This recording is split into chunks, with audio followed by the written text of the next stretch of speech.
Okay. I'm going to start it up. Yeah, you're already live, so. Okay, thank you, Wayne.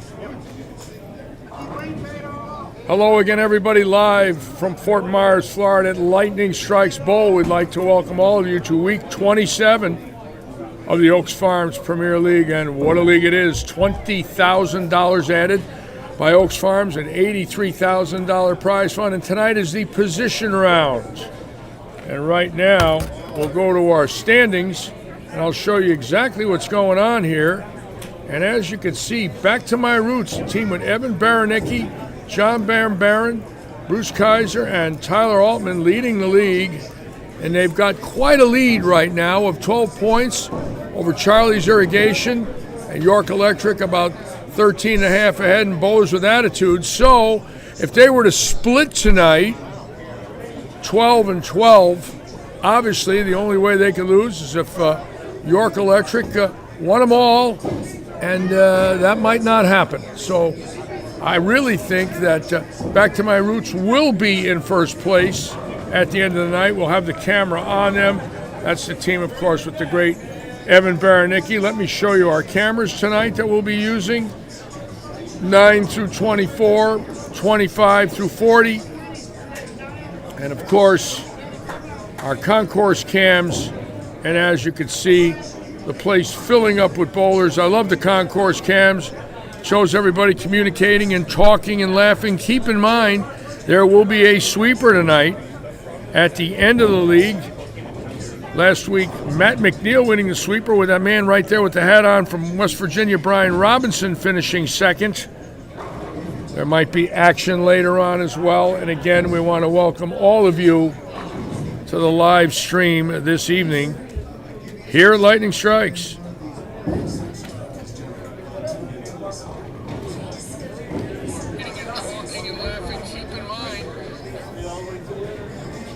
Got a great night last night. 9 Audis won last evening in the Audi of Fort Myers League, bringing the yearly total into the middle 120s. An amazing, amazing number of cars for 2-day usages that have gone out here, courtesy of David Forbes. David Forbes sitting down right there at that table. The man with the blue sweater on. Just doing an unbelievable job promoting the sport of bowling with the Audi of Fort Myers company and the Audi brand. Beautiful, beautiful cars. So many of our bowlers just thrilled when they win the usage of one of those beautiful, beautiful automobiles. Audi of Fort Myers. Keep in mind the big weekend starting this weekend. The seed to table 5-gamer this Saturday. The bowlers are going to bowl 5 games. Game 6 will be a position round. The top 24 bowlers will make the bracket, and they will bowl in a heads-up match play. 2-game matches where the first 8 bowlers will be seeded and get a bye in round 1. We will go through those details with you. Of course, Saturday morning, Friday night, there's a sweeper. We'll be on at 7 o'clock. Friday evening, actually 6:30, we'll be on like we do the league. 7 o'clock, the sweeper will start. Saturday, we will be on at 1:30, and a lot of big names are now starting to come over from Jupiter. We know Walter Ray Williams will be here. Sean Maldonado had signed up, but he might be making the match play. I don't know if if he misses TV, will he come over here Saturday morning? We don't know. We think a lot of bowlers that miss the TV finals might be coming over here for the scratch event. Obviously, we'll find out. $2,500 guaranteed for first. Next weekend, the iRoof Non-Champions PBA event. Bowlers over the age of 50, bowlers 49 and under will be bowling. The winners of each of those events will be allowed to bowl in next year's Tournament of Champions qualifier. It is considered a regional PBA title. If you get a regional PBA title, you can try and bowl in the Tournament of Champions. So that tournament, the 5th, 6th, 7th of March. The 5th is a sweeper Friday night, $1,000 for first place. Saturday qualifying, Sunday match play in the iRoof Open. Then March 27th, the Eddie Food Scratch event, $5,000 guaranteed for first place. course, the day after that, the 9-pin no tap sponsored by Ray Stevens. Same this weekend. 9-pin no tap sponsored on Sunday by Ray Stevens, Paramount Residential Mortgage Group. And then, of course, in April, the Senior Tour Bowling here, the National Senior Tour Bowling here with the legends of the sport. Johnny Petraglia will be bowling. Tom Baker will be bowling. Many more signed up already. Emilio Monticelli, Walter Ray Williams, Parker Bone, and the list goes on. And David Forbes will be presenting Johnny Petraglia with a $5,000 check for Johnny Petraglia's charity, which is unbelievable.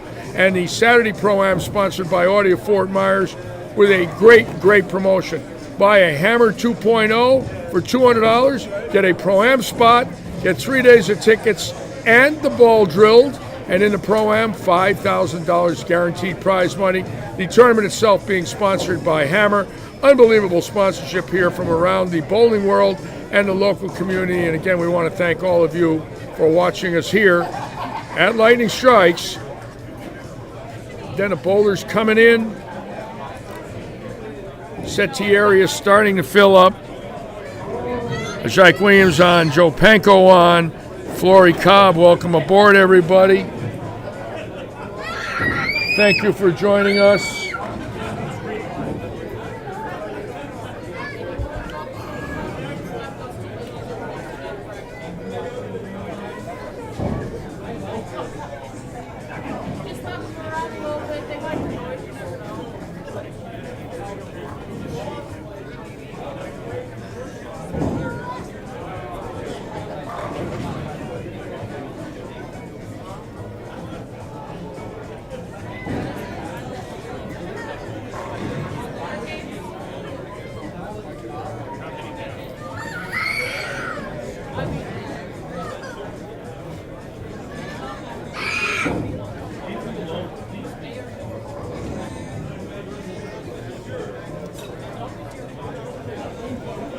We're just going to get our messages up here going for all of you so I could see who's saying hello this evening. And welcome all of you to our show here at Lightning Strikes.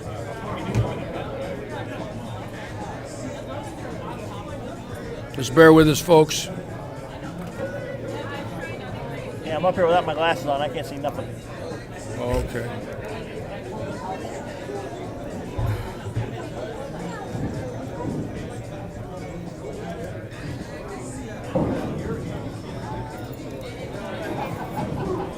There it is. That's good. Thank you, Wayne. No, it's already downloaded. I just gotta. Just bear with us, folks. Be right with you. Trying to find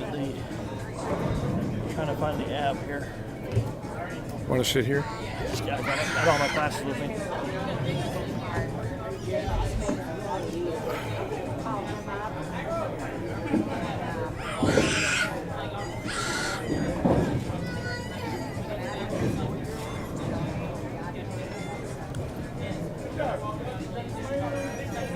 Is that it? Restream track right there.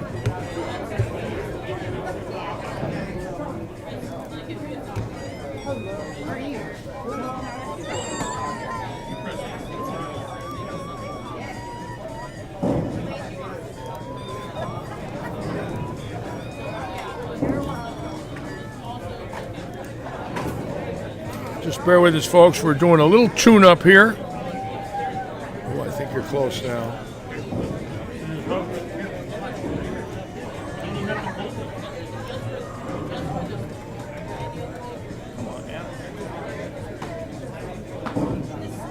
Wayne Toplin just making an adjustment. Bear with us, folks. Be right with you, of course. And settee area filling up. Bowlers coming in.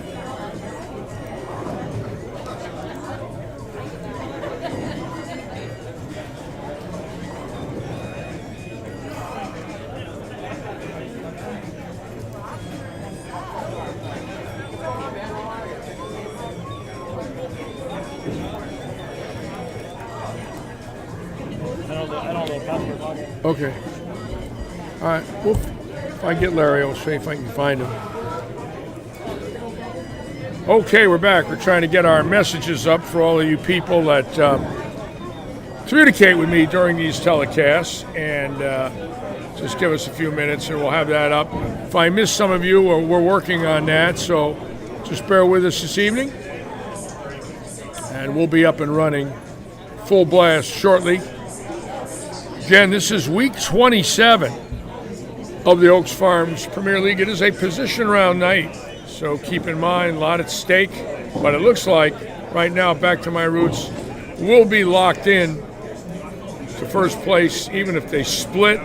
They got about a 13-point lead. It's a really good team with Evan Baranecki, Tyler Altman, Bruce Kaiser.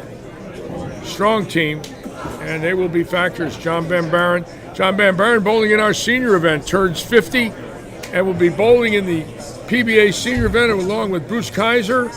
Steve Callior and John Huff will be our local entries. Al Holtheiser, local entry in the PBA senior tour. So it's going to be fun having some locals. My boy Michael is going to bowl, decided not to. Hasn't got COVID shots, worried about coming down, and I understand he's got 3 jobs, so I won't have the young horse with me to live stream and reminisce, but there'll be plenty people to talk with and deal with. Obviously, having Johnny Petraglia here, Tom Baker, and many of the veterans, going to be a heck of a week. And the iRoof tournament is going to be a great non-champions event. Keep in mind, once you win that PBA title, you put yourself in quite a category. And obviously, we'll have a senior winner, 50 and over, and a 49 and under winner, men or ladies that have never won ever a PBA event. So there will be 2 champions crowned that weekend, and we can't wait for that event. That's not this coming weekend, but the weekend of March 5th, 6th, and 7th. Be a lot of fun, and we'll be rocking and rolling that weekend with all of you. I'm going to run some camera tests here now just to make sure we're covered. Bowlers getting ready to practice in about 7-8 minutes.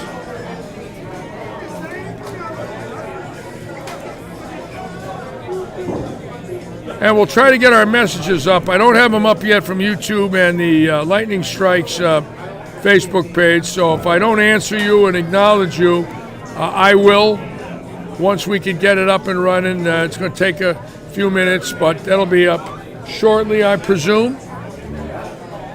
And we'll be able to say hello to all of you. I do have you on my cell phone from my Facebook page, but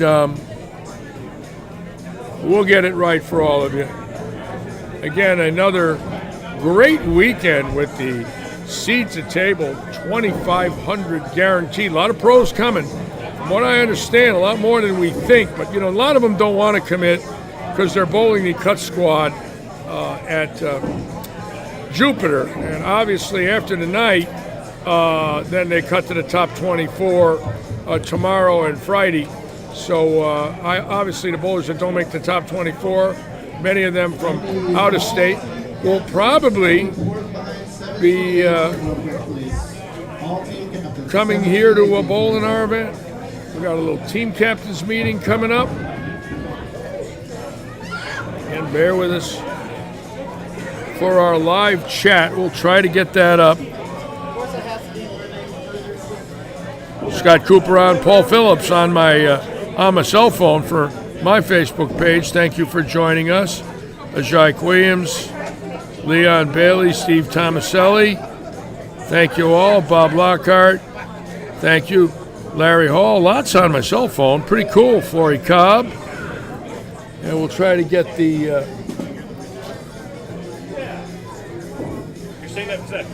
rest of it up shortly. Sometimes we have technical issues. Got a little team captains meeting going on down there now, as you can see. Probably the first time you're ever seeing a live stream team captains meeting. Got some voters.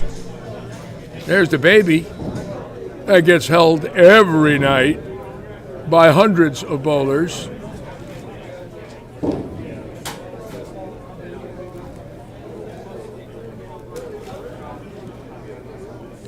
Team captains meeting about something. I'm sure it's you got to have team captains meetings. It's part of leagues. We all know that, right? All of us that bowl leagues. Vittorio Pelosian from Dublin, Ireland. Wow. Dublin, Ireland. Renee Waddell on.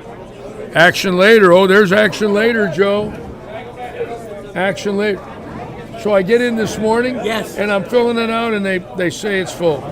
Yeah, it was. I got up. I had to bring my wife to the doctor, and when I got up, it was 7 o'clock. It says not available. Yeah. 5 minutes before the thing was going to go off. Yeah. Larry, give me my messages. Okay, we got the messages coming up for everybody now. Just bear with us, folks, and I'll see all of you that are on our Lightning Strikes YouTube and the Lightning Strikes Facebook page. We'll get you all up, and I can say hello to you. About 20 on my cell phone, which is great, and I'm sure quite a few more on the. I'm going to get out of the seat for a minute here. Bear with us. Oh, I'm good. Okay. Got my helper helping me out.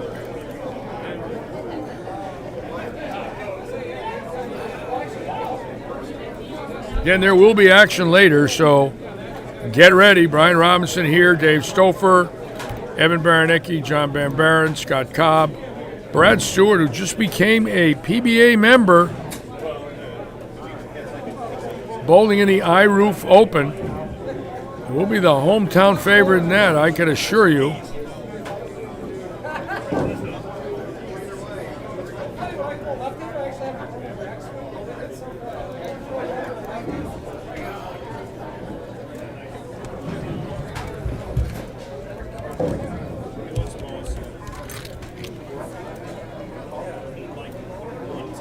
Again, 9 wins last night in the Oaks Farms League, the Audi League.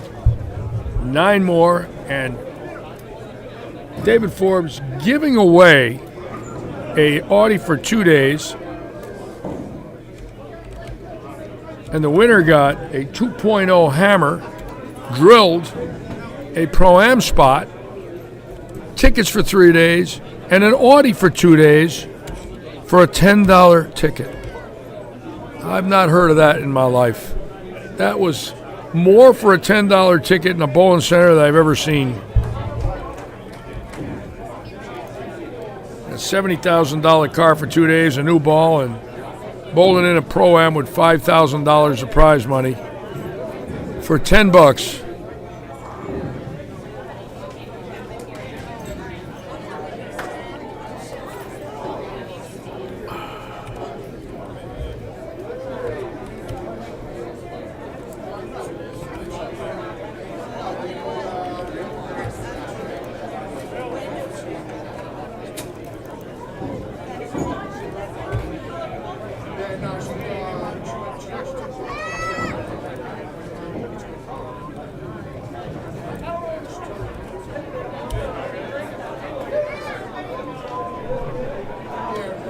Can't believe week 27 already. Season is 3/4 over after tonight with 9 weeks to go. Of course, 10 weeks from tonight will be the roll-off for this league. $16,500 in the roll-off. There'll be 12 teams in the roll-off.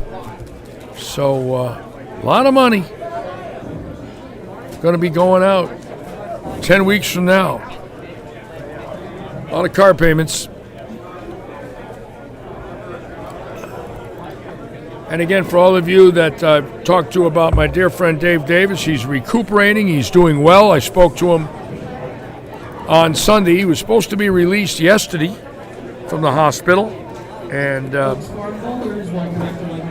an amazing recovery with a man that could have nearly died. But if anybody has a will to live, it's the great Dave Davis, the first left-handed superstar in the world of bowling, with 4 majors, USBC and PBA, Hall of Fames. And it's now practice time here at Lightning Strikes.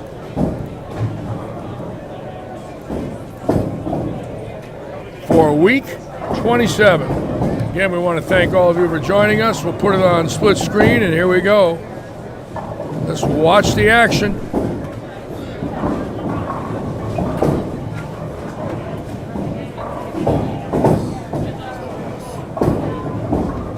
Keep in mind, we do not have cameras on 3 through 8, and tomorrow we're going to be trying to actually hook them up. We think we have a way to get another camera on 5, 6, 7, and 8, which would really be nice. We're in the process of getting ready to get our new booth wired up, but we're going to try and see if we can get a camera down there for this weekend's action so we can watch that low end. As you see here, we've got 8 or 9 through 40, but we need a few more if we can get them. 888.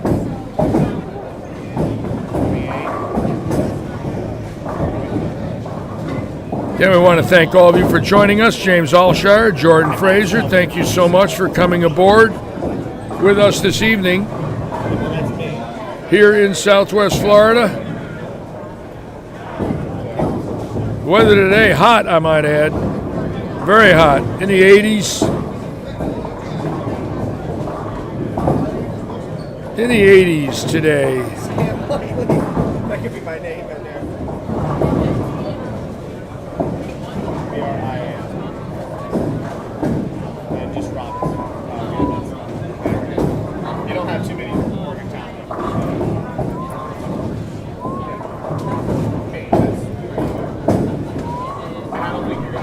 Doug Clark on. Hello, Doug Clark. Welcome aboard. Thank you, B.I.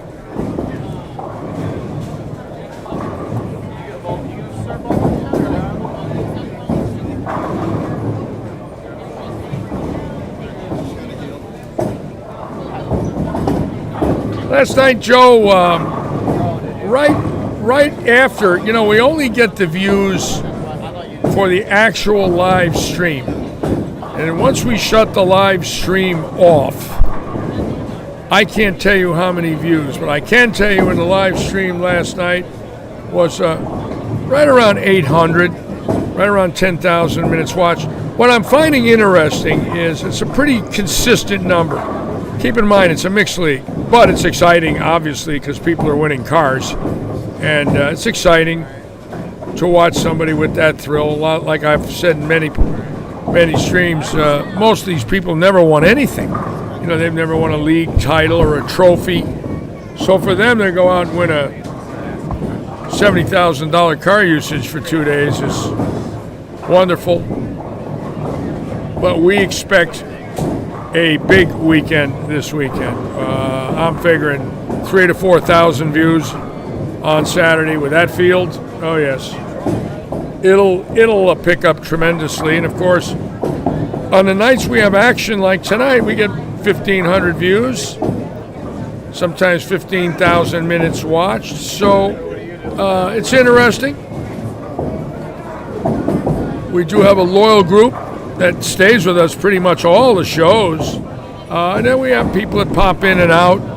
They watch a little, they get bored, or they want to watch something else on television, obviously. But it's been fun watching the PBA events, I'll tell you that. I watched the Kyle Troop show last night. That was unbelievable. And Smallwood having that ball hit his thumb hole and just skid out the window like that. And then this week he's leading again. Obviously, the man has fierce determination and desire. This could be one of the greatest performances ever.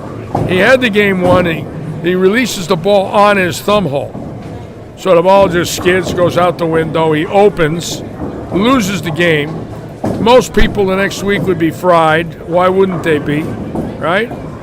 And just the opposite with him. He's averaging 250 to lead, and that shows you the mark of a champion.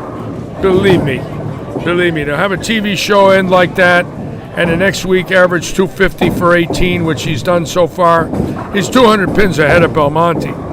Just an amazing, amazing performance. And Brian Robinson now showing me the standings with Smallwood averaging 246, Chris Prather about 130 behind him, who is a dynamic bowler. averaging 240. Simonson 239, Belmonte 239, Kyle Troop 238. Interestingly enough, if Troop were to win this and have 350,000 plus, what was first place in those regional events, Brian? 20? Yeah, well, they didn't get paid for winning. They got paid for being on the show. You talk about If they each got. Yes, if they got it, so they got paid the 56. All right. So Okay. So right now, Troop's money earnings are 250, but if he wins this, it's 350 after 2 tournaments. No one's ever been that high in the history of bowling. So, in my mind, it's all about Bolero during the worst year of bowling. For what they have done for the sport of bowling, they should be commended.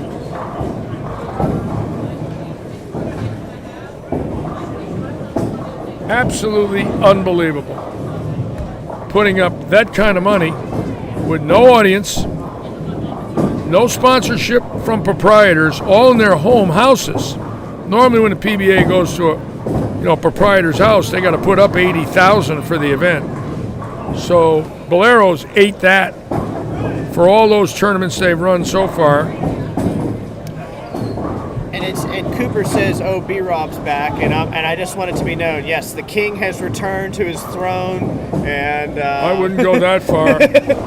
We've got a smaller picture tonight. I'm trying to get B-Rob out of the picture. I was trying to narrow it, yeah. but I didn't get lucky. My head's too big, Larry. It's hard to get it out of there. Let's see if I can widen it a little bit here. No, that's okay. We're good the way we are. Yeah. Anyways, I have B-Rob back with me. B-Rob's going to be bowling later. I will be. And last night bowled a doubles match here and shot 800. Yeah, we bowled. It was me and Scott Cobb versus Stouffer and Brad Stewart. So we will have action again tonight. As you can see, the bowlers getting ready at each end here. And there it is. Hi, Harry. Hi, Bob. Harry Wright's on. Hi, Bob Mason. Bob Mason is on. David Seaberger from Michigan, welcome aboard. David. Yeah, I wasn't the king last night. I once. And Chuck Jennings on. Hello, Chuck. Yes, Leon, he's embarrassing me again. He loves to get me, but I'm used to it. Well, see, we were talking in the RV earlier. He was, I was trying to be nice and not pick on you, but as soon as I gave you an opportunity, you were all over it. So I know. I must pick on you now, Larry. I know. Your fate is doomed. I know. I'm doomed and domed. It's the double D, doomed and domed. Yes. Is it like double D's? Is that what it is? Yes. Double D's nuts. And Arnaud Lebrouf from France. Wow. Hello, how are you? Welcome aboard. We have someone from Ireland, Vittorio Pizzoli. We have Arnaud on from France. Wonderful. Thank you so much for joining us here. Have you been to France, Larry? No, I've not been to France. Obviously, I think everybody in the world would love to go to Paris, that's for sure, and the French Riviera, but I've never been. But yes, Harry, right. I will be bowling Saturday in the tournament here. What is it, 2,500 for first? And 2,500 for first. For French actors, I love Maurice Chevalier and Leslie Caron. I think Leslie Caron was stunningly beautiful, and love the movie American in Paris. So I know a little bit about the movie stars from France, of course.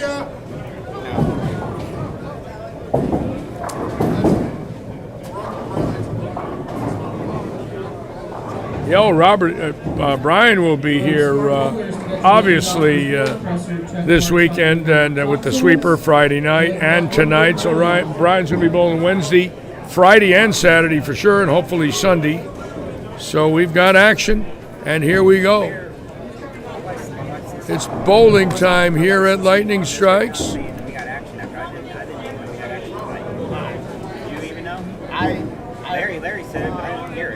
What? So we I had think he's action talking about tonight? the sweeper. Well, I there's think he's always talking about the action on sweeper. Wednesday. Yeah, but you said, I was like, Larry said you had action tonight. I said, I No, didn't I even know. no, talking about the sweeper, I I name the think. bowlers that might be bowling action. I usually say Scott Cobb, Dave Stouffer, Brian Robinson, Evan Baranecki. In other words, I'll give a list. We don't know who's bowling who, but I like to give the action list of potential bowlers, which we usually do. Misunderstood. Yeah. I like. No, what I like to do is let the people know that these people will possibly be bowling. We don't know that for sure. I would not know that because I don't have a sign-up list. But I do. It's almost guaranteed. Well, yeah. Well, it's almost guaranteed. But that's what we do because I would rather let them know that the guys are going to be doing it than not. You follow me? Yeah. Oh yeah. Oh yeah. Well, yeah. A lot of our viewers love the action. I love it. I love to live stream the action. Are you an action junkie, Larry? Well, I bowled action as a kid, and big action, I might add. The most I ever bowled for in one game in my life in action bowling, one game, was 5,000 in July of 1966. Actually, 3 games in a row, and won them all when I was 17. It was crazy. The house was yelling and screaming, and there was bettors jumping up and down, and it was like a racetrack.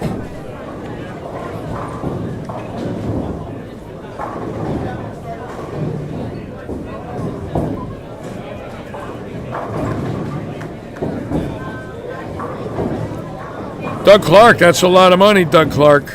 Wow. 7,700 for one game. That's big buckaroos there, baby.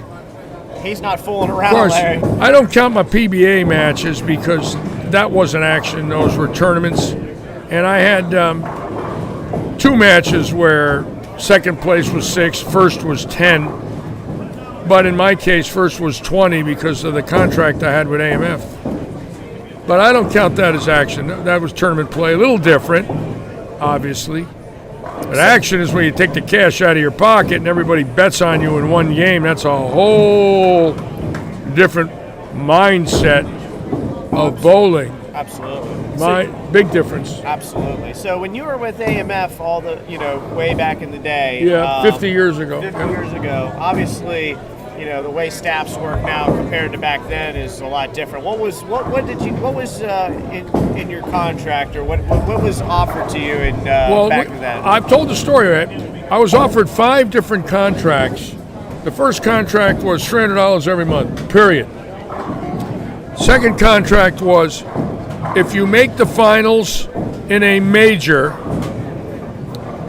they will pay your expenses and give you $1,000. Okay.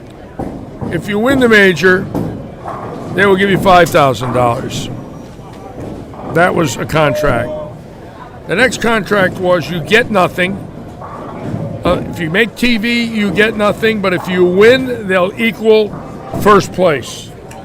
That's the one I took. And the reason was, if first place was 25 in the Tournament of Champions and I won it, I'd have got $50,000. And I thought about that, and I said, I would rather try to have 50,000. 25,000 bonus, knowing the odds were slim, but at the same period of time, you have a chance. Right. And that's all you want is a chance in the world of bowling because you don't know. You can get hot and beat them. In my prime, I didn't feel like I was at a disadvantage.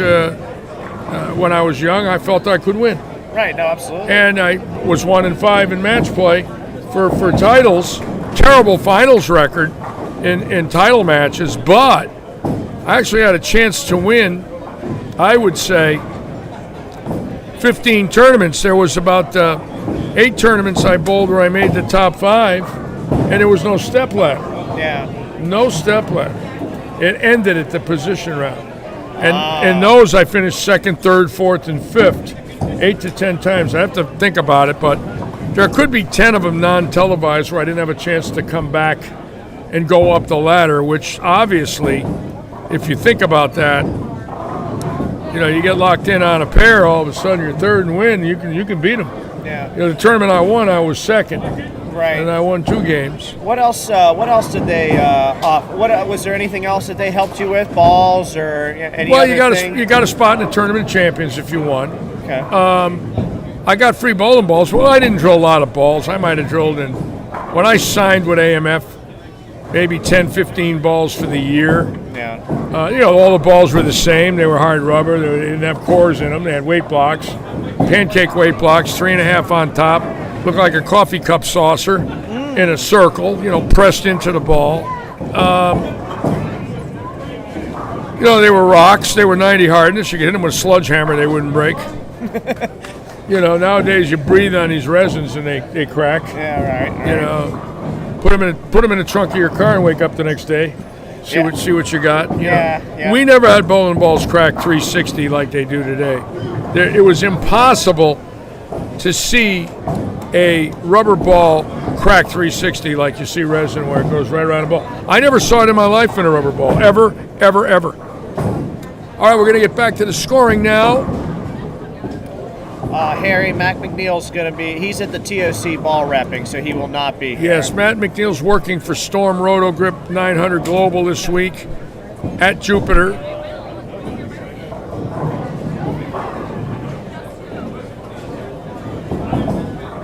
Adam Zulke right there on 29, the sponsor next weekend, iRoof, in the PBA Non-Champions event.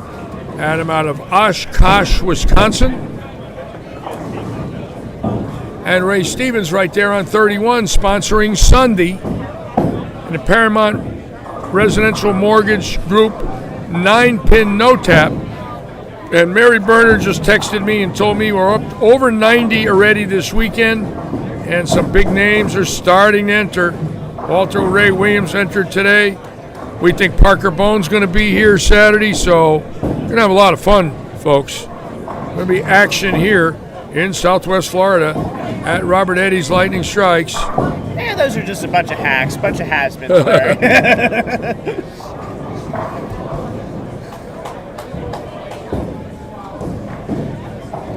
Viva le bowling. Arnaud, thank you. Viva le bowling. In the old days, what was really wonderful was when you're on ABC Sports with Schenkel and Welu, and then later as player service director, and watched everybody with Schenkel and Burt,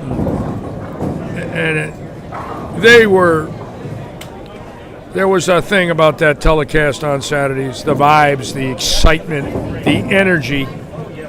And I was very good friends with the producers and directors of our shows.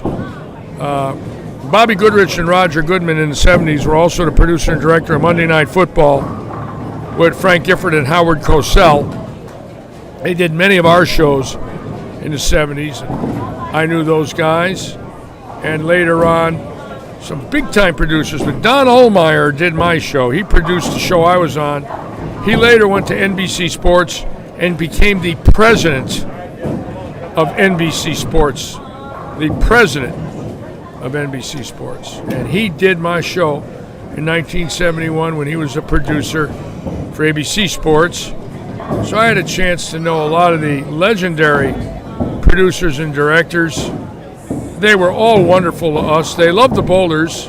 They were very personable, very nice, and bring back fond memories to me. Yes, Sean Maldonado is signed up. Of course, he's bowling right now. What place is Maldonado in? Brian Robinson's going to tell me where Maldonado is. Well, as of right now, he's 25th. Let me get a refresh here. So obviously he's close. He's close. Let's see. Yeah, I'd rather he stayed there and bowled for 100,000 than come here, because obviously that's why they're in Florida. But the door's open. Yeah, he's in 25th right now. If they don't make it, we want them here. They're all invited. Yeah, my buddy Thomas Larson's probably going to bowl too if he doesn't make it as well. So, good bowler out of Denmark. Yep. He's 26th right now, Litchy. Thomas Larson is, okay.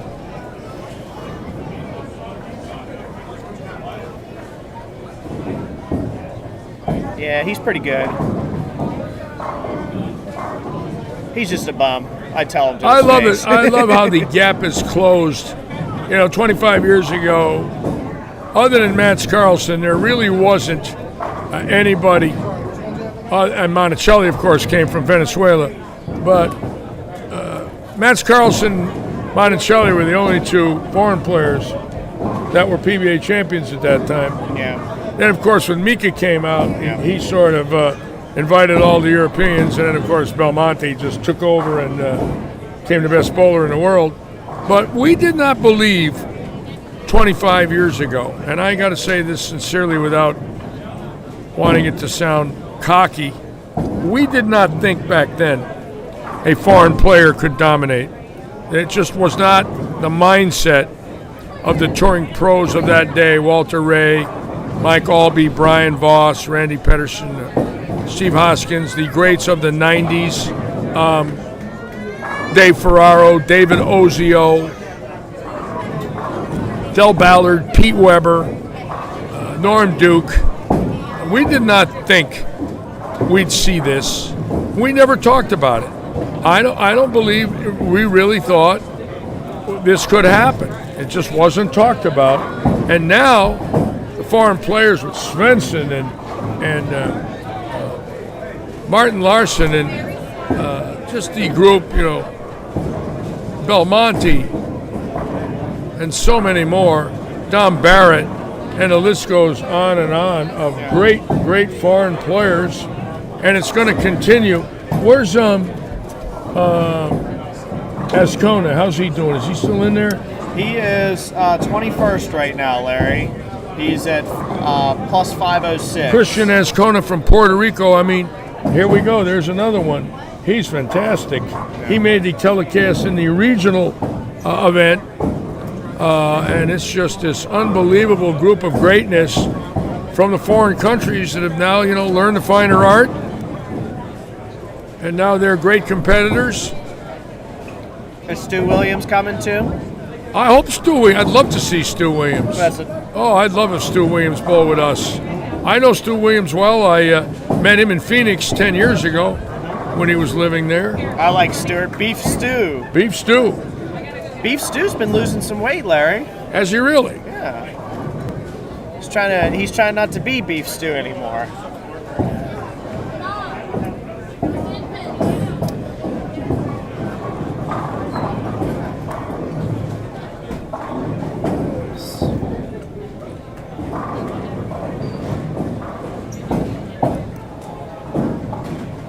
Watch Alshire throwing that new high road, that green one.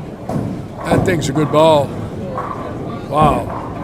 It's like he's stuck there. Larry, there's some Girl Scout cookies over there. You better get some. Last week I had them and my tooth drove me crazy. No sweets. I'm done with sweets. Askew. Oh, how about Askew, huh? Just so many. Yeah, that guy is just Tracy physically gifted. Bakasikon, Fred McFarland, welcome aboard. Thank you for joining us tonight here in Southwest Florida, everybody, in this great league sponsored by Oaks Farms, which has really changed the culture of bowling in Southwest Florida when it comes to sponsorship. When Alfie Oaks and Robert Eddy put that money up, the attention that this bowling center got, and all of a sudden Dave Forbes and Audie and some of our local business people right there. Paul Zulke's son Adam with iRoof sponsoring, Ray Stevens, Brian Copeland with Paradise Vintage Market, Jerry McElanick, Royal Palm Realty Group, and on and on. It just seems like every week somebody else wants to get in on the action.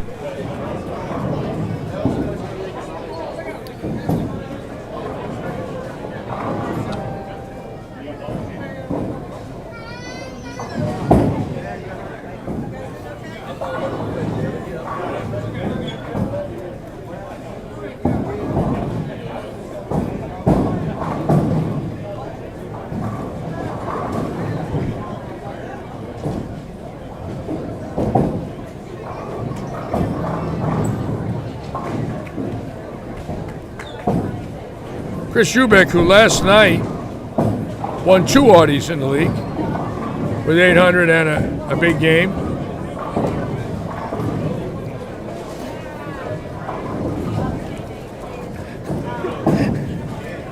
Ronnie Russell, bowling pretty good today. Good for him.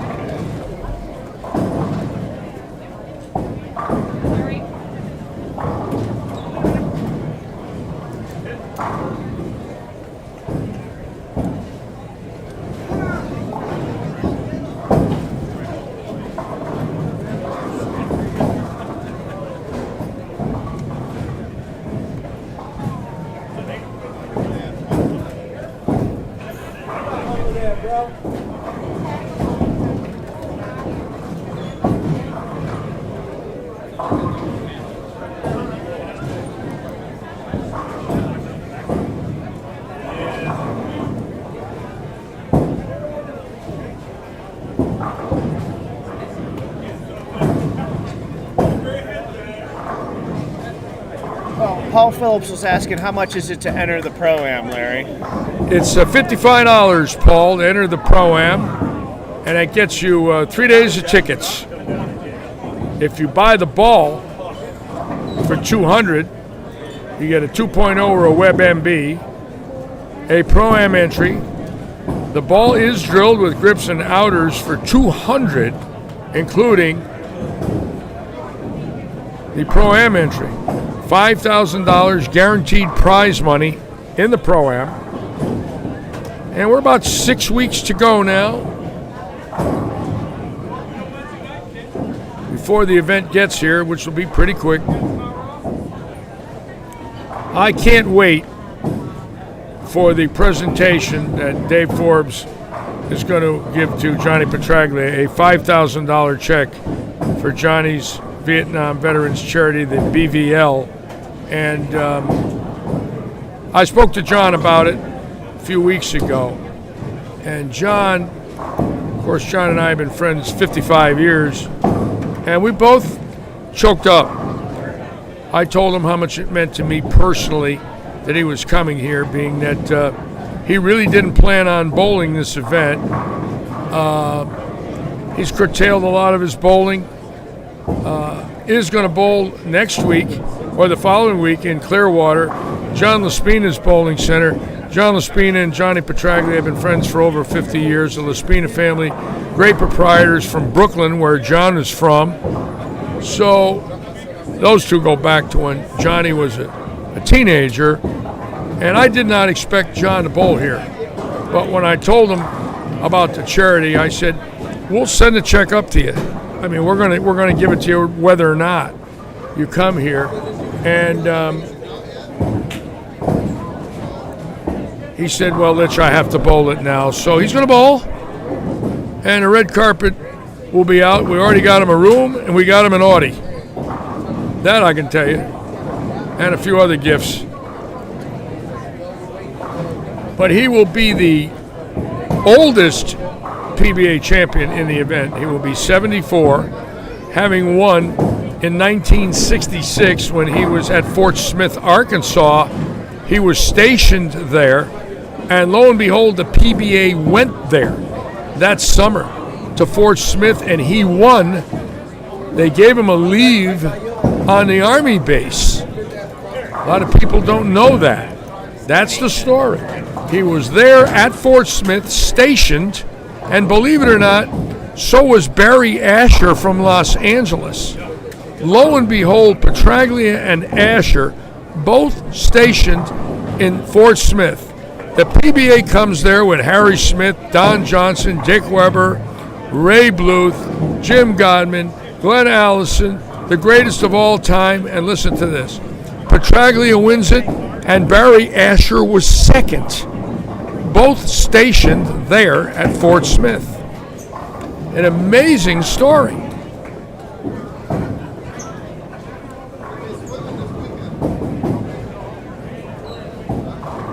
Yes, you can, Paul Phillips. You can sponsor anything you want, Paul Phillips. We'll work something out with you. I'll get you on the phone with Billy Seymour, our GM. and we'll be more than honored for you to do that with us. Again, that's what it's all about, bowlers supporting bowling, and we appreciate that. Very nice gesture. How about what's happened to Tiger Woods here recently, Larry? Yeah, well, I'm so glad Tiger Woods is alive. That could have killed him yesterday. I don't know much of the details today other than I know he was operated on. And just hope that someday he can play again. We don't know that, but we sure hope so. Just goes to show you how one day everything can be wonderful and the next day you might be maimed for life. Unbelievable. It's a terrible, terrible accident. Lucky he's alive. That thing rolled over. They had to cut him out. Yeah. Unbelievable. Yeah, it sounds like he's going to be okay, but I mean, obviously the recovery. He's probably easily done for this year. He's got to be done. If he's got a broken ankle with screws in it. Yeah. I mean, they don't heal overnight. And he just came off a back surgery. I'm sure that didn't help. So. Yeah. Now, Joe Panko, who was on, was very good friends with Arnold Palmer. And, of course, Arnold Palmer was best of friends with Ben Hogan. And Ben Hogan was in a serious, serious car accident in the early 50s and came back. And his was head-on, I believe. He was in a horrific accident and came back to play and won the U.S. Open in 1957 after his accident. I believe that was his last win, was the U.S. Open. Yes, you can call Lightning Strikes tomorrow after 3 o'clock and ask for Billy Seymour. Paul, he is the GM here.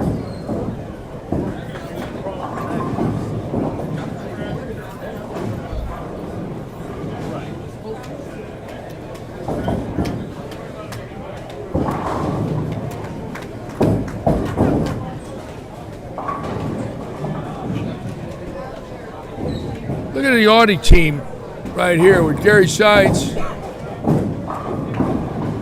bowling against Driver's Choice, which is Nick Fabrizzi's business, Cape Coral. And Driver's Choice, they work on cars, do oil changes, tire changes, rebuilds, whatever. So you got Audi against Driver's Choice with a lot of strikes. Interesting there.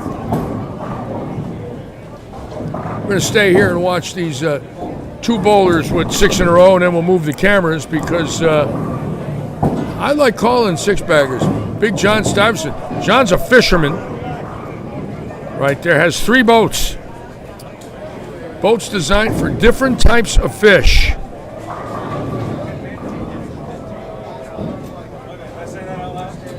So they just updated it with 2 games left to go in the Tournament of Champions. Oh, look at this. Oh, yeah, there it is. A beaker for 7 in a row for Big John. That's funny. That's called a beaker, folks. Would you like to look at games completed after 22, Larry? Tom Smallwood still leading Anthony Simonson by about 100, and then Prather by about 120, Belmonte about 150 out. Kyle Troop right there, so you have Smallwood with half a thumb in, Simonson no thumb, Belmonte no thumb, Troop no thumb in 5th, Svensson in 6th, no thumb. So only one bowler in the top 6 with his thumb all the way in, folks. That's Chris Prather. That's an amazing little stat now, isn't it, Brian? That's very interesting. That tells you what high revs do, folks. High revs blow those pins to smithereens. Those 500 revers. And Ray Stevens just leaving that 10. All right, we're going to move them now. Start again on lane 9 through 12. No strings.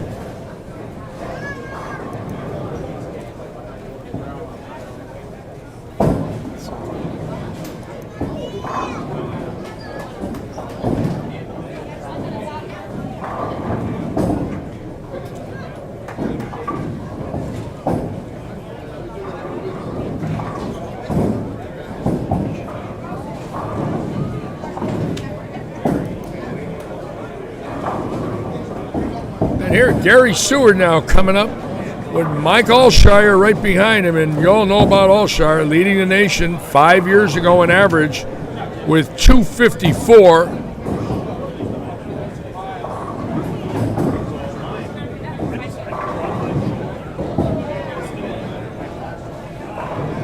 Seward, who works our pro shop with Ricky Ward, Mark Pulaski Jr., and Evan Baranecki. And Seward, nice reaction there. Seward is a mechanic by trade, works at Wayne's Garage with his dad and his uncle. Wayne's Garage been in business about 40 years, and then works our pro shop part-time with Ricky and Mark.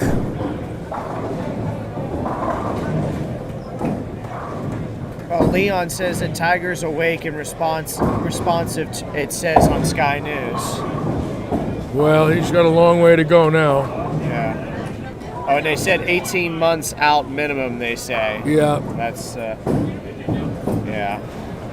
Alshire now with 7, so right now we've got strikes, folks. At Lightning strikes. Lots of action. Ron Luchard on.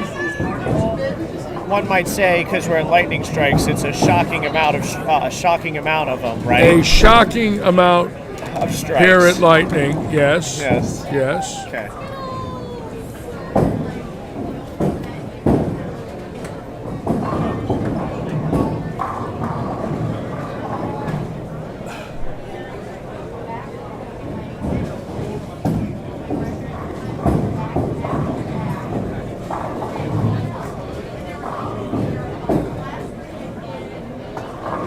Wow, Andy Cox there shredding the rack for 6. And Big John now got a beaker last time. Those pins are afraid of Big John. Look at the size of him. Those pins don't have a chance. They're shaking already. Whack. Oop, there it is. That 6 wanted to come out of the flat gutter. See it? Just didn't come out. Those are canals out there on to the right and left.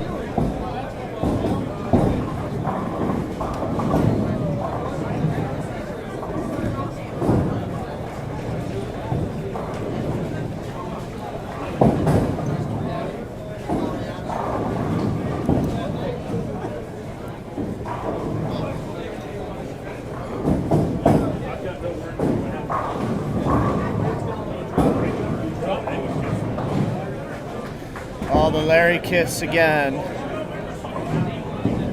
There's no Larry Kiss, ladies and gentlemen, not tonight. There will be no Larry Kiss tonight. Cooper, Leon, forget it. No Larry Kiss tonight.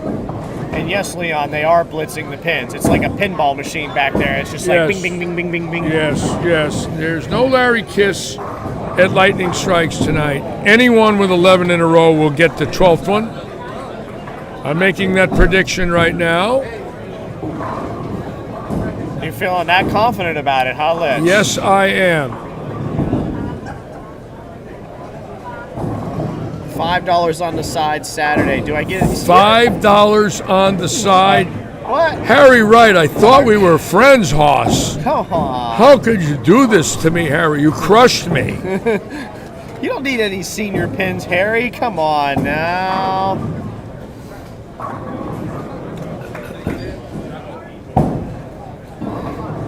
Lisa Michelle's on from Mobile, Alabama.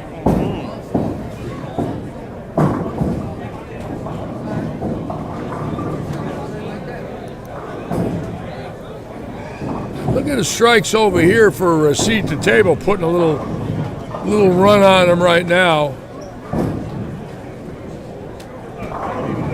There it is. See that 6? They do not come out of that canal, folks. It is so tough on that hit in this house to what I would call consistently carry the week 10. Unless you got 500 off your hand, you ain't doing it. It's amazing, but what it is, it's similar to the old game with rubber. Now, you broke that ball late, they did not come out. And here, I mean, there's some pairs that are better than others, but as you can see, and have seen over recent weeks, they will lay in that flat gutter.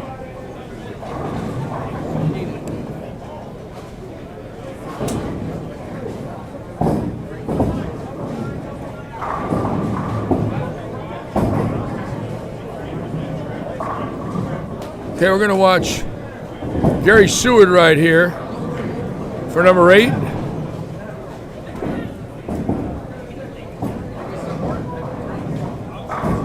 That looks pretty good. Come on, hard. Oh, he got the 6. See it? That one flower potted. See what that 6 did? It laid on the deck and hit the 10 in front of the 10 rather than go to the flat gutter. We call that the flower pot.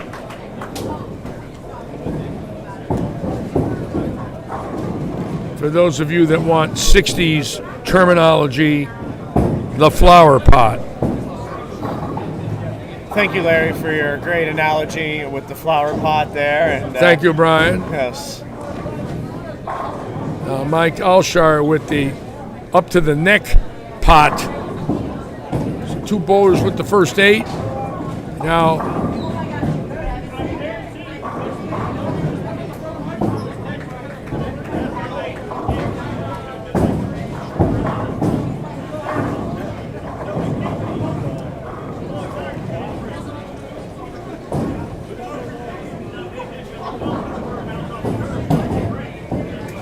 and again this weekend, Brian, they get $1 million in a championship match for 300, right?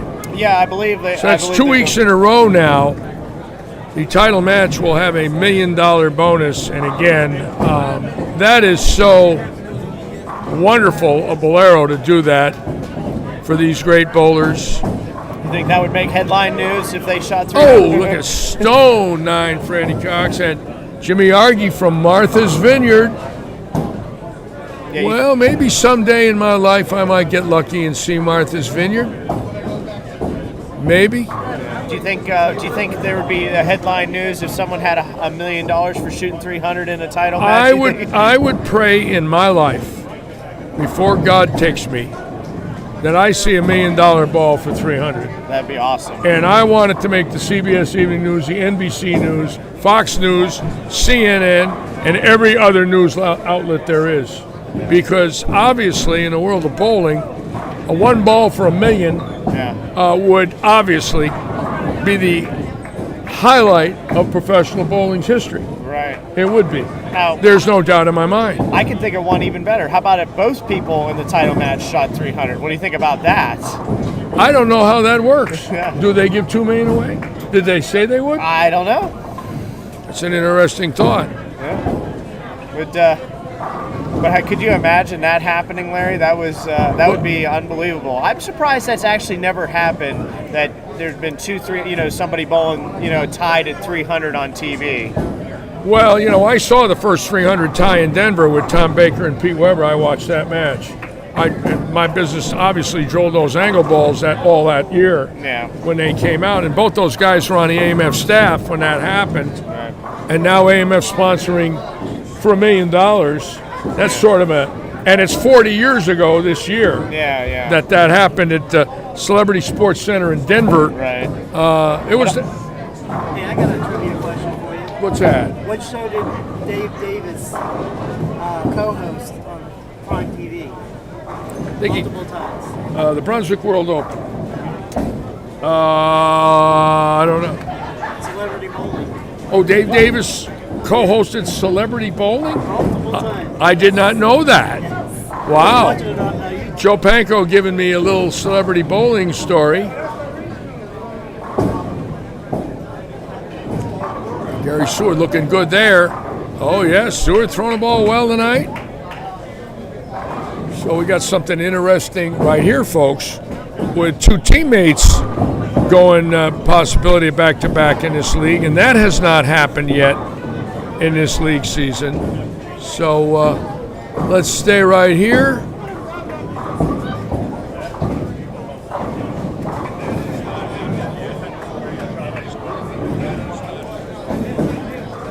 Look at Alshire.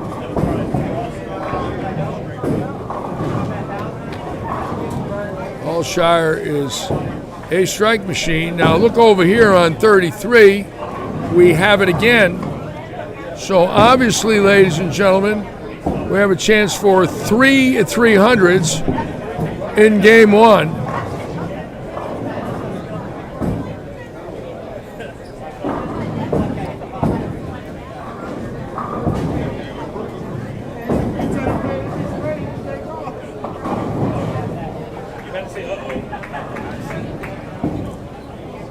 Of course, last Saturday was the 52nd anniversary of Johnny Gunther's 300, where Joe Panko sat in the audience that day and watched Johnny Gunther win $10,000 and the keys to a Mercury Cougar presented to him by the great Keith Jackson.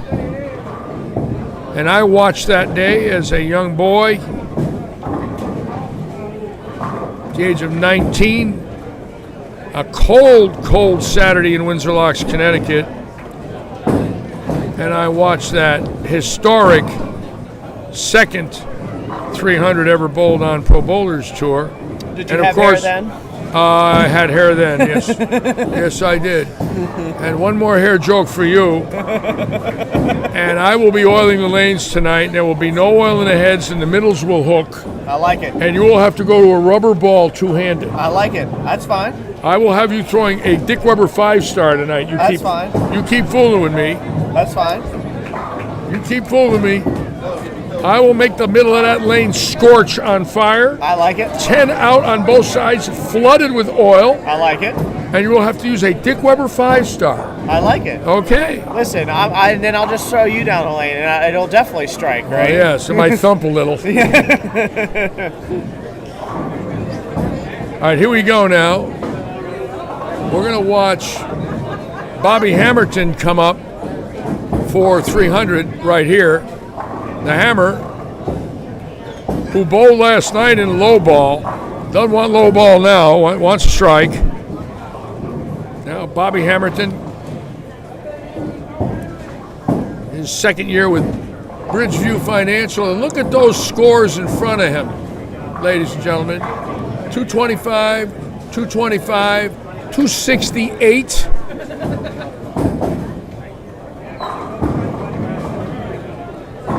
And the Hammer looking good.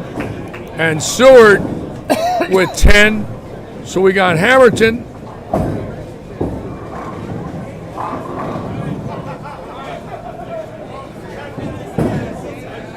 Oh, did you see what Leon just said there? Hold on 1 second. Oops. What happened? Darn it. Did we lose that live stream for a minute? Okay, we're going to watch Hammerton right here. And we're going to go back to Seward.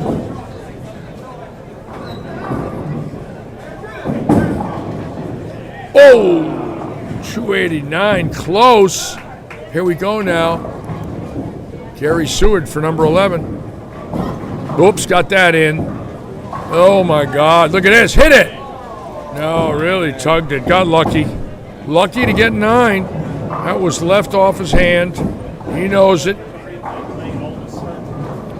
So 2 bowlers with 10 in a row. Attaboy, Leon. Attaboy. You got him speechless. He doesn't You even know, know what Leon, to say. you know, I've been very respectful of the people in the United Kingdom. You know, I like the Queen. I've loved the Queen since 1953. Followed British history. Loved Winston Churchill. Okay. So you're punishing me, Leon. Why?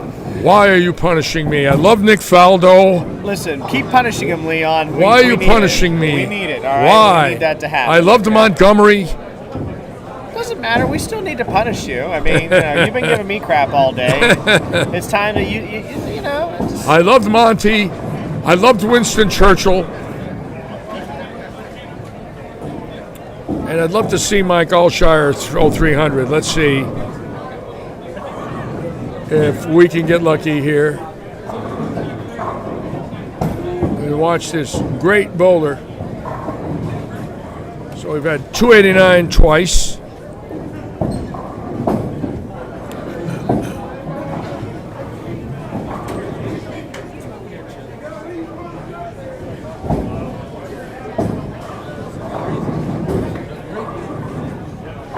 Wow. Alshire wearing that green Oaks Farms shirt, throwing a ball to match. And now Alshire for number 11. Now keep in mind, 2 bowlers have had 10 in a row. Both Gary Seward with a solid 9, Bobby Hamilton with a late 10. Let's see if Alshire could put 10 in the pit here.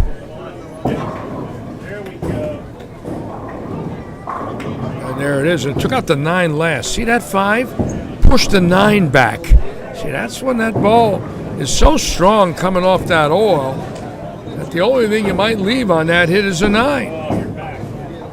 All right, Mike Alshire for 300 out of Northport, Florida. His wife expecting a baby, and I bet she'd be thrilled to watch this right now.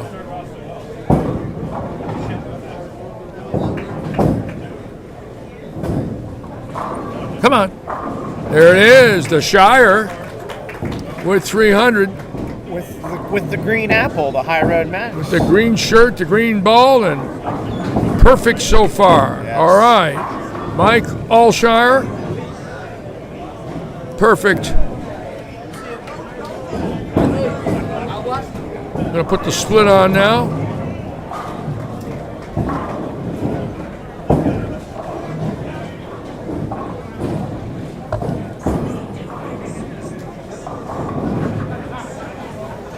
Oh, he's got a great ball, great roll.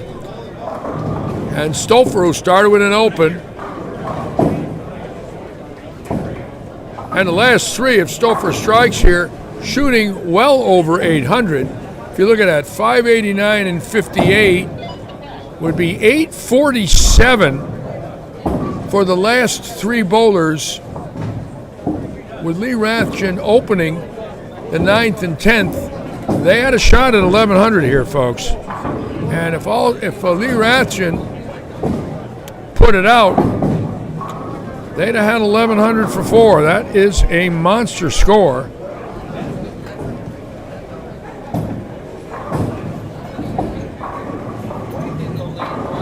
And Stouffer the late 10, 258, ending with 9 in a row, obviously.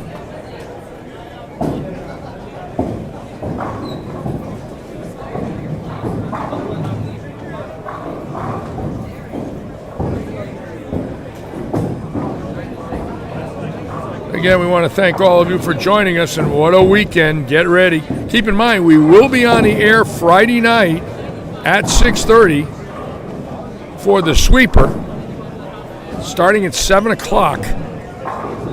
Keep in mind, the tournament is a sport shot or challenge series event. We don't know the pattern. It is not a house shot, and that shot is out Friday night for the sweeper. I heard you're going to go out there with a mop and a bucket and just oil the lanes as you see fit, Larry. Well, number 1, if I bowl, I'll leave the bucket. And number 2, I don't have a mop, I'm bald. I used to have a mop. So you're going to get out there with the spray gun, right? You know, not really. I won't be using the Hudson spray gun. But I know a man that did, the great Len Nicholson. 300.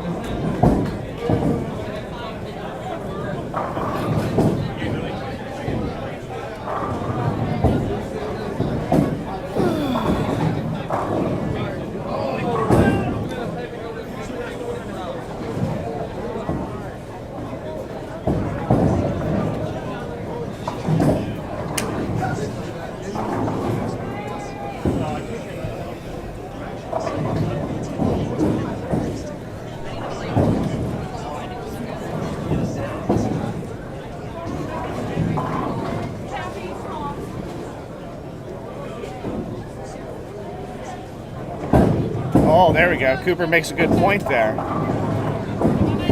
Says Larry, I thought you'd use a mop to try dry the middle of the lane out for B-Rob.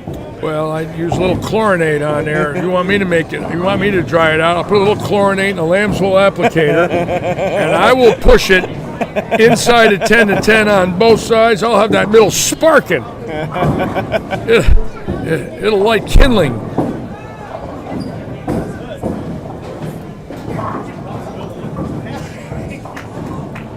Can you imagine in the old days when they did that?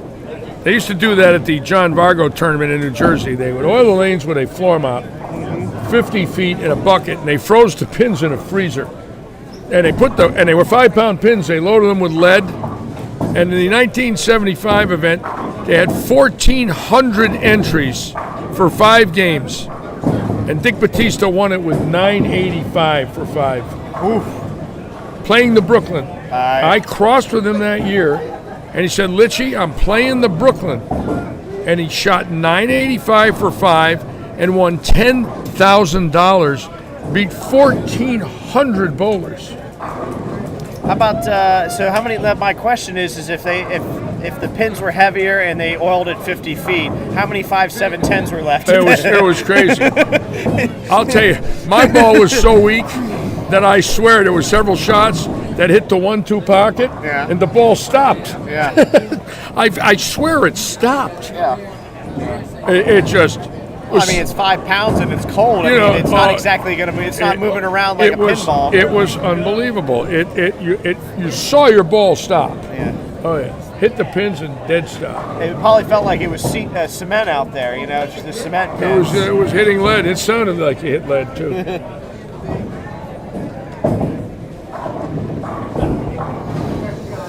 Now Alshire up now for number 13, and he is deadly, and no doubt in my mind he could post a monster tonight with that reaction he's got. They haven't broken down yet. He's right in the same zone. If anything, got to start inching his way left, maybe an inch at a time soon, especially Stouffer right on top of him. Start to figure the breakdown here in game 2. And you got to be careful, because once it happens here, it happens quickly. It's not sometimes 1-1s, it's 3 3s, 3 2s, 3 1s. Yeah, just move 20 left, it'll be fine. Well, sometimes by the end of the night there are 20 left. Right now they're in the zone.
Let's see if they have an update for Tournament of Champions here, Okay. and they don't. Oh, wait a minute.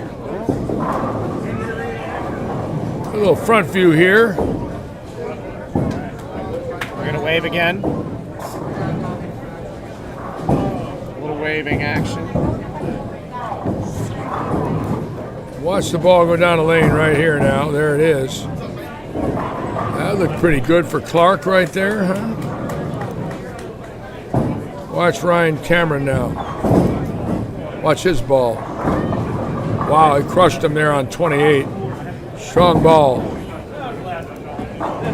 Man, you got all the camera angles, Larry. Yeah, we're going to be moving this camera. Let's watch Chris Rich here coming right at you. He's the loft king. Watch this ball. It'll go right to the bottom of your screen with loft. It's in the air, 8 feet.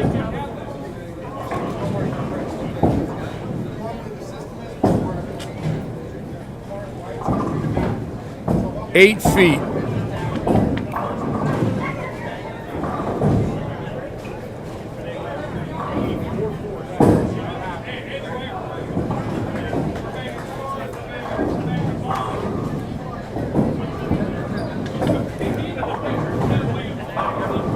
Get that 10 out of there. All right, Chris Rich.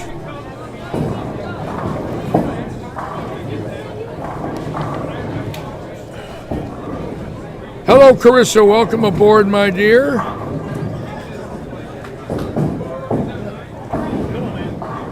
Bowling is good tonight so far. Allshire with 300. Gary had 289, Carissa. That's right, Gary Seward, 289. Bobby Hamilton, 289. Big scores again at Lightning.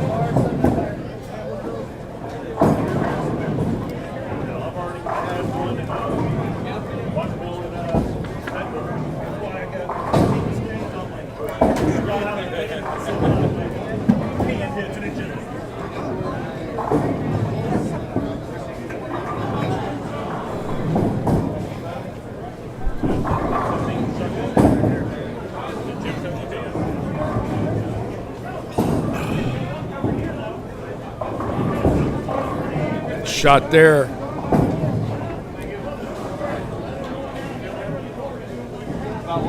We're going to watch Derek Stevens right now for number 7.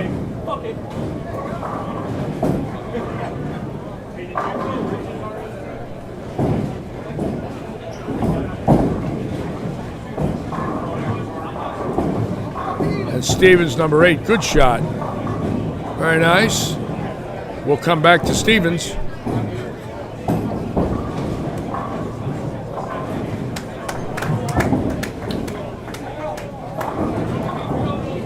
Hi, Butch. How are you, sir? Hope you're well up there in Wisconsin. Out of Kenosha.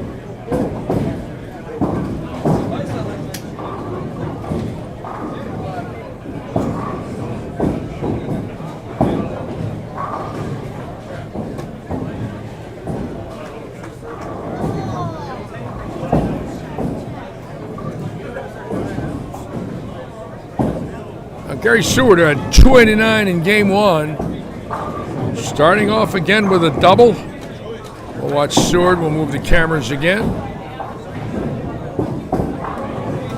There's that flat one again. See it? Ooh, they're sticking a little there tonight.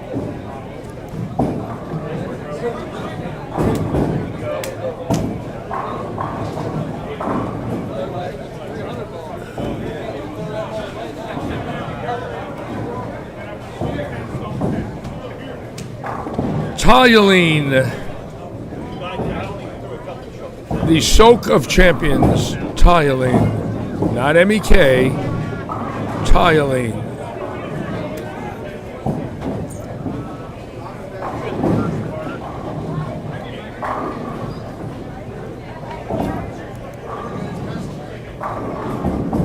Let's watch Ray Stevens and Adam Zulke, 2 sponsors, throwing a ball right there. 2 of our tournament sponsors, iRoof and Paramount Residential Mortgage Group. Two fine men who have decided that they would like to invest into our weekend events. And boy, they are very special people in our facility. Very special people. They did not have to do it. They offered it. They came right up and said, we want to get involved. What can we do? And we gladly gave them events. They're excited. Ray Stevens this weekend, the 9-pin no-tap Sunday with over 120 entries already. And a week from this weekend, the iRoof PBA non-championship tournament. And that is going to be exciting for us to cover Friday, Saturday, and Sunday. That's 2 weeks in a row we'll be on the air, Friday, Saturday, and Sunday. So we invite all of you to join us for some Friday action the next 2 weeks. Bill Plunkett on. Hello, Bill. Thanks for joining us.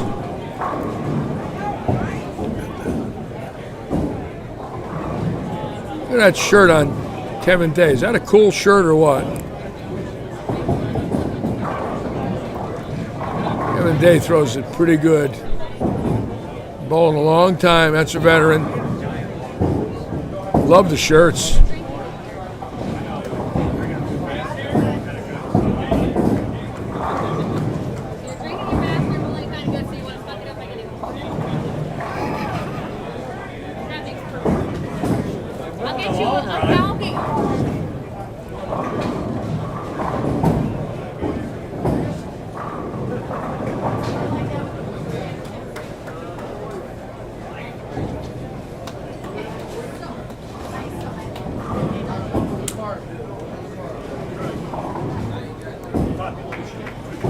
Watch the boss throw tonight. There he is, Robert Eddy, our leader. Oh, the boss with 2 pins hitting the 7-pin for a double, the head pin and the 5. And the legend, John Rakoski, right next to him. Oh, Rakoski with the tickler. He'll be there this weekend. You can bet on that.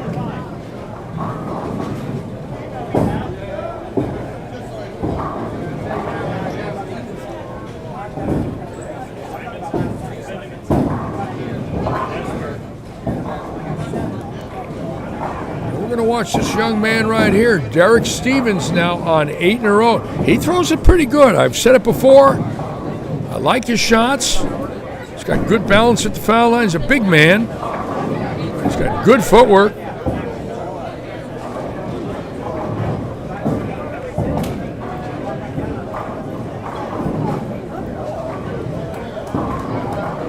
Attaboy. Great shot for Stevens. Yeah. All right. I like seeing that. Good balance at the line. Got his leg underneath him.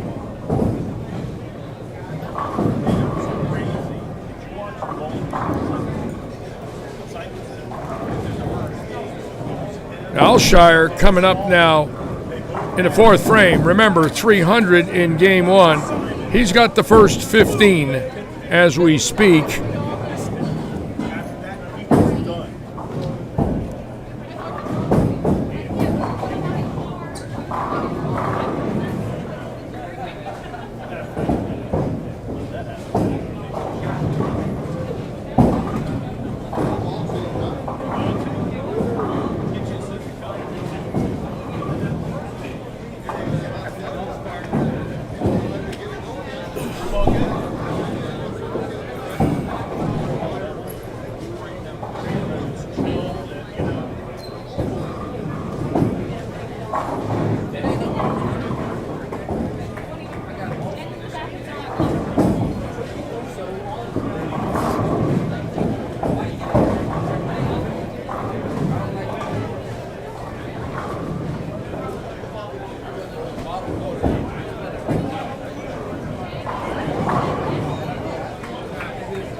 And we're going to watch Alshire now for number 16.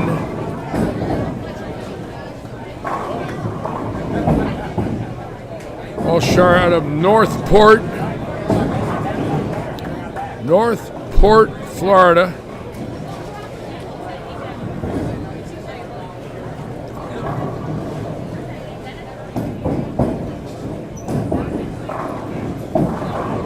Oh, there it is, the ring in 10. See it? Great shot. And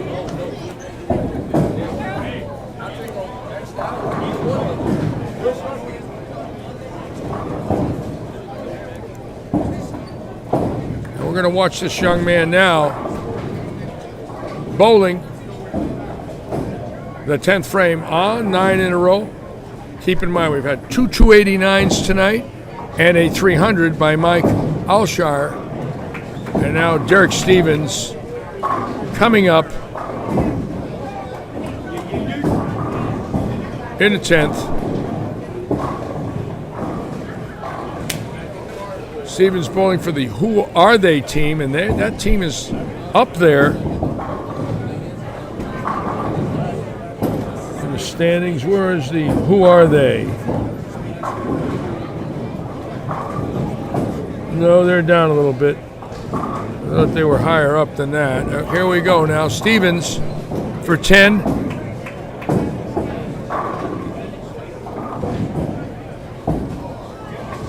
Attaboy, 10 in the pit. Those are good shots in the 9th and 10th. He's lined up. Just got to get through it like that. Stay loose. Get it to your target. Keep the eyes on the target and reach.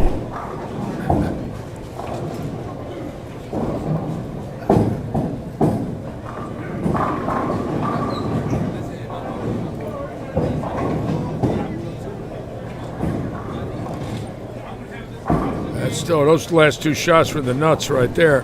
Those are good shots, folks. Nothing lucky about those two. Both identical off his hand. Now Derek Stevens for 300.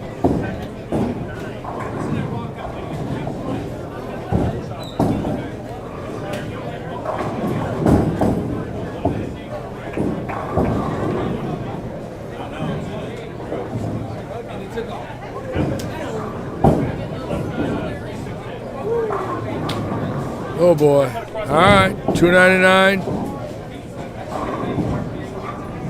Case of the nerves. You know, it's amazing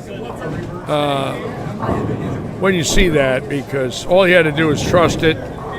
But we all know sometimes on that 12th shot, the heart beats up a little.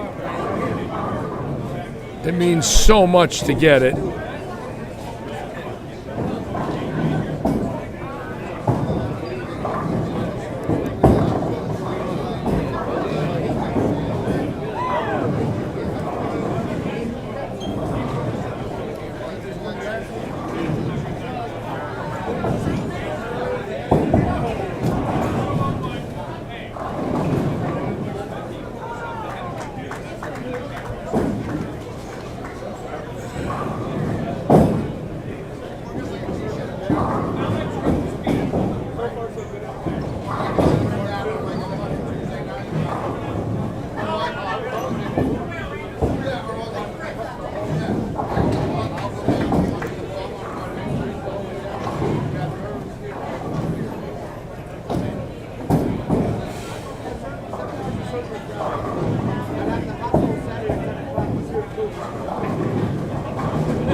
You know, Patrick Allen posted something yesterday about all the Rob Stone bashers on Facebook, and I read it, and there was about 400 people that agreed with him. And I know Patrick 30 years. He's very seldom does he post anything on Facebook. I believe he likes to stay out of the electronic media. But he was very complimentary of Rob Stone and said that it was unfair about the bashing. And about 400 people agreed with him. And I kind of felt so bad, you know, reading that, knowing that a lot of people do bash Rob Stone. And I've made some ham bone remarks myself. And after I read Patrick's post and then read many of the comments about the 400 people that put that in there, they were so complimentary of this man. Now, I know Rob. He's a wonderful, wonderful man. He is exciting. He is different. You know, he's not Chris Schenkel. He's not Mike Durbin. He's not Nelson Burton. We know that. He's not Billy Wheelu. He's not Denny Schreiner or many of the men that have covered the game. Jack Buck. He's different. But he does love bowling, and he is really a wonderful man when you talk to him. And I sort of felt Patrick's passion when he wrote that long, long defense of Rob Stone. And he meant it. That's a USBC and PBA Hall of Famer writing that. And changed my mind a little bit when I read it. Maybe sometimes we've been too harsh on the guy about ham bone and all that. But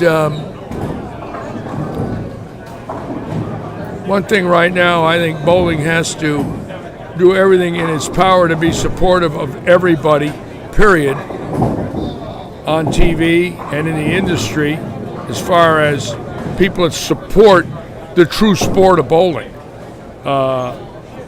And Rob Stone supports bowling. So does Fox. That's for sure.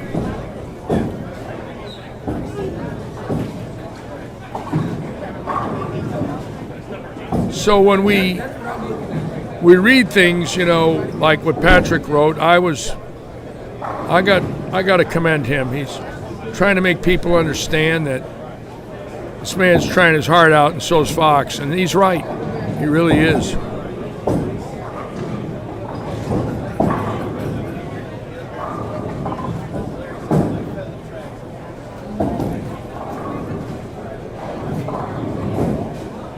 Patrick Allen's unique distinction is he was voted into the USBC Hall of Fame and was supposed to be inducted last May,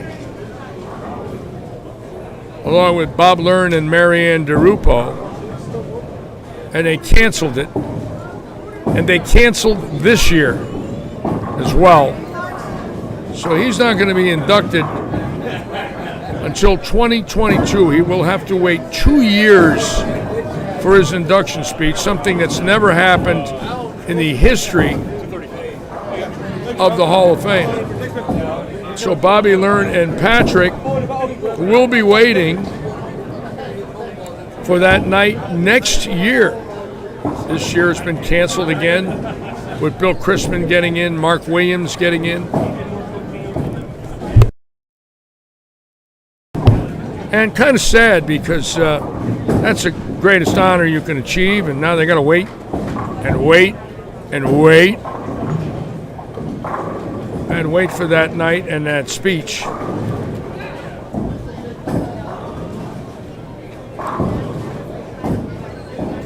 Kind of wondering what PA is going to say that night, finally in Las Vegas, and Bobby Learn, two dear friends of mine. PA slept in my house probably 100 times as a kid. He was an usher in my son's wedding. They were very close as kids.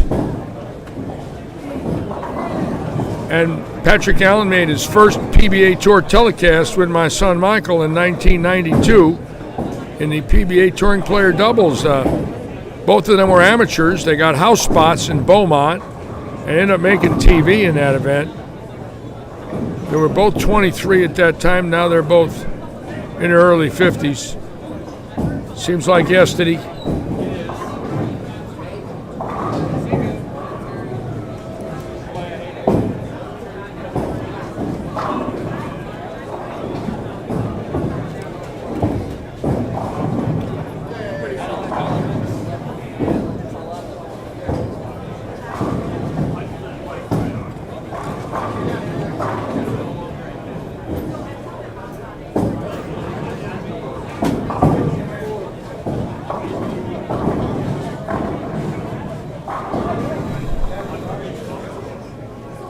Then for all of you that just tuned in, you're watching the Oaks Farms Premier League at Robert Eddy's Lightning Strikes Bowl in Fort Myers.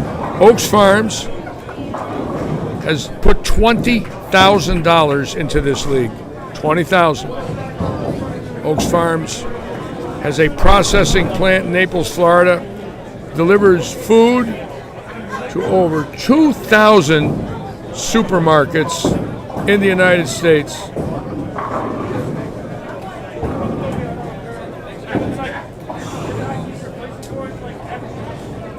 There you go, Justin Stevens. You see it, and you know that's the takeoff on turkey. The turkey became a turkey about 115 years ago in New York City. The bowling proprietors of Manhattan had an award during Thanksgiving and Christmas that if you threw 3 strikes in a row, you won a turkey.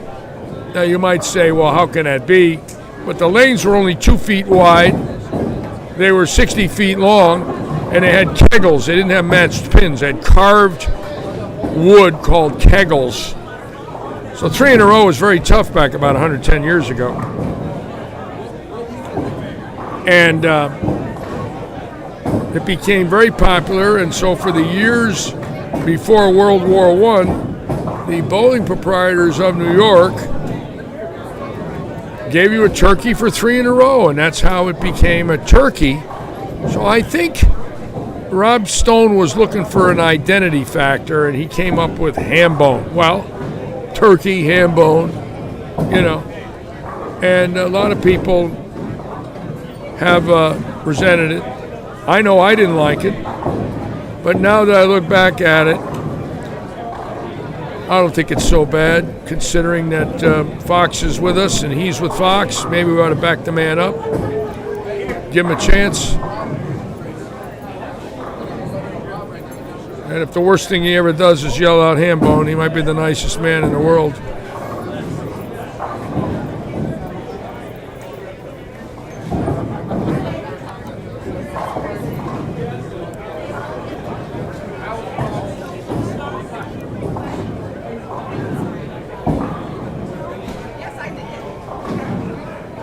Now we're going to watch Lee Ratchin get up for 8 in a row, and obviously the lane's breaking down now.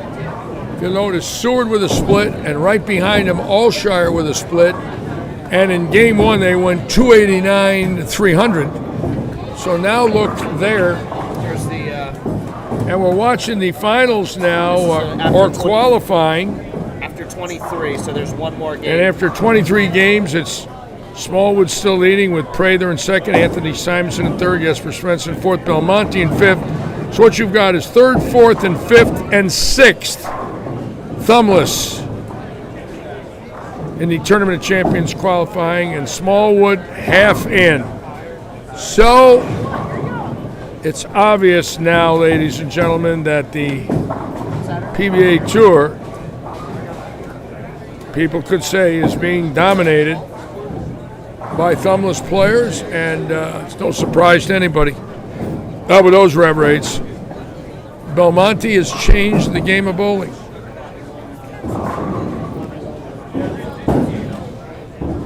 No doubt in my mind. Oh, you good, Larry? Yes. Huh? On 8? I can't get lane 8. No cameras. No, there's none down there. Or right beyond it. All right, Lee Rathjen now for number 8. Here we go. There's okay, Rathjen. Now somebody's got the front 9 on lane 8, and I don't know who it is. There are no cameras, so I can't tell you. Jamie Kreutz, it looks like. He's got the front 8 here, so we're going to stay right here on lane 9 and watch him.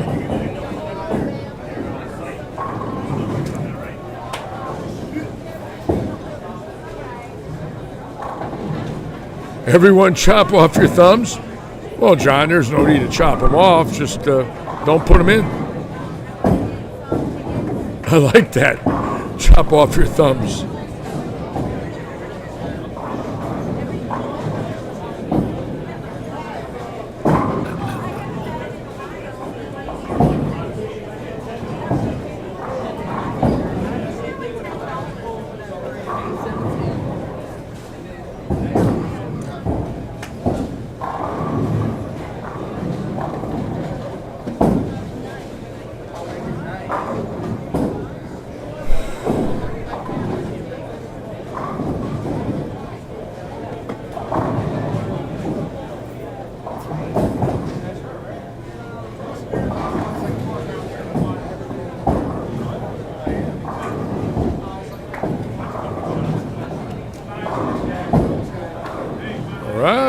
Jamie Kuykendall throwing it pretty good there. That's number 9. And Lee Rathjen just got number 8, so we've got 2 more shots at 300. We're going to just go right up the ladder now and watch some bowlers.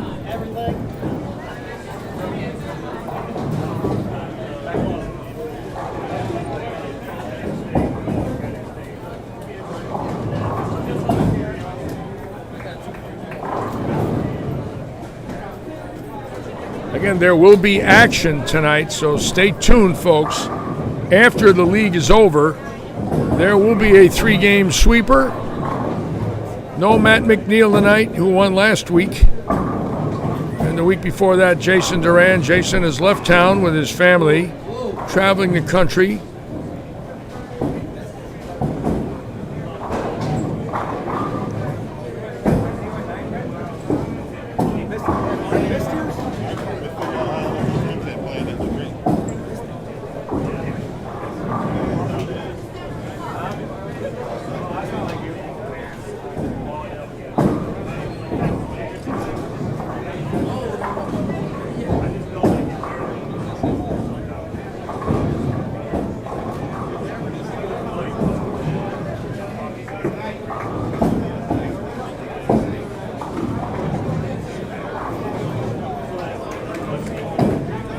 We're going to watch Lee Rathjen coming up right now for seed to table.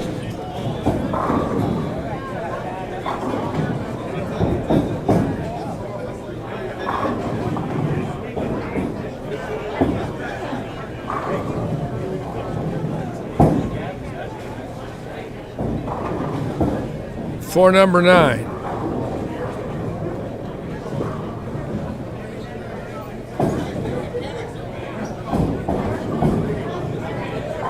Rathjen 10 in the pit, looking good.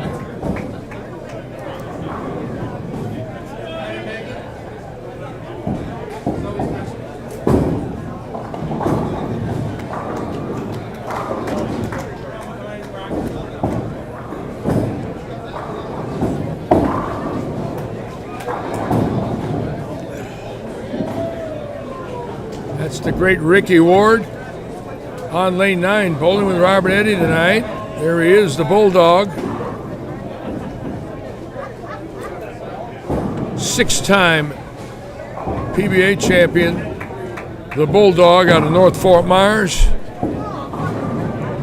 Was 6-3 in championship matches. 6-3, a great record.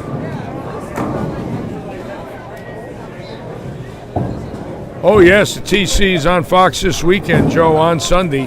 $100,000 for first place in Jupiter.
Allshire with a ball change. Rip 7-10.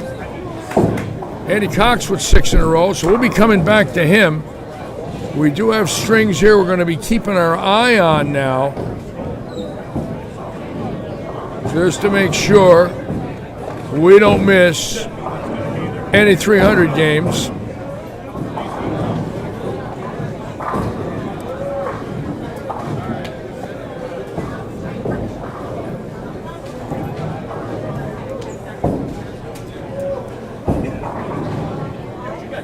So we've had a 300 tonight, a 299, a couple 289s, big scores again here at Lightning Strikes, and a big weekend. Starting Friday night with the sweeper, and then Saturday's qualifying. Sunday's 24-man bracket. The top 8 teams will get, or 8 bowlers will get a bye, and then the round 1 or 2-game matches. So 9 through 24 will bowl. The 8 winners will bowl the 8 bowlers that are seeded. And then there'll be 8 winners, 4 winners, 2 winners. And the champion will take home $2,500. Wow. All right. That's number 10. He looks pretty loose.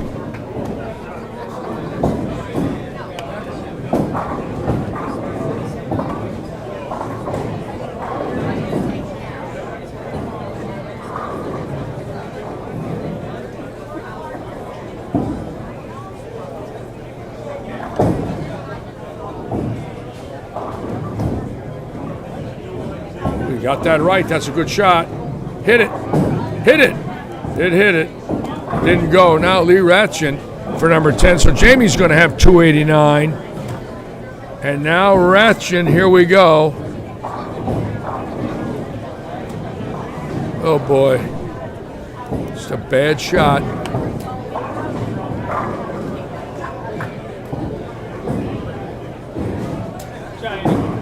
Really decelerated on that, just didn't get through it.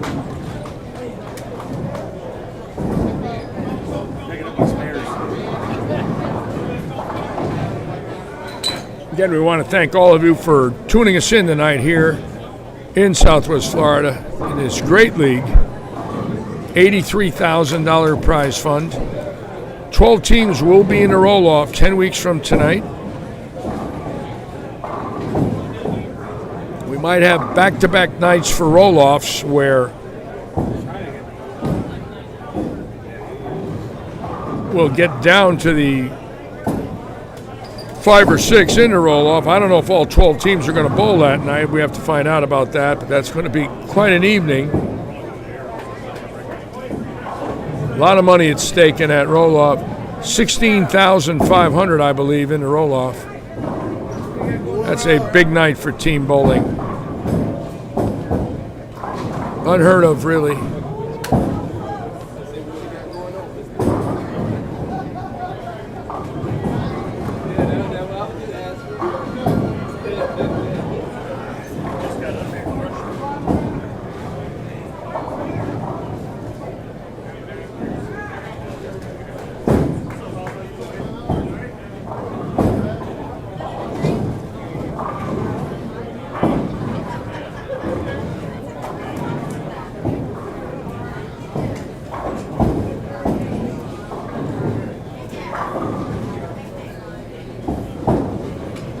All right, here we go now with Andy Cox on 7 for Naples Fire Protection.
swing and 10. Great shot for Andy Cox. Right on the money there.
Trouble, you know that, right?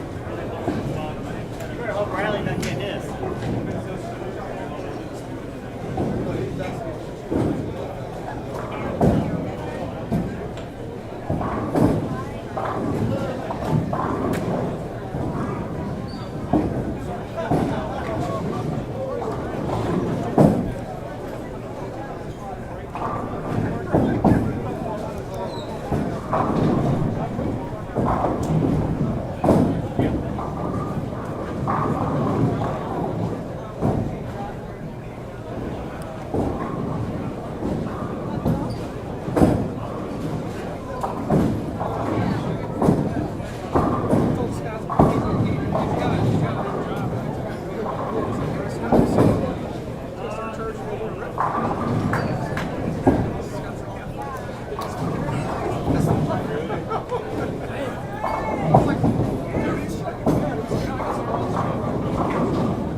Joe Penko or Cooper wants to know if the 9-pin for a lefty is a Randy. Yes, it is.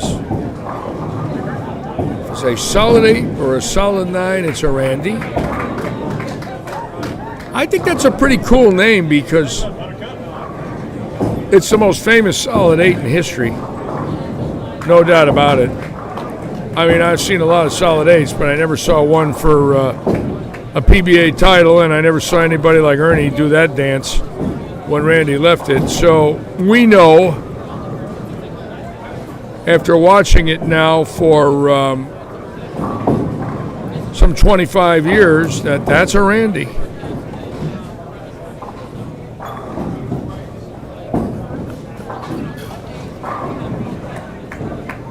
Spoke to Ernie a few weeks ago. Ernie will be 77 on April 11th, I think. 77 or 78, one or the other. Ernst getting up there now. My buddy Ernst. Seems like yesterday I watched him bowl that first night in 1966. Him and Petraglia the same night. First time I ever laid eyes on either one of them. There they were, bowling action. And we're still on the phone together, thank God.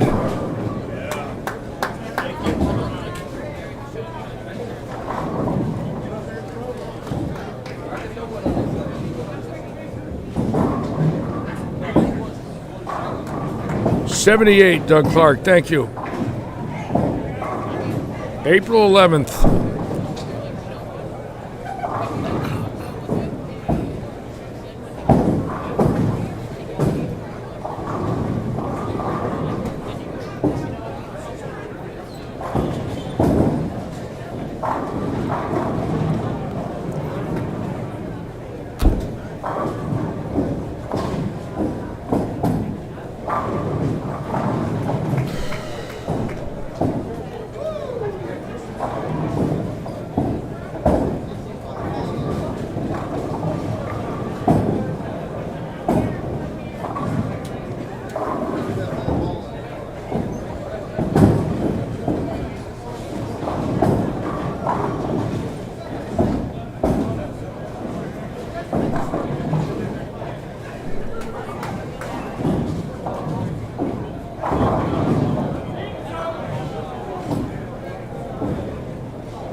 Tom Kotz wants to know what year I turned pro.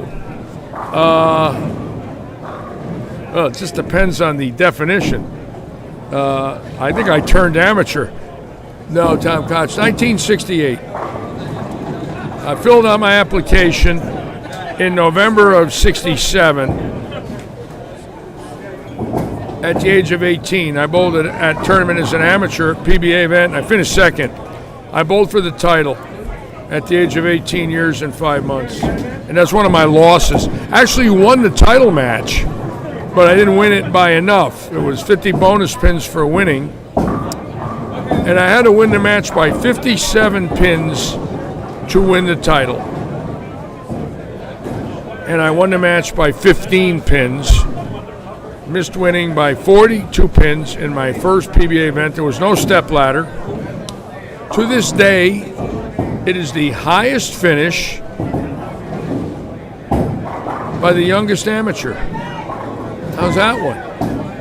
No amateur's ever finished higher at that age. I was 18 years and 5 months. No amateur has ever won at 18 years and 5 months. It's in one of those records you don't know about, and I don't blame you, why would you? But it is a record. And I had Don Carter sign my PBA application that day, along with Chuck Pisano, who was the Eastern Region Director. And I don't remember who the third person was. It's a while ago. I don't remember. But I know Carter signed it. He was PBA member number 1, and he was there that week.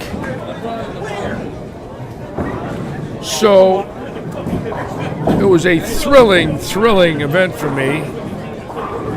I lost my first game in match play to the great Bud Horn from Los Angeles, and then won 11 straight, where I beat Ritkerzon, Hardwick, Davis, Godman, Sutar, Jim St. John, all Hall of Famers. Was 11-1 after 12 games. I was unconscious. Never in my life did I ever win 11 match play games in a row, before or after that event. Just was in a zone, living a dream as a young boy. And something that I will never forget.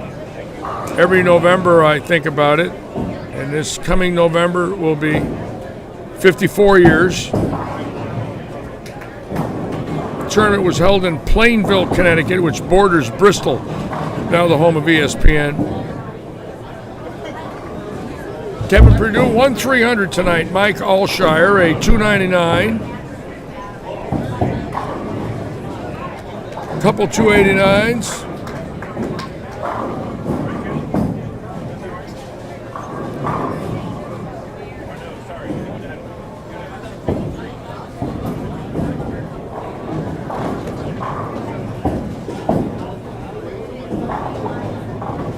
Well, Paul, I'm lucky. You know, I'm one of these guys that somehow survived. I really didn't plan anything in my life other than to work for my family, try to have a few nice things, try to live a good life, and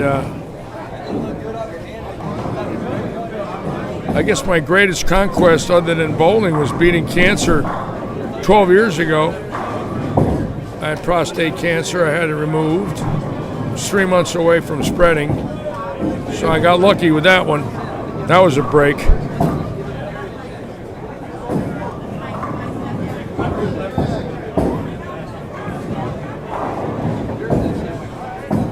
And I guess my next break is that I quit drinking about 26 months ago. And that one for me was pretty tough. I grew up in that environment, you know, in bowling centers and bars and on the road, bar hopping every night, you know, when the tour would get to town.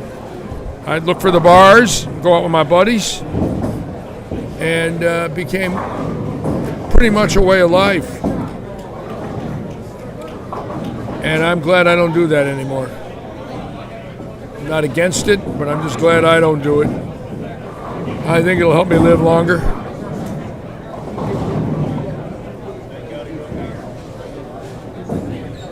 The Although I did love to drink Merlot. Well, I could polish that stuff off.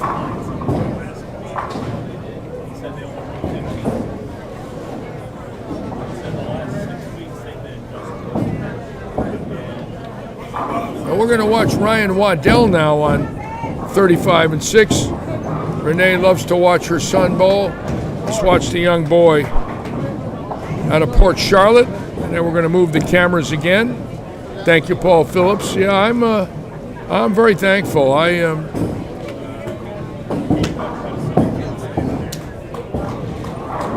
Although I crave it every once in a while. I was joking a few weeks ago with some people. I wanted a teaspoon of Merlot, but I refused it in the end. A teaspoon can lead to a big glass, I think. All right, let's watch Waddell here for number 5, young boy. Shot 300 in the Florida State Tournament at 17. Come on, hurry up. Atta boy. Smiling, going, yeah, I got it.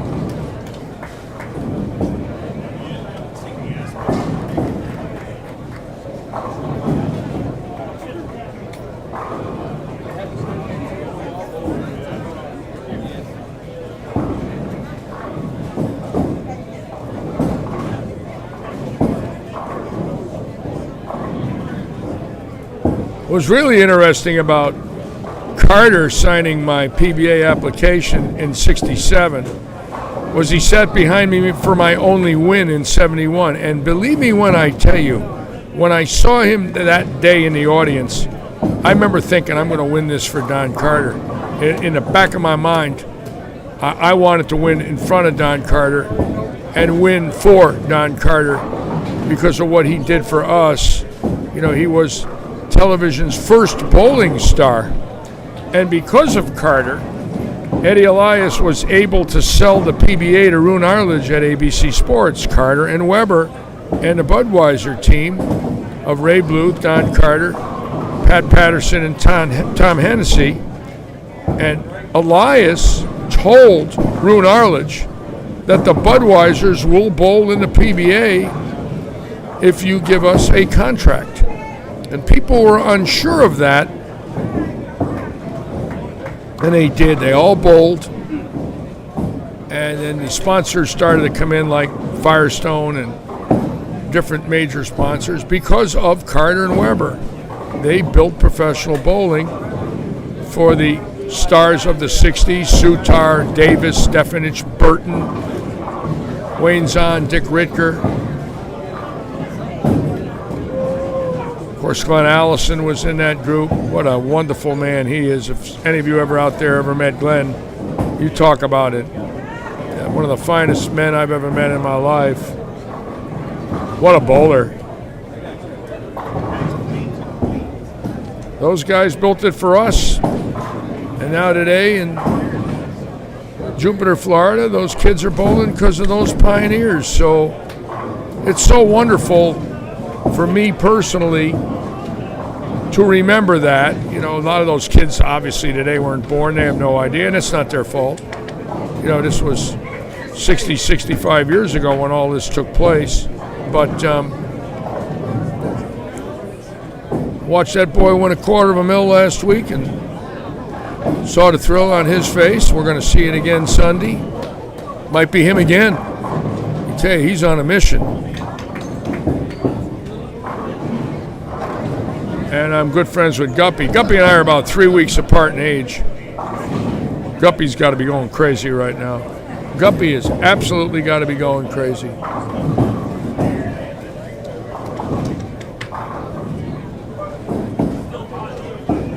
Now we'll watch Ryan throw a ball and we'll move the cameras for all of you. Again, we're in game 3.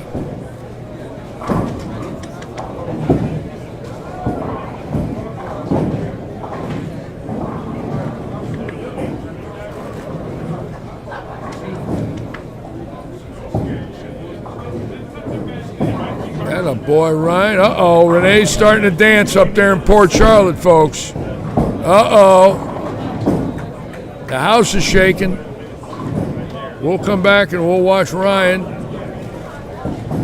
Let's see if we can bring him to the finish line here. tonight at Lightning.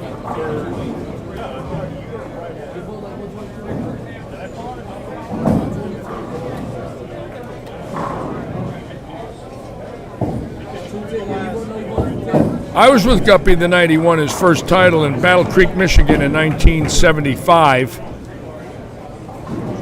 And Guppy was in orbit that night. He had a party, had a victory party in the bar at Notke's Bowl in Battle Creek.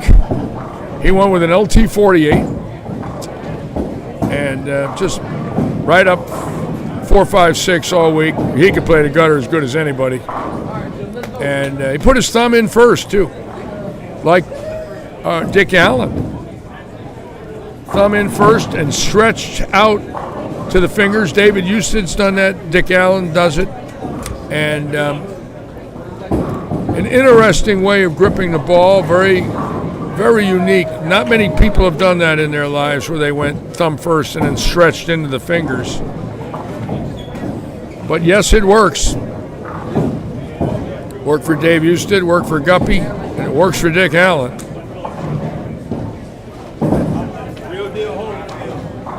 Tommy Jones, I forgot Tommy Jones. Boy, I guess it works for Tommy Jones, huh? I like how he puts that hand in at 45 degrees, puts the thumb in, then swings his fingers back. How's that one when he does that?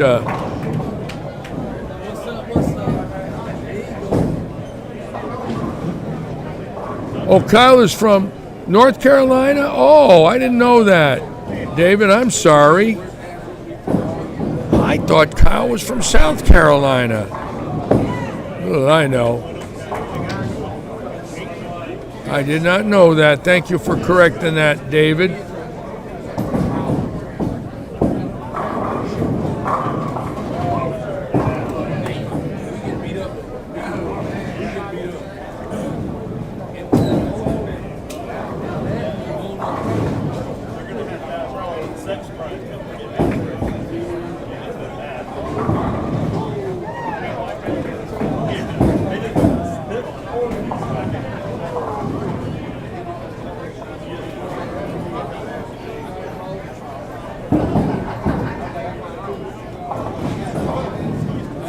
Got a little slow there for Ryan.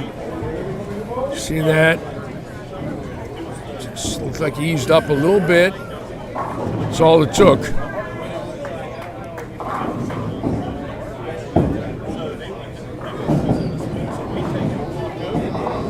Taylorsville. I'm sorry, Renee. I did not want to give him the kiss. Please forgive me, Renee. I did not think I'd give him the kiss on that shot. Let's see if he makes it. Maybe he'll get a spare out of it. That's a pretty good shot. Nope. All right. Sorry, Renee. I didn't mean to do that. She goes, no kiss, please. And lo and behold, a 5 and 3. Oh, God, help me. Oh, God, I did not want that.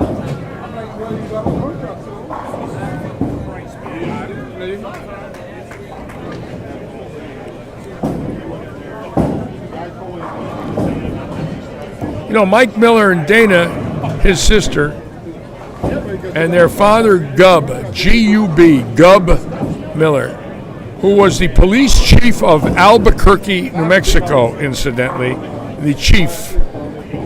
And I forget Mrs. Miller's first name. They were the first husband, wife, son, and daughter to have sanctioned 300 games in the history of bowling. Husband, wife, son, and daughter. There's a history question for you. And it was documented in the Bowler's Journal when the wife did it. The kids did it and the father did it. But when the wife did it, they looked up in USBC records or ABC records at the time. And pretty cool story there. And of course, brother and sister winning on both tours. Now, other than the Millers, that's sort of an interesting one there. brother and sister, both winning on the tours.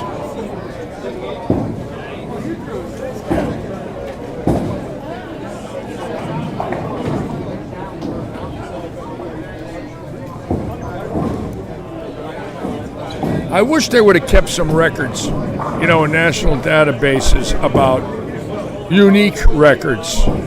For instance, what would be the highest game bowled in doubles in the USBC doubles by a father and son? Or a mother and daughter, which could now happen, or a husband and wife. Little things like that don't seem to mean a lot, really do in the world of records, and bowling's never kept them. Baseball will tell you every record under the sun. They were smart. They documented everything. They documented the first unassisted triple play. They could tell you who the player was. Jim Wambangizi was his name. Unassisted triple play. He was the only one that touched the ball after it was hit. Do you know what the odds are of that, ladies and gentlemen? Think about it.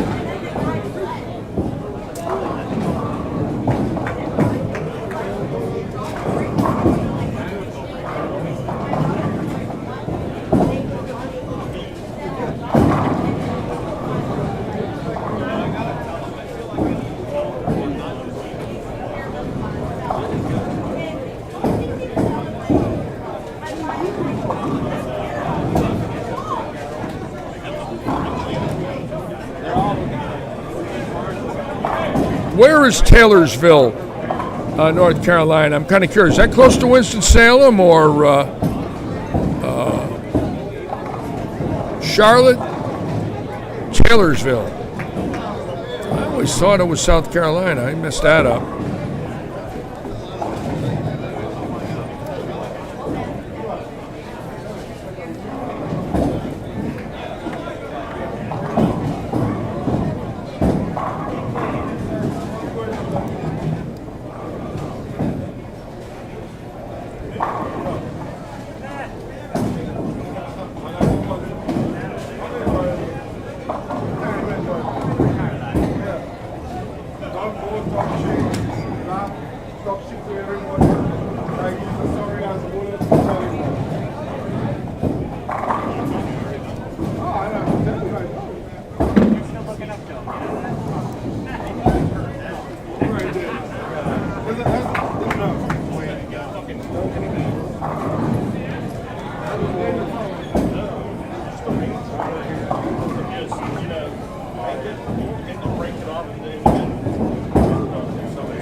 Let's watch Bobby the Hammer Hamilton.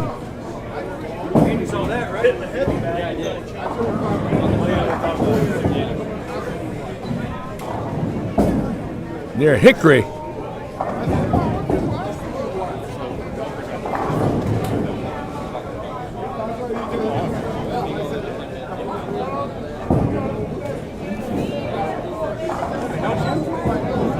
Oops. Oh, he's stuck on that one. Oh boy.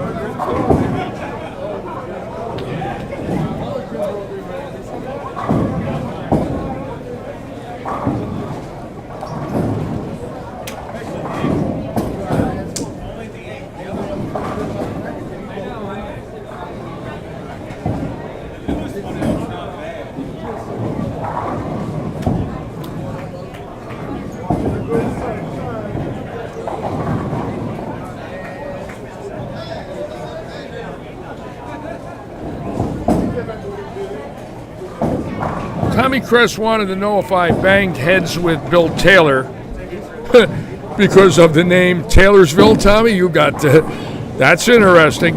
No, they did not name Taylorsville after Bill Taylor, that's for sure. Bill Taylor was by far the most disliked man in the world of bowling when it came to the USBC, or which was then the ABC. They hated Taylor, and he hated them. And Taylor was a fanatic about not fooling with the game. And he got on them in the early 60s when they put the void in the pin. That's when it started. Taylor believed that they had no right to change the center of gravity. And when they put the void in the pin to make the pin top heavy, he blamed them for making the game easy. Can you imagine then calling that easy? And he said it was a cancer. And he wrote books about it. And he challenged them and their integrity. And as the game evolved into the late 60s and the lefties started to dominate, he challenged the lefties, including me. He did not like lefties. So what happened was this man out of LA starts to write books about how the game is being destroyed by the industry and the American Bowling Congress. And that the American Bowling Congress is on the take, and they're giving away integrity of the industry. And he went on and on and on and on and started this lifelong crusade to purify the game, if you will. And I knew Taylor. I didn't like him in the beginning of our relationship. And later in life, in the middle 90s, I sort of talked to him a little. I did something horrible to him in Indianapolis in '94. He brought his lanes in, his oilless lanes. And he set them up at Woodland Bowl in Indianapolis. He let all the pros bowl on his oilless lanes. They were overlays. And he laid them right down on the lanes and let everybody bowl on them. Resin rolled out at 20 feet. Resin hit that lane and rolled out at 20 feet. Urethane worked and plastic worked. And Norm Duke was the only one that threw 9 in a row. He threw them with a blue dot. Plastic worked on Taylor's lanes. Resin did not work. So one night, they were set up right outside the bar down the low end, and one night, I was in one of my silly moods, and I took a magic marker and I autographed his lane panel for him and said something about your panels are this and your panels are that, and I signed my name in magic marker on his oilless lane panels. And he came in the next morning and saw my signature on it and went crazy and wrote a letter to Commissioner Mike Connor of the PBA that I should be fired. And Connor called me up and demanded I apologize to him.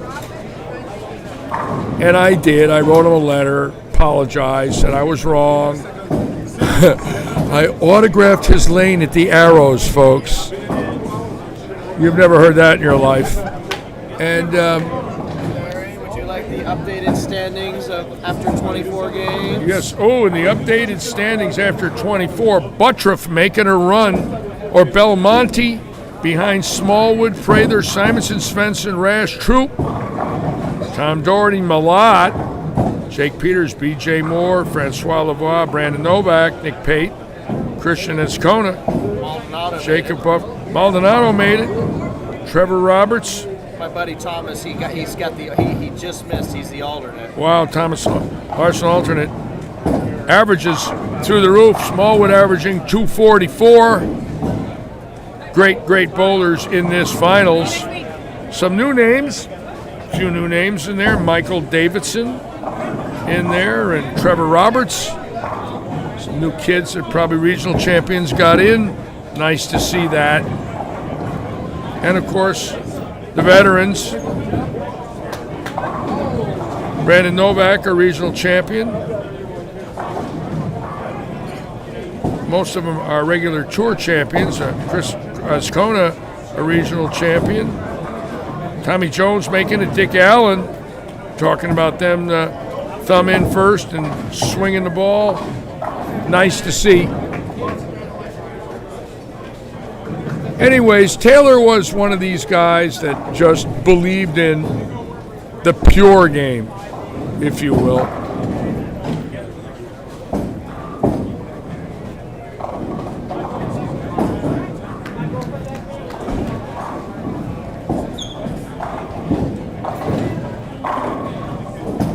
He coached Glenn Allison, Mike Durbin. He coached Don Carter. He coached many of the greats of the 60s. Jerry Hale.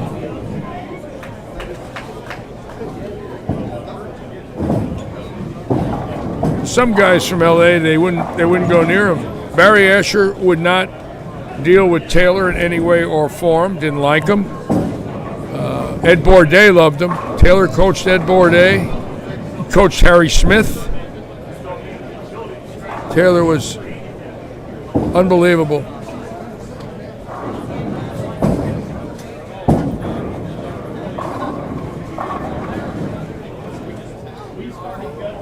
Keep in mind there will be action tonight, so hang around, folks.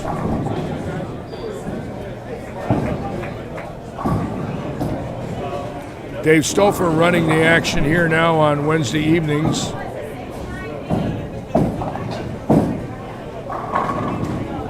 Wow.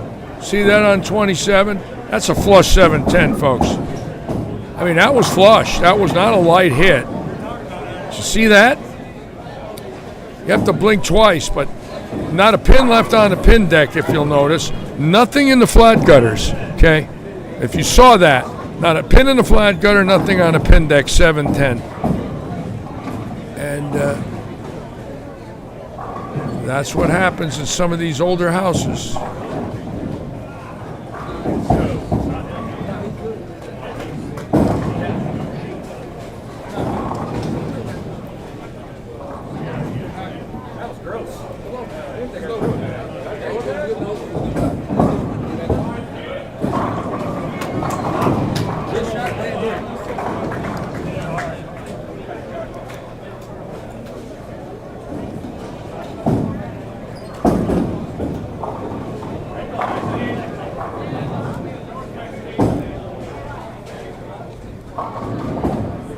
Yeah, there's a few bowlers sticking tonight.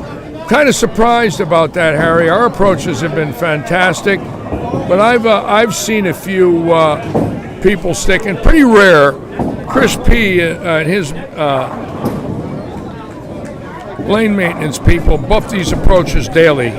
They really pride themselves on the approaches. But I've noticed a few sticking. Very rare, but again, that's in Florida with synthetic approaches. Boy, that's very possible.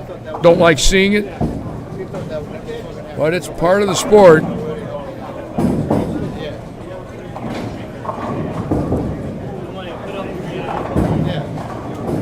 Got those number 10s on with a leather sole, and it still sticks. That's amazing.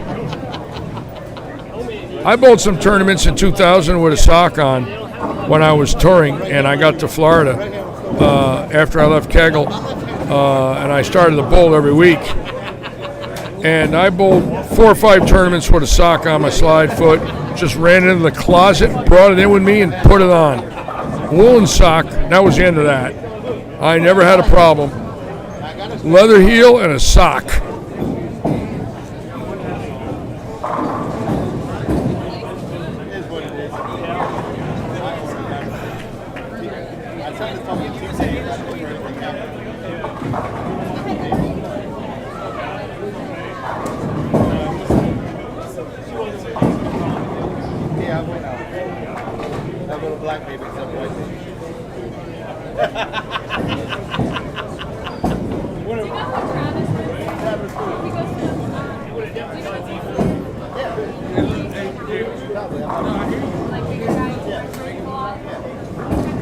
If you'll notice on that seated table team now, Seward with a big string again, and Stouffer now. Some big strings again late in game 3 as they follow the oil left, if you will. Yes, they call those soles, Joe, the perforated sole, I believe. Oh yeah, the red heel helps, Harry. Got to have the red heel. Again, for all of you watching, thank you. As usual, stay with us. There's action. Speaking of action, right there on 23, Brad Stewart David Stouffer on 22. They'll be involved tonight. They always are. Brad Stewart becoming a PBA member this week, or the end of last week. And his mother bowled the PBA Tour in '94 and was the PWBA Rookie of the Year 27 years ago. So mother and son, both pros in their lives, which is very, very interesting, okay? And that's a great stat for us in Southwest Florida. I am not sure, but I believe that's the first time in the Southwest Florida Bowling Association a mother and son have been PBA members, or members of each organization. I'm not 100%, but that's an interesting little stat. I want to congratulate Chrissy and Brad for that great honor.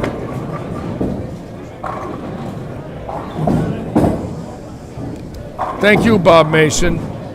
So nice of you to be aboard with me, Bobby. Pleasure meeting you and your wife in Morgantown.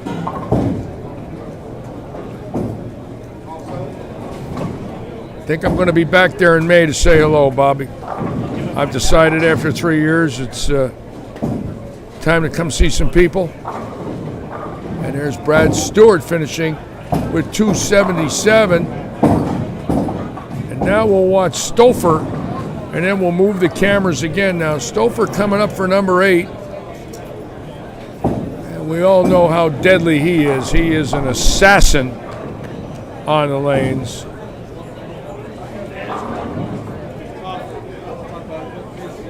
And look at Alshire with 300 in game 1, and look at game 3, folks, with Stouffer behind him with 7 in a row, and Alshire shooting 160. And they say it's an easy game. Well, not that easy. Oh, ringing 10. Great shot. Alshire surrounded with 2 7-baggers. Look at that. Is that crazy? And 161 in the middle if he strikes spares out. Bobby Hamilton at an 802. Bobby Hamilton, 802 tonight. The hammer.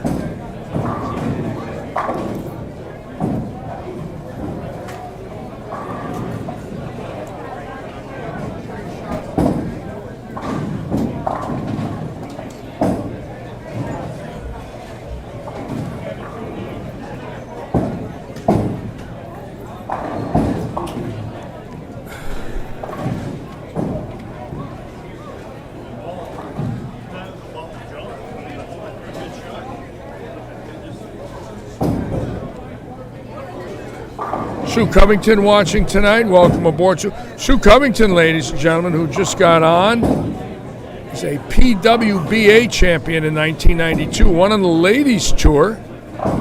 Watching her husband bowl tonight, David.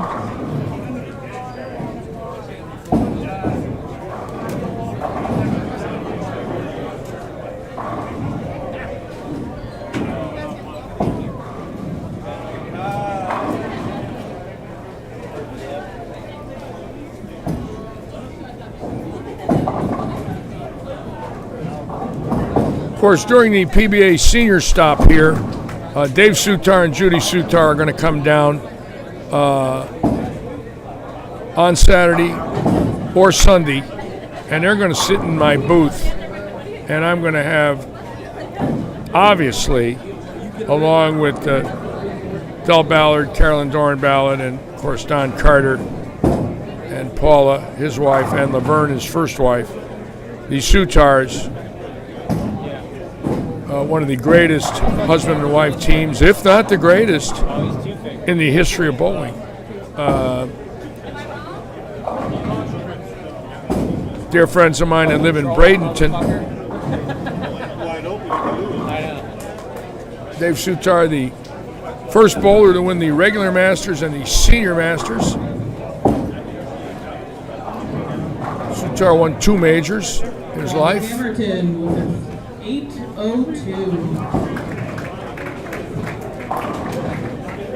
802 for the hammer.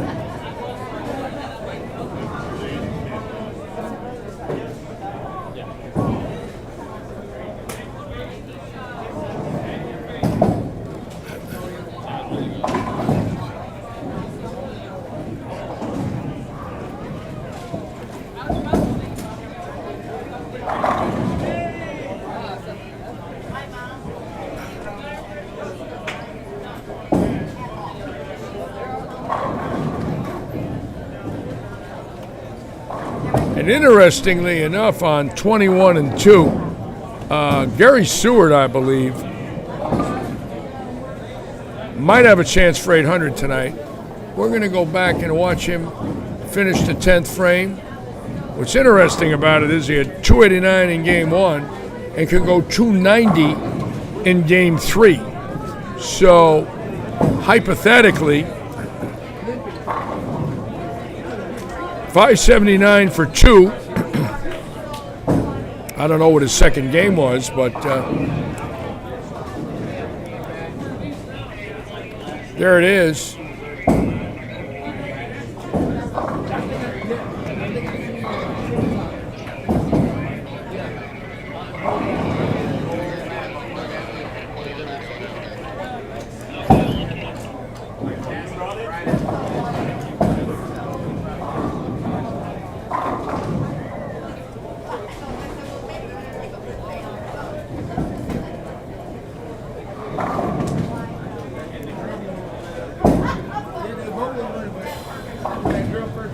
Again, stay with us. Live action tonight at Lightning.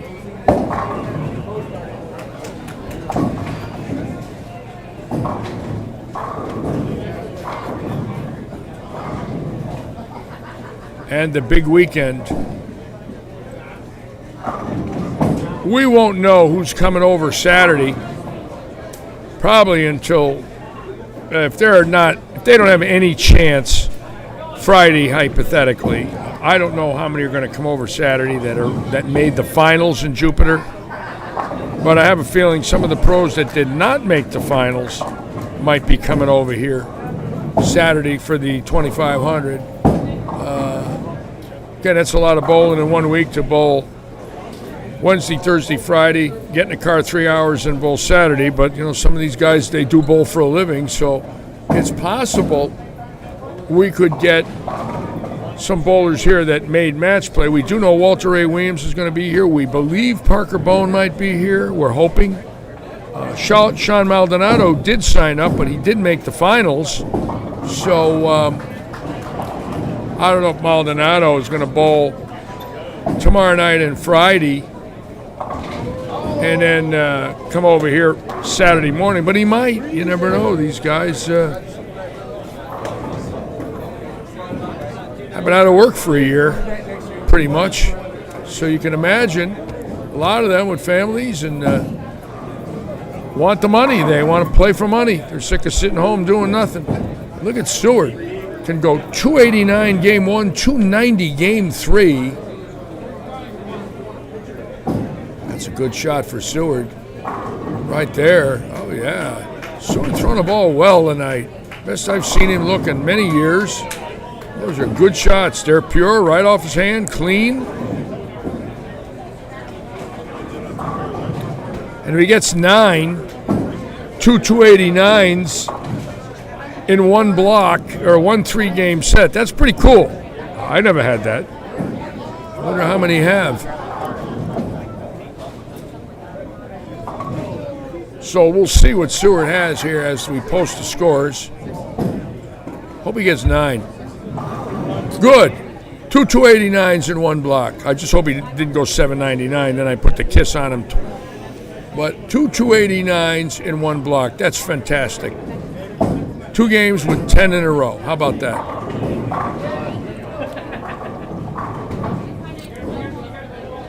I like that. I don't know what he's using, Eric. Could be a 2.0. He is with Brunswick.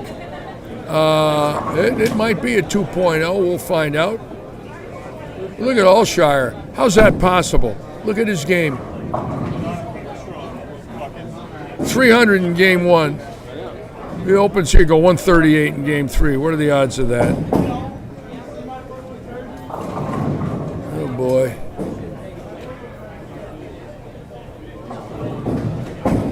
Look at that game. 1, 2, 4 splits. 2 8s, 2 7s. No spare misses. No doubles. Unless he strikes here. That's a That's a tough way to finish. And a solid 9, of course. For 149 in Game 3 and 300 in Game 1. What a difference 2 games make. Carolyn Garrison. Hello, Carolyn. Welcome aboard. Eric Brunson. Hello, Eric. Thanks for joining us. Carissa, you got to be happy, Carissa. That's great bowling for Gary. Gary Seward with a monster tonight. And action starting shortly here at Lightning Strikes.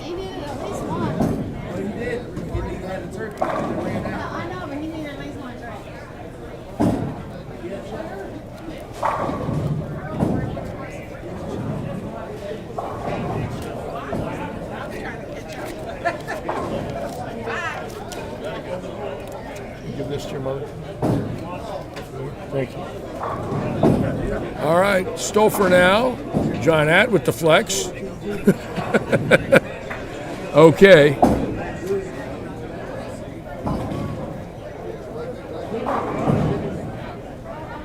Stouffer's sticking a little too on that pair. Very seldom do we see that. I mean, our guys are on top of these approaches. They know they have to do that. And I've seen several people testing him tonight after the slide. Very rare here. They really pride themselves on manicuring our approaches. So that one's sort of surprising me a little bit.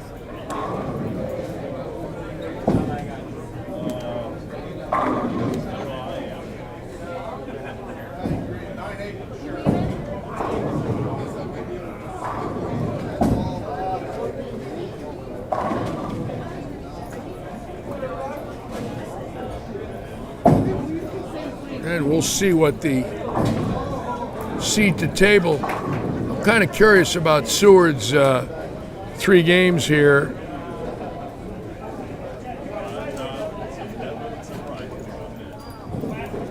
I got one for you. Hubby and wife bowling 300s on consecutive nights on the same pair. If that isn't a record, Carolyn, I don't know what is. That's, again, those are the things that I wish were recorded, what I would call unique records, if you will.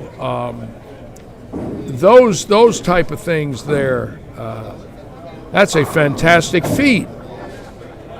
Hubby and wife, 300s, consecutive nights on the same pair. That's from another world. And what did Seward bowl? 780. Look at that. 289, 202, 289. Wow.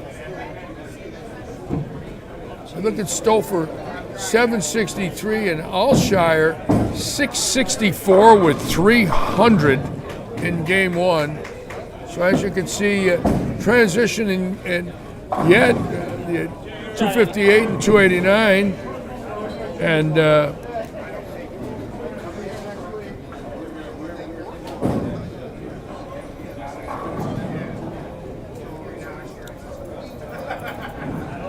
again, action shortly, so don't go anywhere. Where's Beagle at? I don't know. He was kind of talking about how much his elbow was bothering him. Joe Penko's dad averaged 191 with no series over 600. That's crazy. I would never believe that in a million years. Every set between 573 and 599. That's crazy. That's crazy.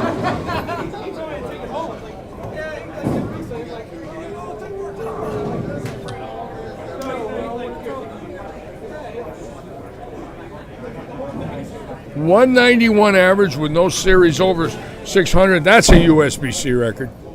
That is impossible. Unless, I'm sure, Joe, if he did it for 36 weeks, it's not impossible. Wow.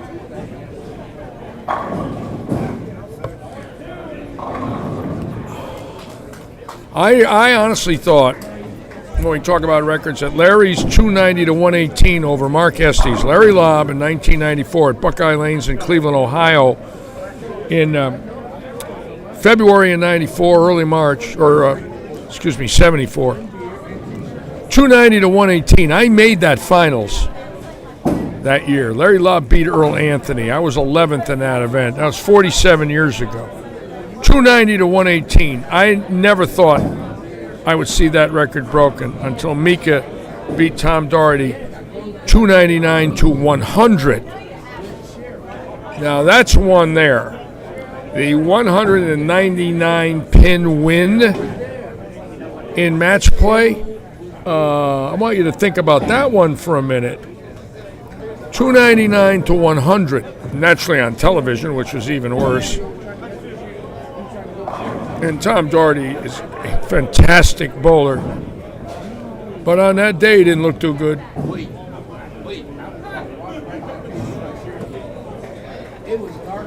Well, yeah, I would give him locks after 440. Shoot a $160 and you're in.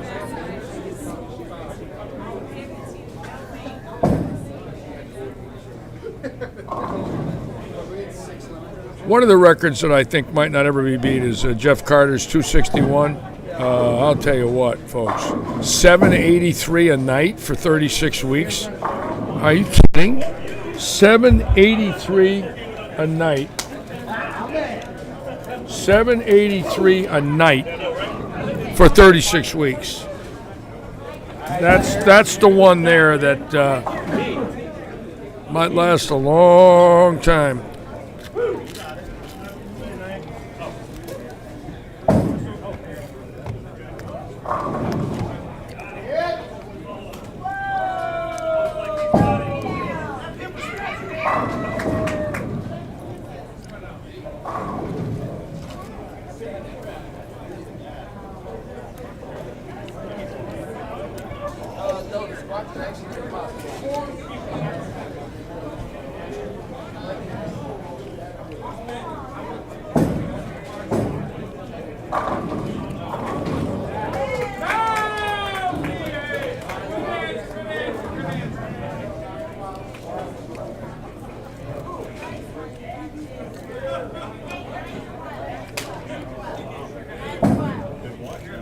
Bobby Hamilton leading the league tonight with 802. Gary Stewart bowling great, 780 with two 289s. Mike Alshire with 300, a bad last game of 149. Very unexpected. Again, there will be action, so stay with us, folks. There will be a 3-game sweeper. Usually pays around 500 for first.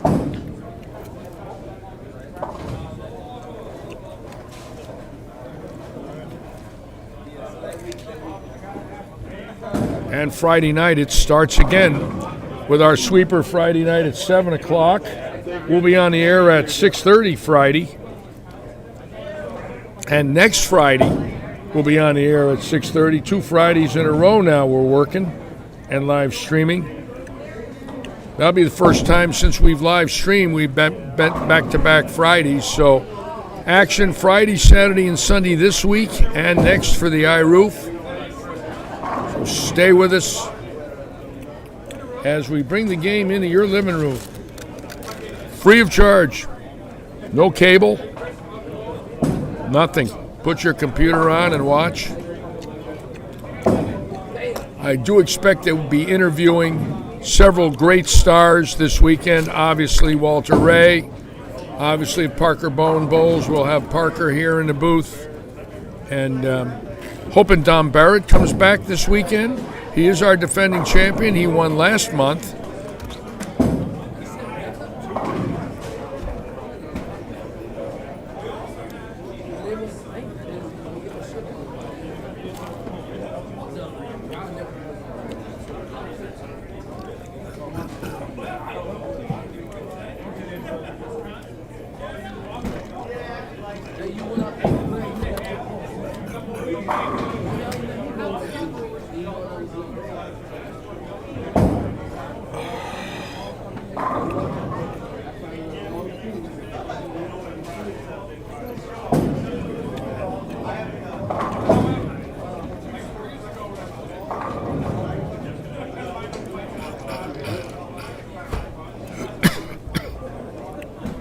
Thank you. Thank you. Two.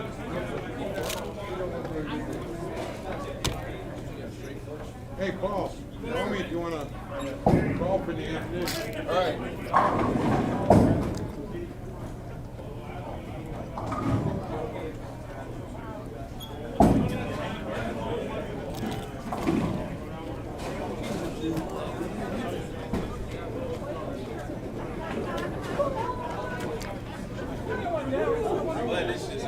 And we're watching the bowlers finish up now.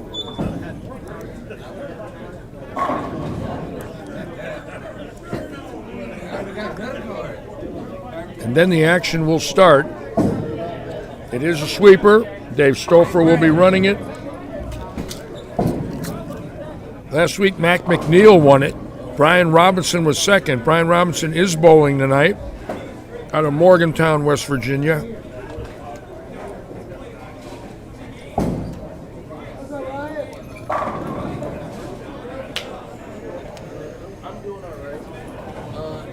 How'd you bowl, Jeff? I bought a 227, 2 bowls, and then some 180, but whether I bowled a 700 and everybody on our team bowled 700, still wouldn't have won. I didn't bowl too bad.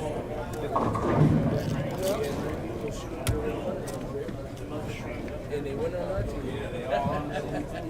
Got everything now? I think so. All right. Don't lose your little laugh you're doing.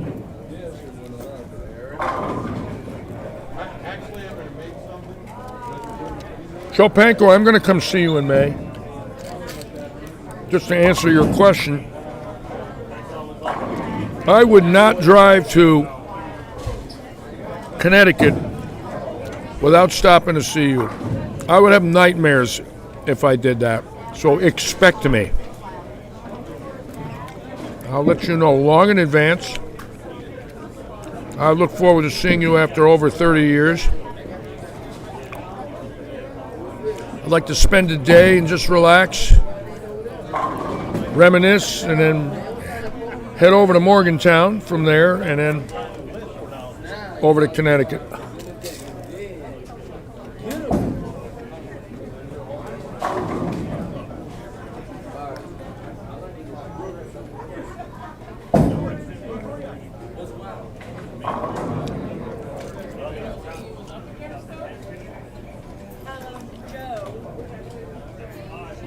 All right, Leon, have a nice evening. Thanks for watching us. Of course, it's 5 hours later in the United Kingdom, I believe. It's 5 time zones, so it's 9 here, about 2:30 there. It's a long night.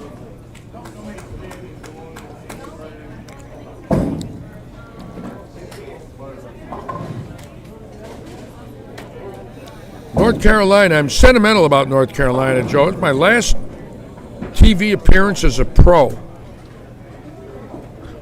Was in Winston-Salem in 1971. I was a young boy, finished second on February 20th. And I always think of the wonderful people of North Carolina. The next year in 72, I did make the finals there, and 74, I made it in the same house. 3 or 4 years, I bowled well there in Winston, yep. And North Carolinians are wonderful. Down to earth. Treated this Yankee boy like it was a homebody that 50 years ago. Still got the newspaper clippings. Carissa's saying goodnight to Leon. That's nice. Carissa, Gary Bowl, great. 2 289s and 1 block. Carissa, 1 3-game block. That's pretty cool. 2 289s, 2 10-baggers. Went 10 spare and went spare 10 spare. How's that one?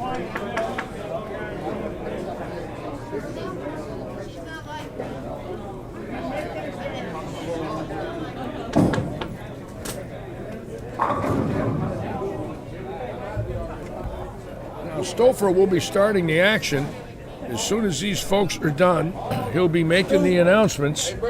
So let's see what happens here.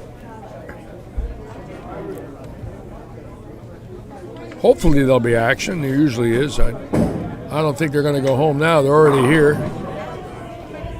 I know Brian Robinson's ready. Stouffer, Scott Cobb, a few others, I'm sure.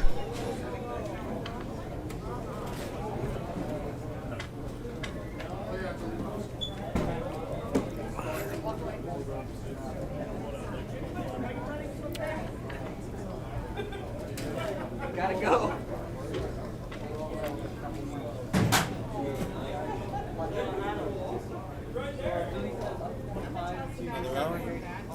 I don't know. I don't know. There could be. I have brackets and eliminator at the front desk. All right, action's over. Now we're going to see what's going on here with our sweeper action, as we've been doing that now the last few months. It's been fun to watch, interesting. It's obviously scratch play, no handicap, and some heavy hitters. So let's find out exactly what we're going to have going on this evening. And as you can see, still some bowlers in the concourse. Place clearing out a little bit. Let's find out what's going to happen here at Lightning Strikes. Bobby Hamilton right there with 8:02, putting the sweater on there. Great bowling for the Hammer. We're not short on clothes. Now we're going to see if there is sweeper action here in Southwest Florida. Looks like it's kind of quiet in here tonight. Maybe there won't be action. I don't know. We'll find out shortly. Hopefully there'll be something for us to watch. There's the plastic can, and Ice Martinez looks like he's leaving. He's got the street shoes on. Schumacher looks like he's leaving.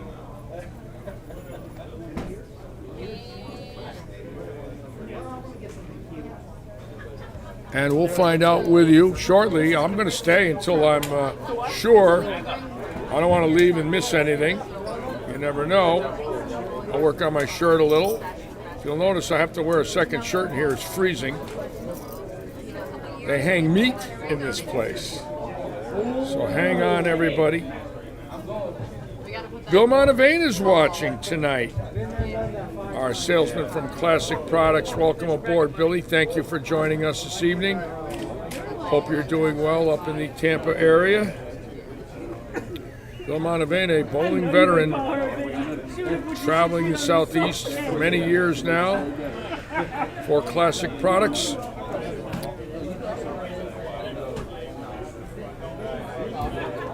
Again, waiting to see exactly what Dave Stouffer is going to come up with tonight. We'll let you all know shortly. Evan Baranicki way down there on the low end with Brian Robinson and some bowlers, and hopefully there will be a three-gamer tonight. Dave Covington right there having something to eat. PBA champion right there, won the Resident Pro. Well, I think that flow bowling would be more exciting, Bill. I mean, now, Bill, I would like to be watching flow bowling too. In fact, the monitors are right above me. If I look straight up like this, I see them right above me, and I love watching that tournament. That is such a wonderful event. All right, Bill, being that you're watching flow bowling, who won the first Tournament of Champions? Bill, I'm asking you, and you better get this one right. I give you 10 seconds. Who won the first Tournament of Champions, and in what city? Bill, from Classic Products. Being that flow bowling's a little more. No, I did not. All right, guys. If you have any payouts, Terry's waiting for you tonight on brackets at the front. Bill, desk. it's a question you should know. The pregame all right. Tournament, $50 tournament. You should know the answer, Bill. 23 and 24 in about 5 no. minutes. No. And we'll take some sign-ups. No. You're wrong. Now you're guessing. The first Tournament of Champions You're damn right I'm old enough. The first Tournament of Champions, who won it? And no going to Google now, folks. No cheating. But let's see who can guess this one. I know it instantly because I'm from the 60s. No, not Jack. No, not Hook and Bob. Kent. Let's put it this way. It's not a trick question, but it was, and it will always be the first ever PBA Tournament of Champions. Nope. Now everybody's guessing. Joe Panko goes Jack, meaning Beatalillo, Akron, meaning the city, and Joe then saying Billy. Wrong. Kent Lee's Hooking Bob, wrong. And it was not in Fairlawn, Ohio, so now I'm giving it away. All right. Nobody's getting it. I thought you guys were history buffs. Why am I the only one that knows this? I'm only 71.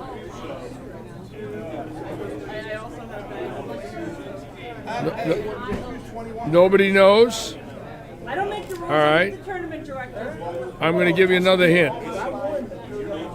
No, good try, Craig Robinson. The tournament was not held in Akron, Ohio.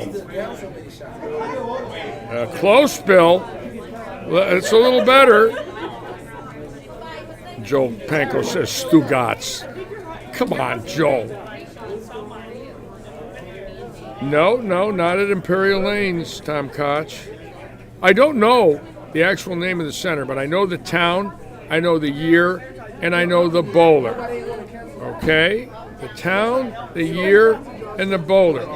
Craig Robinson, this is Don Carter. Good try, but no. Of course, you always have to pick Carter. I would pick Carter. Nobody knows. I don't believe it. I thought one of you would get it. No, not Hardwick. He won in 1960. He won in 69 and in 60. No, he won in 65, excuse me. Hardwick won in Akron in 1965. On that show, he beat Dick Weber and Joe Joseph. Okay? Now, let's see if anybody's really alert. I'm going to say it again. In 65, Hardwick won. He beat Weber and Joe Joseph. Weber and Joe Joseph. And nobody's guessed it. Now, I guess nobody's old.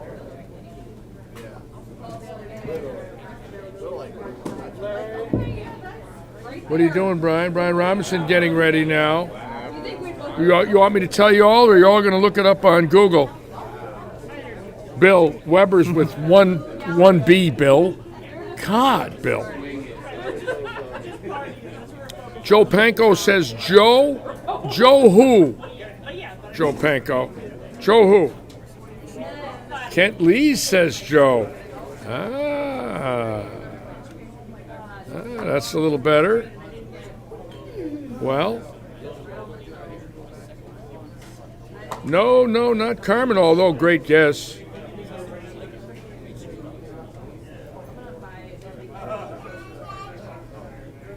Well, all right, you ready? Or you want a little more time? What do you want to do? Want to play the Litchi Quiz Show? Joe Joseph. Craig Robinson, yes. And now the city and the year. Craig Robinson, you got Joe Joseph. That's correct. Now the city and the year. Indy, yes, Bill. Yes, 1963 in Indianapolis. They did not have one in 64. And then Firestone came in to the Akron Bowl-O-Rama in 65, and then Wayne Zahn winning in the Akron Bowl-O-Rama in 66. Then in 67, Jimmy Stefanich winning at Riviera Lanes, and in 68, Dave Davis. And in 69, Billy Hardwick. Then in 70, the great Don Johnson. Then in 71, Petraglia. Then in 72, Durbin. Then in 73, Jimmy Godman. And, Godman won in 69. Johnson 70. Petraglia 71. Durbin 72. Godman 73. Anthony 74. Right. 75 was Dave Davis. 76 was, who the heck won it in 76? Marshall Holman. 77 was Mike Berlin. 78 was Earl Anthony. 79 was George Pappas. 80, who the heck won in 80? Wayne Webb. 81, Steve Cook. 82, Durbin. 83, I don't know, won it in 83. 84 was Durbin. I think 85 was Mark Williams. 86, Holman. 87 was Mark Williams. Then from 88 to 95, I drank and I forgot them all. Okay, we got a sweeper. Dan Drigger's asking about that. We do have action, Dan, here at Lightning. Dave Stouffer running the sweeper tonight. Give me a second. I'm going to move some cameras. Bear with me.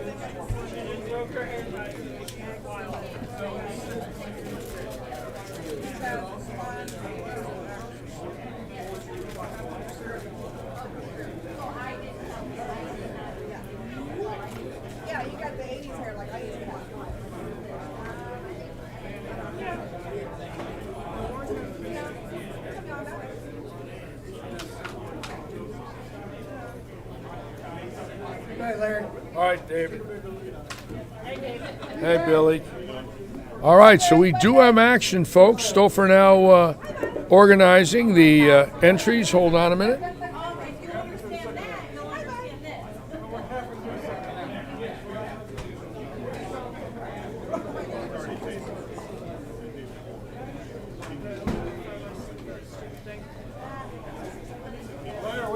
Hey, how you doing there, Bammer? John Van Baren's going to be bowling our senior. You want to sit with me? Come in here. Now, I want to ask you some questions. This is the great John Van Baren. Get a little closer to me. We got a smaller picture here, John, tonight. Now, you're going to be bowling the PBA 50. I am bowling. And it's going to be your first PBA 50? I turned 52 weeks before. You turned 52 weeks before. Now, you bowled national stops in your life, right? I bowled at Don Carter Kendall, correct? I bowled at Orlando, the one where Chris Hayden won. In 2002. Yes. At the boardwalk. At the board, you bowled there. Yeah. Good for you. Was that your last one? Cross with Mika. Yeah, that was the last one. So you're bowling in 2002 and 2021, 19 years apart. So you bowled at the age of 31 and now 50.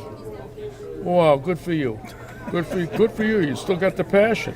Yeah. Well, you got to have the passion, right? Got to give it a shot. Got to give it a shot. I mean, I'm excited. I mean, it's you don't look 50. You took good care of yourself. I feel 50 tonight. I know. I understand. I feel 80 tonight. I feel 50 tonight. I understand. I feel 80 tonight because Bill Montevena is watching me. So he just aged. Oh yes, he just aged me 9 years. I was 71 when I started. Now you're 80. Now, Montevena got me. Gave me the kiss of Montevena. Oh my gosh. Yes. Where's McNeil tonight? He's not here? McNeil's not here, thank God. He's giving everybody else a chance. I was going to say. He's over there repping Storm tonight over in Jupiter. Oh, is he? Yes, he is. He is the rep there. So are you going to bowl tonight? Yeah, I'm going to bowl. You're going to bowl action? Yeah, I'm going to try to hang on for 3 games this time. How long does it take you to get here from Sarasota? About an hour? Hour and 10. Hour and 10. You like coming here? Yeah, I work here. I usually stay here. I work here on Wednesday, so I don't drive far. I just have to drive back. Oh, I got it. I usually have a hotel. Really? I don't, yeah. Really? I'm driving back tonight. So you run an LA Fitness here? Is that it? I have an area. I have 14 clubs. 14 clubs? clubs? I oversee, yeah. So I'm here only on Wednesdays. Yeah. You run 14 clubs? Mm-hmm. My God, what a career. How many years now with them? You were telling me 24. 24 years. Thank you. Wow. How did that happen? Sort of an interesting career. I started in '89 at Bally's. You remember Bally's Total Fitness? No, I'm not a fitness guy. I was more of a It bar was- guy. it was Did Bally's have Sambuca and Some of the clubs did have Sambuca. You remember Jack LaLanne? Remember those clubs? Yes, in New I York? remember Jack So they LaLanne bought as a out kid. Jack LaLanne. It was Vic Tanny, then it was Scandinavian, then it was Bass. So I started when I was right out Wow, of high school. interesting, interesting. I got certified. I did a lot of personal training. And, Really? Yeah. So And you're I just- certified I- personal trainer. Oh yeah, I got certified many times. Really? And I just stayed in the business, and I found LA Fitness in '97, and it was a big. It was 40 clubs. It was big at that time. Now they have 800. But 800 yeah, clubs? When I started, they had 40. 800 privately owned. Oh my God, that's Yeah, crazy. yeah. I had no idea. That took Incredible. off. Incredible. That took off into another planet. Oh my gosh. Do you have to be a member? You have to be a member. So, like, of 800 clubs, how many members are there? A million? Yeah. Million members? Oh yeah. At least. Close to 2 now. Really? That's wonderful. Yeah. Really? So, incredible company. So, but yeah, I'm looking forward. I know it's going to be a little softer pattern. I just, Ricky drilled a ball for me just now. Well, you have to bowl. It's in your blood. Yeah. You may as well. It's this close. It's a house spot. You're in. It's 15 over. It equals out a little bit. Yeah. You don't have to bowl the flamethrowers, that are up there two-handed and with 500 revs. Not too many seniors are going two-handed other than maybe Walter And Ray Walter, if he gets yeah. going, Yeah, right? yeah, But it does even out a little bit because the older guys are a little more traditional in their games. Yeah. But good for you. I'm glad you're bowling. Yeah. You'll enjoy it. We'll be rooting for I'm you. excited. Yeah. Should be fun. Is your wife going to come down and watch you? I hope so. Good. This is my 50th birthday gift, I think. So, That's wonderful. should Bowling with passion at 50. Yeah. I'm in. Well, let's see what I can do. I'm Good. gonna try and give All it right. a run tonight. All right, go get ready. I'll see you in a bit. Thanks, We'll Larry. we'll have the cameras on you. Oh yeah. Okay.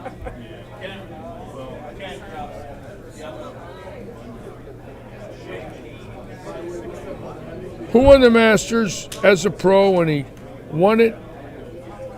He was a member and then dropped his card the year before. That's a real good question, Tom Koch. I don't know, Brian Robinson getting ready tonight. B-Rob. Hello, Larry. Anyways, you ready, bro? I'm always ready. Now, do we know of any other pros coming over here Saturday from Jupiter? Did you hear of anybody? I know Tim Foy's coming over. Yeah, Walter I Ray. talked to him. Tim Foy, who made the telecast in the roll-offs. Yeah. And Walter Ray. I heard Parker Bone might come over. Yeah, I don't know. I didn't talk to Parker, but I know I talked to Tim Foy. He didn't even know what was going on. And I said, listen, if you're not leaving Florida, you should come over here and bowl. And He's got to come over. Sure, he loves to bowl. He's a bowling alley rat, talked like to- me and you. My roommate Thomas Larson, he's the alternate, so I assume he's going to want to bowl because he's going to be just sitting around. Yeah. I'm sure he's going to want to come over here and bowl. Yeah. Because he's generally, when I room with him, we're always looking for stuff, when Yeah. we're not bowling or what. Oh, yes, I agree. I mean, when you're over here, it's just like anytime you're away, unless you can go home right away or something, generally when you're on the road or far away, you want to bowl as much as you can. Oh, I agree. You're here to bowl. The sun's one thing, but at night the sun ain't out. You may as well bowl a little. I mean, you always You got to find bowl. days. You got to bowl. You guys missed a year. Yeah. When you miss a year as a professional, you've got to get back in shape again. A lot of guys got stale, I believe, and the only way you're going to eliminate that is to bowl with the lights on. Practice doesn't help. You can only bowl so much for nothing. Yeah. You know what I mean? You got to get the juices going. You got to get flowing. And get that focus back. Absolutely. It's not easy for some people. Yeah, I mean, I think it takes a different mentality. Obviously, everybody's brains work differently, so to get in that mentality is going to be different for every bowler. But I'm glad you're bowling. with you. I'm glad you're doing this. You have to. Yeah. You have to. You have to dig in now, especially if you're not sharp, and you're coming off a tournament where you didn't bowl well. Yeah. I know when I didn't bowl well, I practiced more, Yeah. and then I looked for action. I looked for another tournament. I didn't care where it was. Yeah. I just felt I had to do that to find out what was wrong and get it right, if you will. I mean, I've traveled, 10, 12 hours, after a tournament to go find somewhere else to bowl. If you don't make the cut somewhere, you might as well just give it a chance, right? I mean, it'll pay $350. Well, I'm glad you're bowling. One more entrant. You have to bowl. Stolford down there on the microphone now, getting people to come in, as you can see. He's got the mic right there. And he's trying to get 20, 25 people to bowl tonight for us. Hopefully he will. And we'll have a little Wednesday action here. Yeah.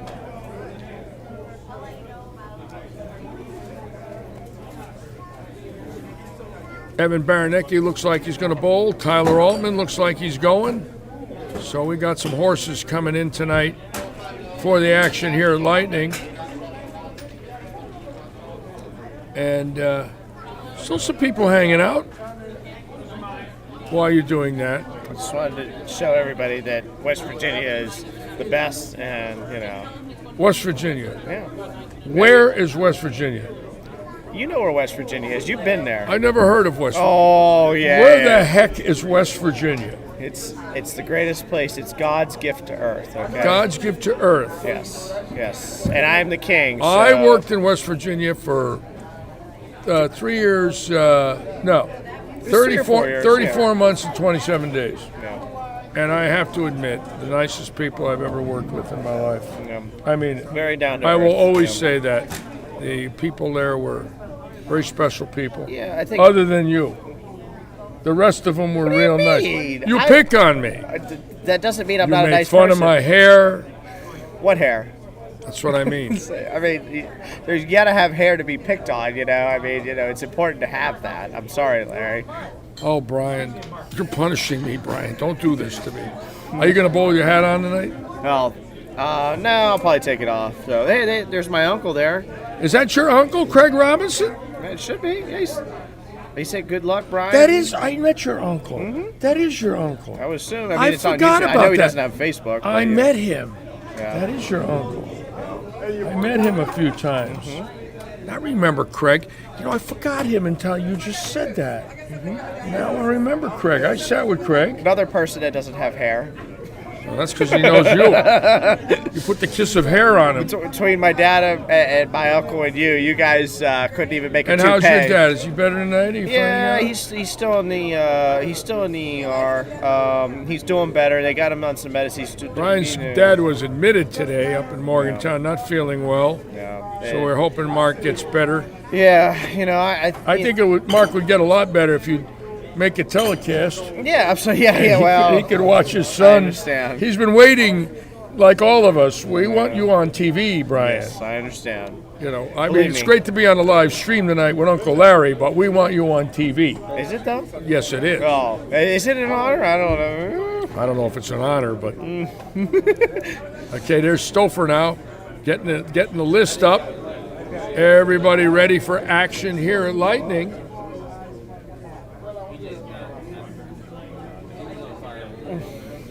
And just a great group of people. I'm going to move one of these cameras here.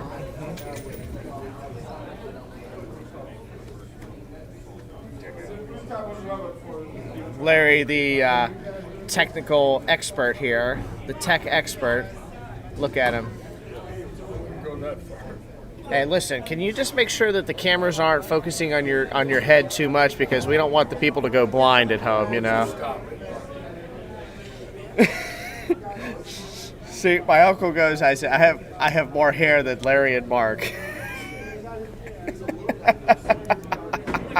Okay, so we got a couple cameras out there. Now keep in mind, I don't know about folks, that. I don't know the way this is going to work is they're going to probably bowl on lane 17 through 28. So we'll let you all know shortly. Again, this is a sweeper, and it's a $50 entry fee per contestant, and we usually get about 20 people. Don't be picking on my hair, Brian. Hey, that's what my uncle said. Keep in mind, you're my guest in the motorhome. You keep picking on my hair, I will evict you. What do you mean? You've been picking on me the whole time. You'll be sleeping in the Fleetwood Cadillac. See, folks, you think I'm picking on him? He's been getting at me this whole time. I mean, the only things I really like at the RV is really just the cats. I understand. See, they're nice to me. I understand. They let me pet them. They're my cute. cats are nice. They're very nice. Let's put the approach cam on. As you can see, there are some bowlers here, folks. Don't leave us. Okay, you want to predict scores tonight? Harry Wright is saying 695 and B-Rob to win. That's a low score. B-Rob bowled last night, Harry, right? Was it last night or the night before? They bowled a little match last night, and B-Rob had 800. Also, Bruce is going to run So maybe instead of 695, how about 795? Yeah. Lane assignments. 23 and 4 is Ice, Brian, Altman, and JJ. Oh, Ice is bowling. Okay. I'll be on 23, Larry. So okay. Make sure to get my good side on the camera, just so you know. All right. Okay. I'm watching you. Joe Panko saying 749 tonight. Stewart, 31 and 2. Schneider, Bam, and Lee. And we got a good group. And I'm going to predict right now 764 tonight. Panko says 749. I say 764 this evening. We will find out. If you don't bring your scores to Bruce, you will get a 0. I got the Tournament of Champions right above me on the monitors. It's fantastic. They're still bowling over there, I believe, in Jupiter. That's a long day for them. All right, guys, once again, 23 and 4, Ice, Brian, Altman, and JJ. 25 and 6, Schmacher, J-Mac, and Hammer. 27 and 8, myself, Miklick, and Jim G.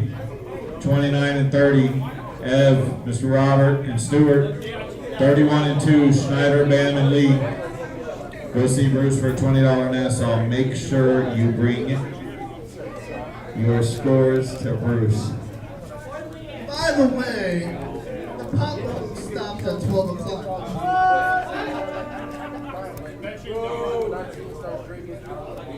Okay. We have action tonight here again. Keep in mind, this is the Wednesday action. It's fun. It's serious. And this is what we do here at Lightning. We show it all.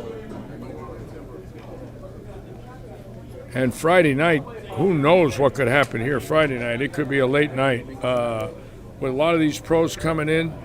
Same with Saturday night. Who knows? It could be a unique set of circumstances. There's a lot of people here that want to bowl. And we will find out and let all of you know as the week goes on. Obviously, I'll have a real good idea by Friday night what's happening. We do expect some big guns. You know, again, you can't ask them to enter this event before they know they're out of the other one. It's like Norm Duke said a few weeks ago. I don't want to think about anything past the U.S. Open and the Masters. I'm focusing on those tournaments, and so he would not go any further than that. And I believe a lot of these pros won't either. But once they know they're out over at Jupiter, they might decide to come here, and we're hoping they do. We would be honored to have a very strong field of veterans coming here to bowl with us. So we'll know more.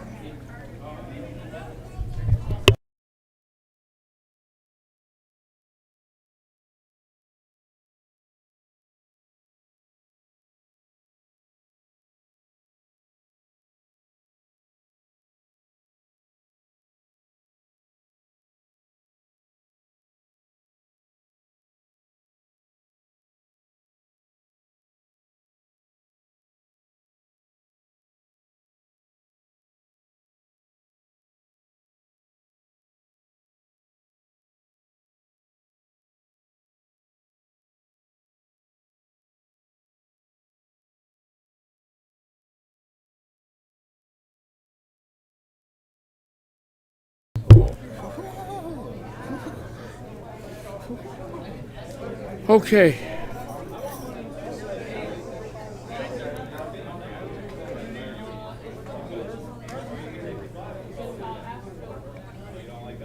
I need to see a doctor.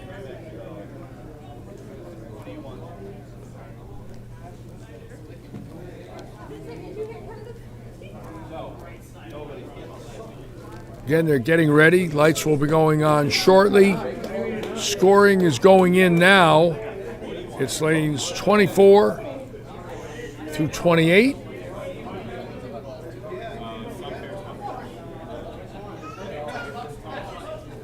Action again at Lightning. Brad Stewart, Evan Baranecki,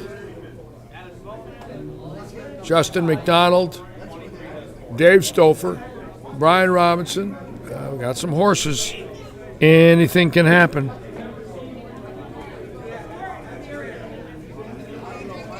Again, we want to thank all of you for staying with us tonight. All right, y'all, get to your lanes. 2 minutes, you're going to start. You're going to get 7 Lee minutes of Rathjen, practice. we've got some heavy hitters 10:02. in this group. Live stream. I mean, heavy hitters. You are on live stream. We respect the live stream, or you will be asked to leave. Thank you. Okay. That was very good about Dave Stouffer saying that. Respect the live stream. We want to make sure that we bring you the best. Every once in a while, a few things got out of hand a little bit, and we don't want that happening. So we have to make sure that everybody really minds their P's and Q's. Just want to make sure everything's done in good taste, because that's what it's all about. And this is a strong field of bowlers. Robert Eddy bowling tonight, Jerry Michelanek, Bobby Hammerton there tonight. We've got some very good shooters. These are good bowlers. These are people that could go to a USBC and win a singles, shoot 800 and come home with an eagle. Rathjen, Stewart, Stouffer, Michelanek, McDonald, Baranecki, Robinson. Good shooters tonight. So stay with us. Ralph O'Leary watching. Hello, Ralph. Vittorio says 757. That's a pretty good number there. Rick Wilbur, thank you for joining us, everybody.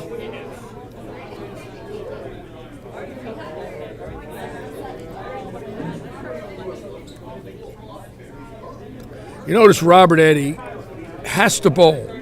You know, he drives up here from Naples. He bowls Monday night. He bowls Wednesday night. He'll probably be here Friday night. He's going to bowl the I-Roof Saturday. Then the following week, he's going to bowl the 50 and over. He's going to bowl the seat to table. He's going to bowl them all. He's just a hands-on owner.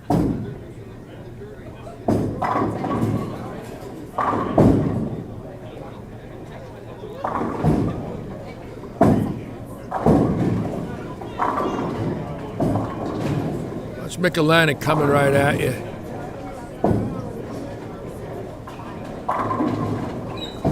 Hamilton, who shot 800 tonight right there in the white, led the league. Let's look at Jimmy Glisson. Whack. I mean, he gets it. All of it. He don't get cheated.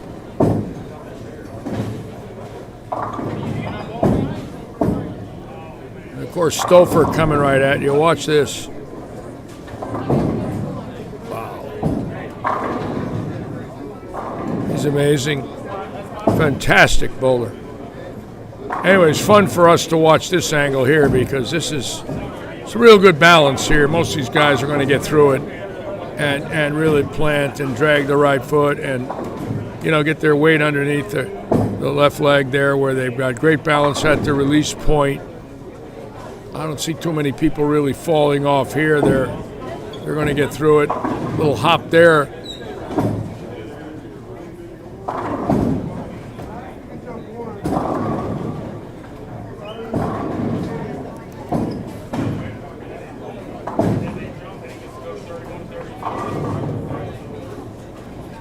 Again, thank you so much, all of you, for staying with us here in Southwest Florida. Robert Eddy bowling tonight, our owner. And what a unbelievable turnaround in this facility. Just an amazing turnaround. And we're going from 24 to 32, so there's action, believe me, plenty. There's Baranecki, Lee Rathjen, John Van Baren, and Brad Stewart. It just became a PBA member last week. We're so proud of Brad. He's a wonderful man. Always with his wife and his baby. They love watching him bowl.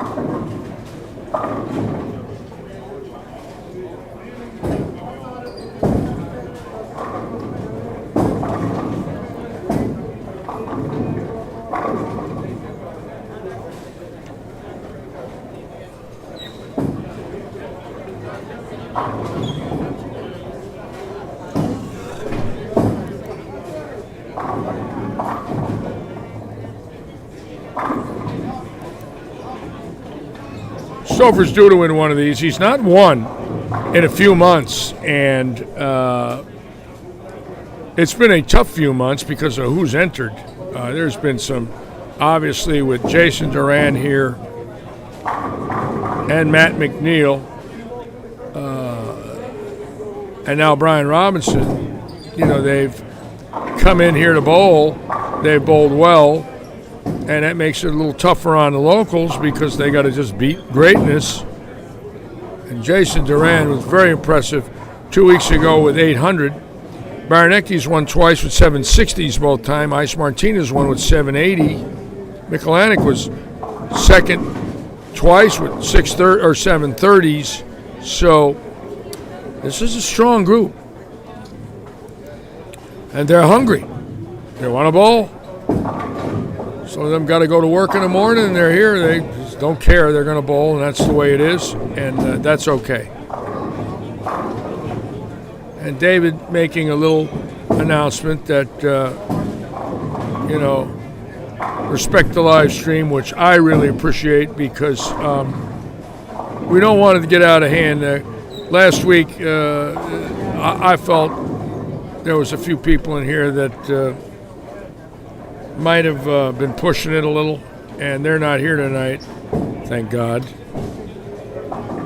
And sometimes, they get a little silly,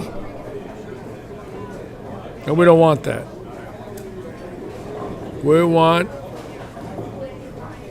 good bowling, gentleman-like competition.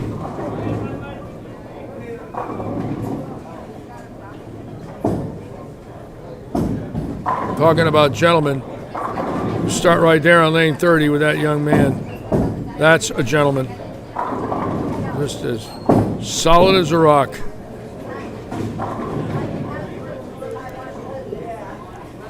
Bobby Hamilton bowled great tonight, 800. The hammer.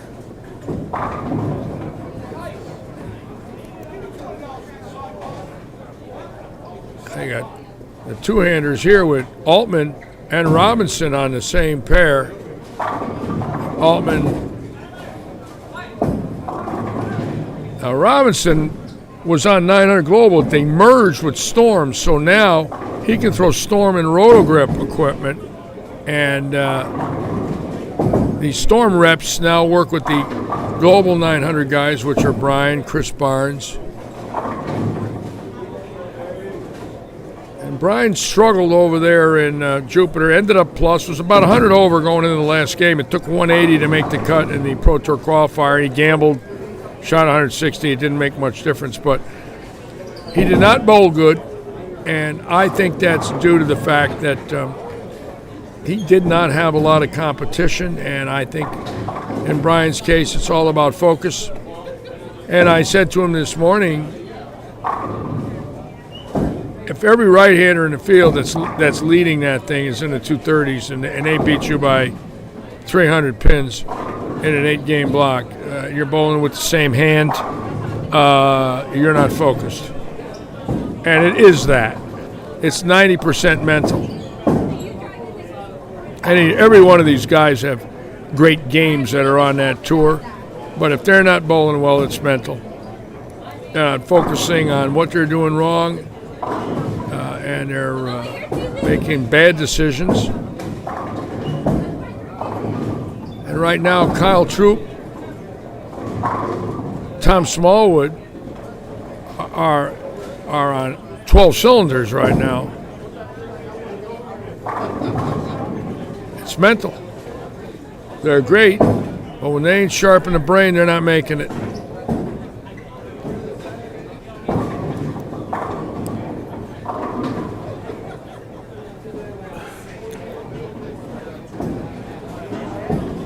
Terry Lee's watching. The Baron's done. Baranecki.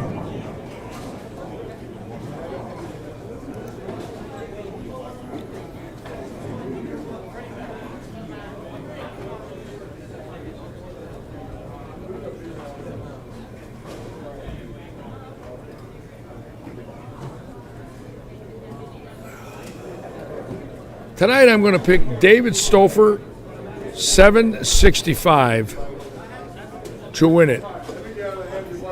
He has not won in about 3 months, and I think tonight's his night. Stouffer, 765 is my pick. That means he got the kiss and he'll bowl 480 and never talk to me again. But in the interim, I've still given him 765. And Lee Ratchet, after practice, is that depressing or what? You get practice and you leave that. Had a bammer right out of the chute. Let's watch Baranecki, the young star from Cape Coral. Bowling with the boss, Robert Eddy.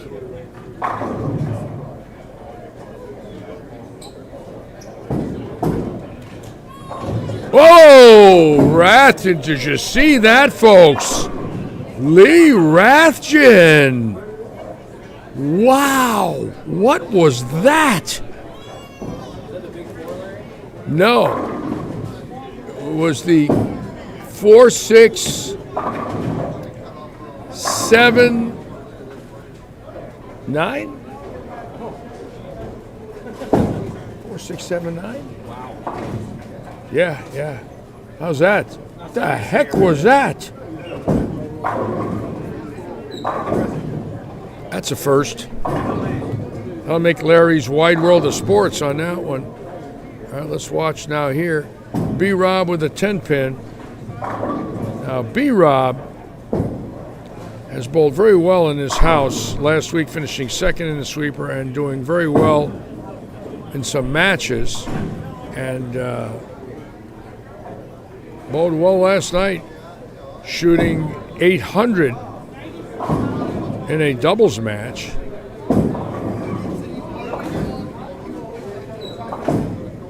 How about that spare shot? You don't miss many with that, huh? Now Rathjen, let's watch Rathjen again. He's so due. I mean, this guy's really a fantastic bowler. Attaboy. I mean, he is just due. Coming off a bad wrist.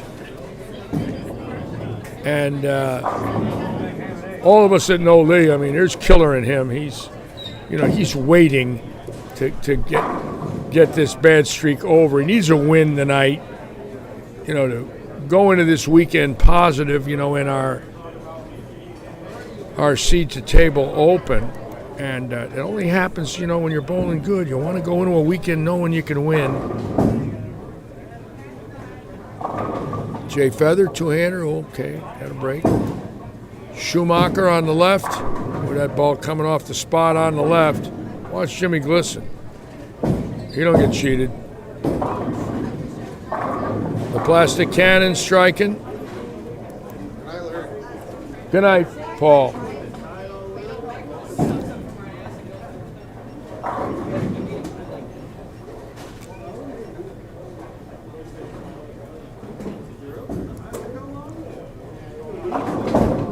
Wow, electronic there for Stouffer. Unbelievable electronic. Good shot. Look at this, look at this. Oh, I thought McDonald was going to get that 10. There goes B-Rob. Check him out. B-Rob has made a lot of friends here in the last week. I had many people come up to me saying, Larry, he's really nice. And of course he's nice. I said, everybody that knows B-Rob likes B-Rob. He's very popular in the headquarters region of the PBA and very popular in the Pittsburgh area, Morgantown, West Virginia, Ohio, Delaware, Maryland. Anybody that's bowled with Brian is bowling with a consummate professional. And we're glad he's our guest here for a few weeks. Wait till he gets the bill from me. Yeah. Look at this. Nope, still for week 10.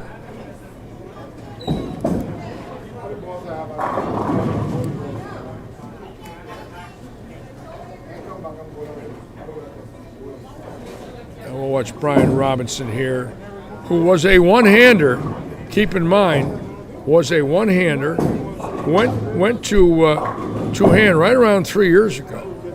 Won a PBA regional and finished second in 2 others and went from one-handed to two-handed.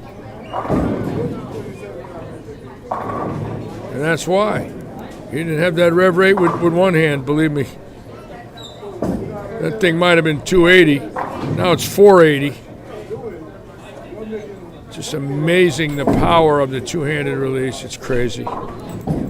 Nobody thought in my day and age we'd see this, but it's for real, baby. You look at these guys this week, there's about 4 of them right in the top 6. The pins don't stand a chance. They fall like balsa wood.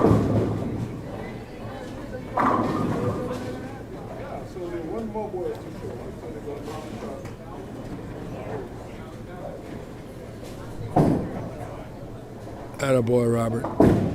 Now, Lee Ratchin picking up that virtually impossible split in the first, and with a double here. That's a good shot. Good shot for Ratchin. He is a good bowler, folks. He is so due.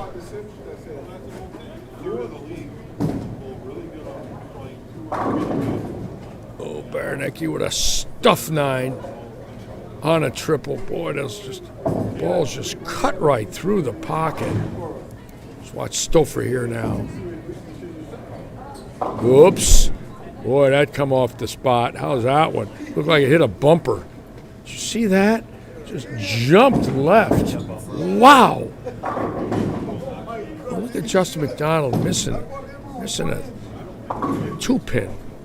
Virtually impossible as much as they're hooking.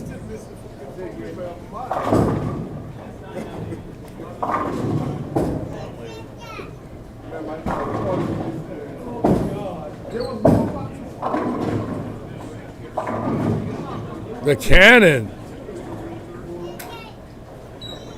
The plastic cannon.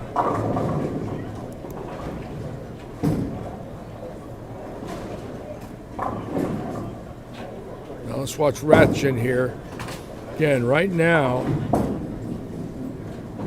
Ratchin picking up that 6 split and coming back with a triple. Amazing cover. Look at this one. Wow. He looks good, folks. Working hard on his game. He's smart. Getting ready for Friday and Saturday, right? All that money this weekend. He's got to practice, and he's smart for doing this. It's the only way he's going to get out of his slump is he's got to bowl. Until you win something and say, I'm out, I've got it, I'm back.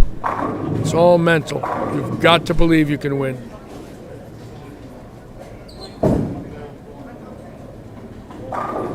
How about that man there? You think he believes he can win?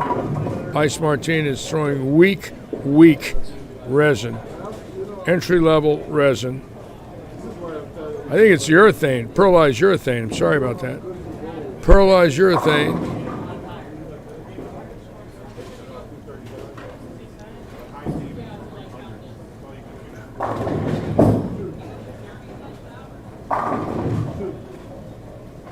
Jay Feather looking good tonight. Now B-Rob on a triple. Again, last night, both double shot, 800. Loves this house. He can get inside and just saw on it. Look at him, he's already on 40. Look at this, watch this one get back. Wow. Boy, if he'd only bowl like that on the national tour. I mean, he's got the revs. We got to get him loose.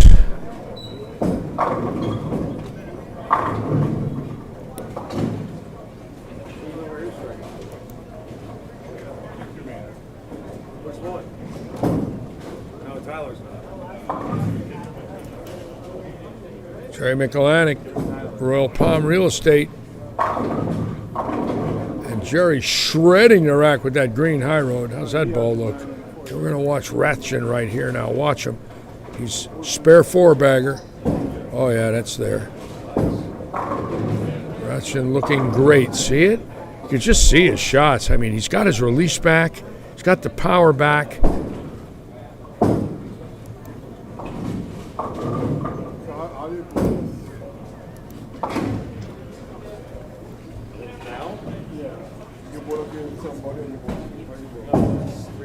Who said that?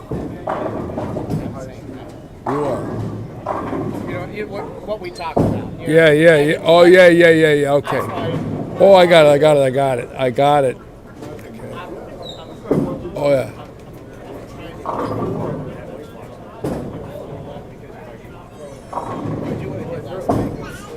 Yeah. You're catching it. Okay, we're going to watch Stouffer now.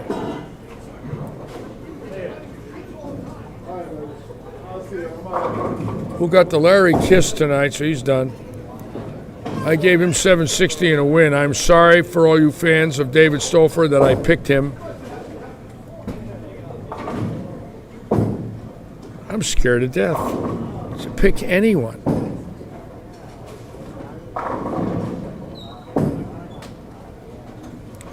Watch Tuesday Tyler right here. Just catch it. Watch the two-hander. Best year he's ever had as a bowler right now. Really improved. How's that shot? Wow. Tuesday Tyler looking good on Wednesday. Ratchin with the week 10. Good shot for Ratchin. Just broke it a little behind the head pin there, and we know what happens in this house. That's 6 Velcros to the flat gutter. The Velcro 6, ladies and gentlemen.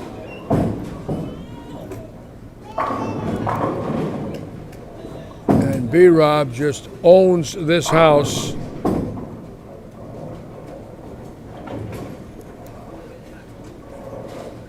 that make sense?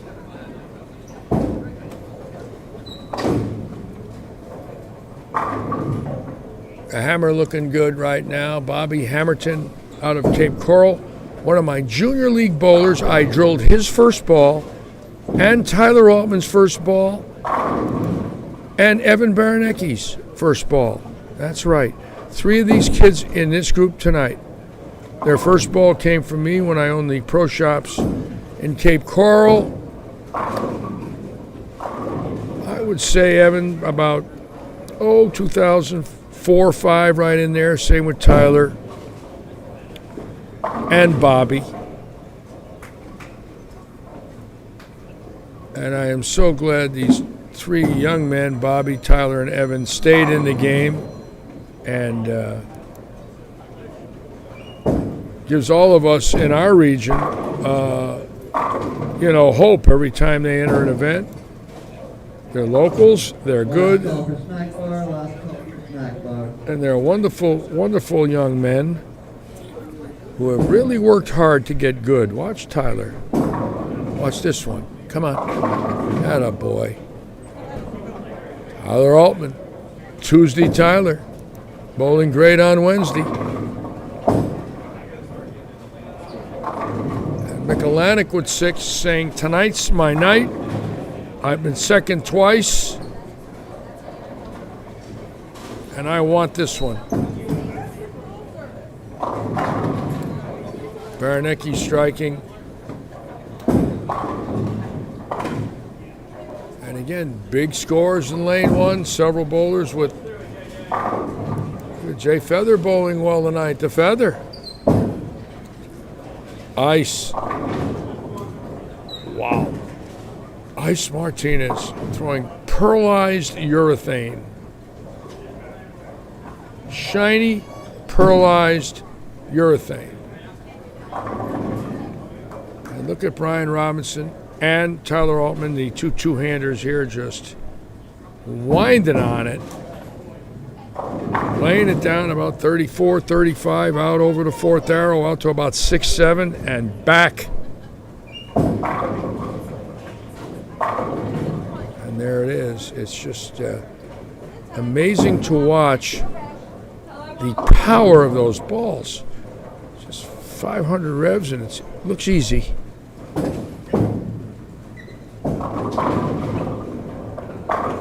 Wow.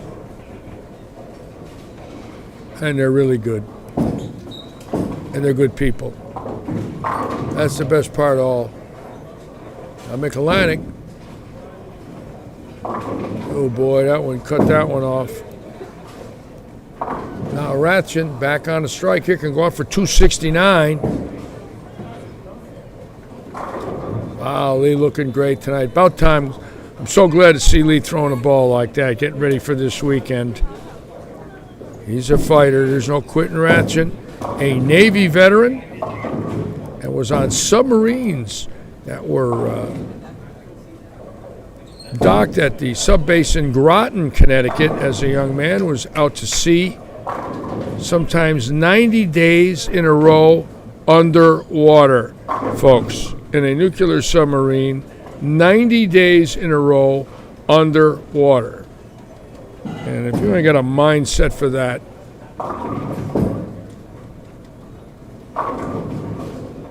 "90 days in a row underwater. Crazy."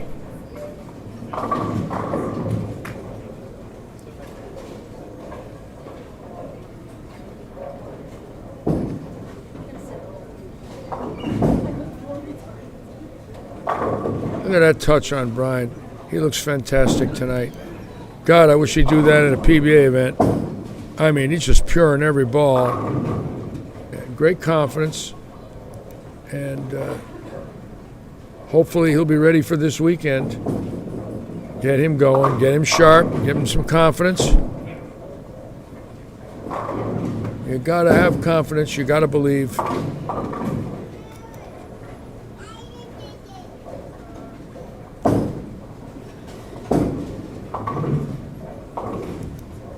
And Tyler Altman leaving a stone 10. Let's watch him make it. Beautiful stroke. Robinson can go out for 290 and be our leader. And Robinson just owning this house since he's come down here about 10 days ago. Just locked in. And everybody's starting to realize now it's not a fluke. He is a fantastic bowler. Does not have a real good tour record. So a lot of times when you don't have a great tour record, you know, people don't think you're any good, but that don't mean it's going to continue. He's only 30. He's got a lot of time left in his life. I started coaching him when he was 24 in Morgantown.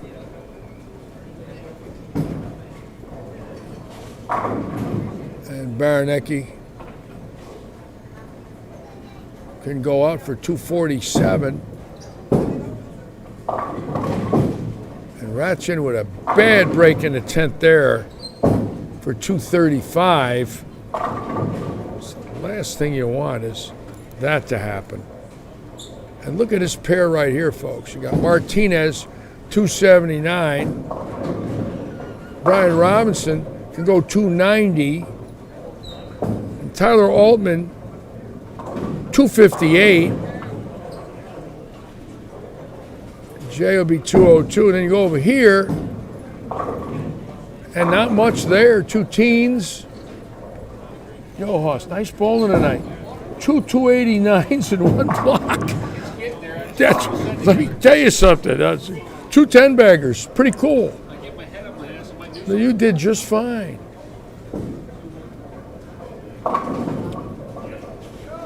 And still forgetting the kiss from Larry.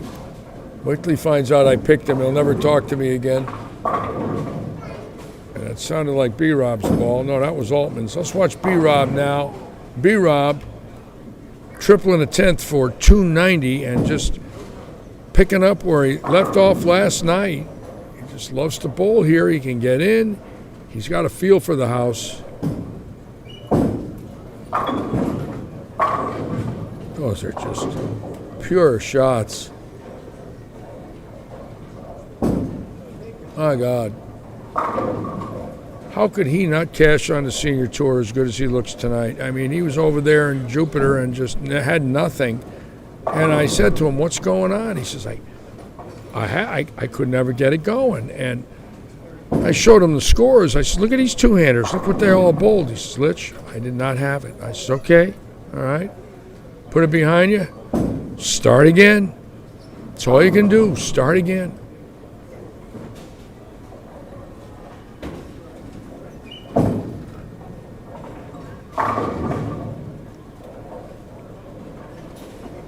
Wow. Those are great shots. I mean, he's clearing the deck every single ball. And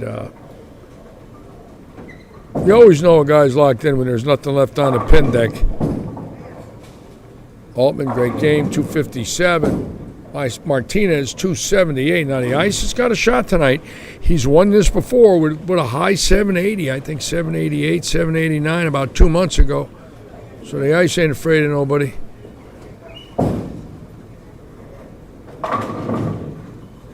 My God, look at that game. Brian Robinson, just every ball, 10 in the pit. And that's game one. And that was exciting, folks. Now we'll go to game two. And just give me a moment, I'll be right back.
Okay, we're back now. Keep in mind, this is a 3-game sweeper.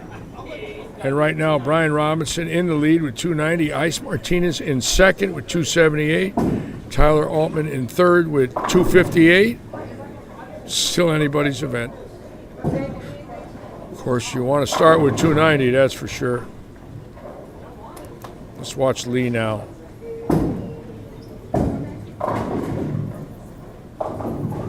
Oh boy. See, he's really going around the puddle. And, you can see the frustration. He's working so hard to try and get sharp again.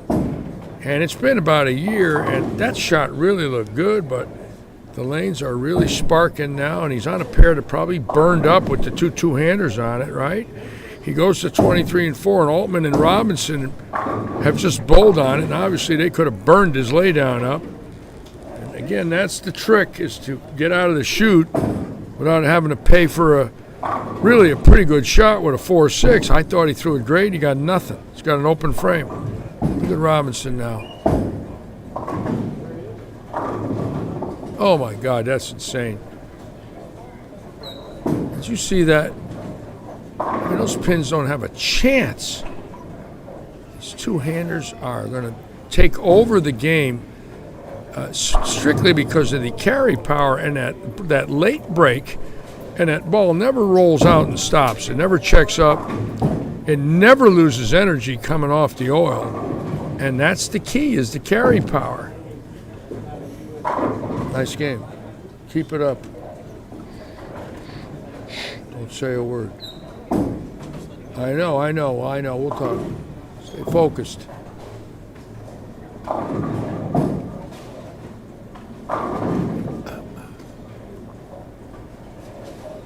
Let's watch the Bammer now.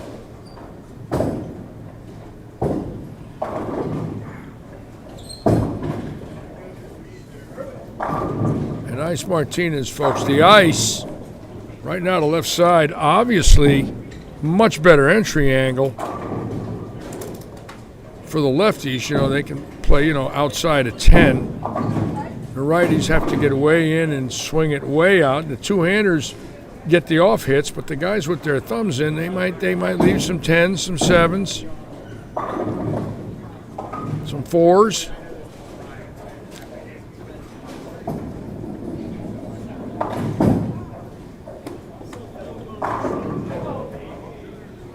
So Feather throwing it pretty good tonight. He works so hard on his game. He's a man that never gives up.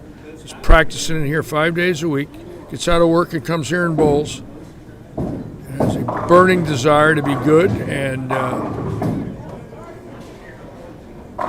I admire that when they come in and just bowl.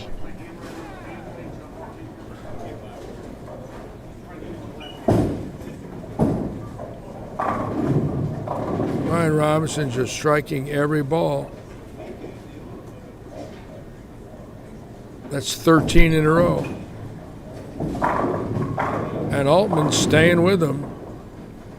The two-handers just owning the house right now. Stouffer in trouble. He's just not throwing it well tonight. I really thought he'd bowl well. He looked pretty good in league. I give him the 760 kiss. Forget it. The 760 kiss from Larry.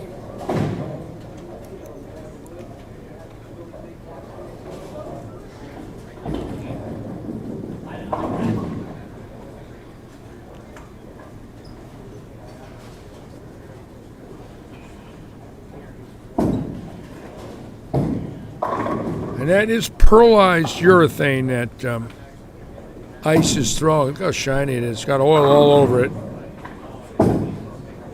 Just watch him catch it.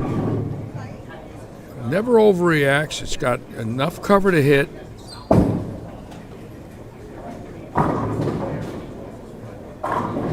Good shot by Ice.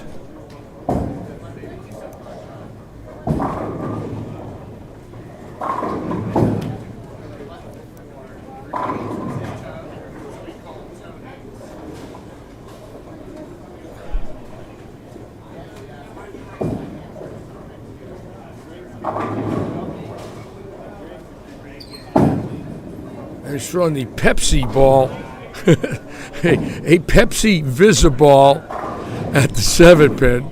Those things are boat anchors. Those Visiballs, those things don't hook on sand. It's amazing. They're the original boat anchor with a Pepsi label on it. You could soak them and they won't hook. Well, Sulky watching, all right, Paul. And Tuesday Tyler with a triple. He's not done yet. Keep in mind, he went 258 game one. Robinson, 290 in game one. Spare, 11. Started with a double here. B-Rob out of Morgantown, West Virginia.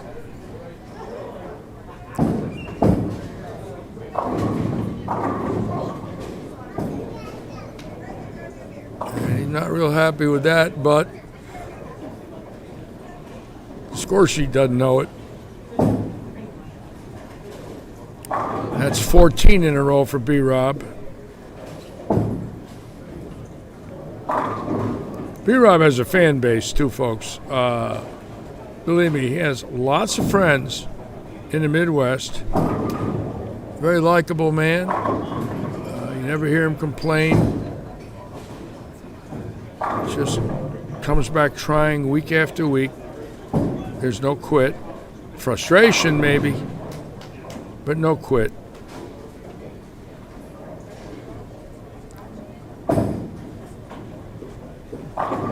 And the Bammer getting a 10 out. Can't wait to watch the Bammer bowl to 50 and over.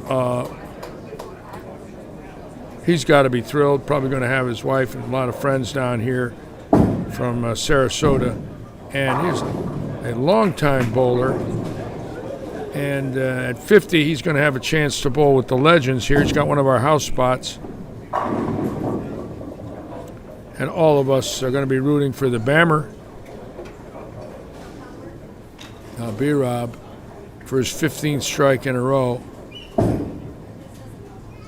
And there it is, the 9. Finally got that in, too.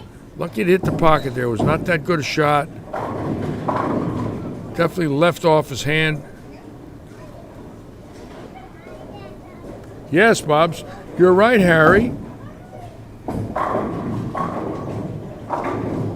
You're right, Harry. His mother's name is Jan. And he was in Venice as a young boy. That's where they came from. They originally from Morgantown, went to Venice, and then went back to Morgantown. Nothing against Morgantown, but if I was in Venice, it'd be tough to go to Morgantown, not because of the people, because of the winters. God, I was there for the winter of 17 and 18. It was enough for me. I couldn't take it. I had a hard time health-wise. I couldn't take it. That cold went through me. I'd have 3 pairs of jeans on, 3 pairs of socks, 2-3 shirts and a hat, and still got cold. I said, let me out of here. I had enough. People were the best. The weather's from West Virginia.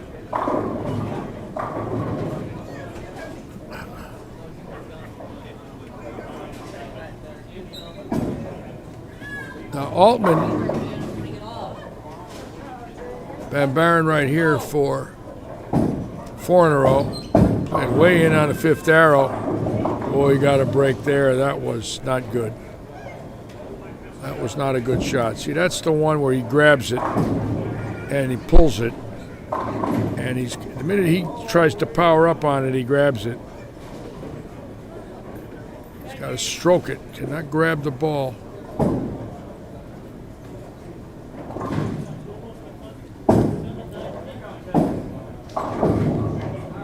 Hey, great shot there for Glisson. Yeah. Great shot. All right, Gary.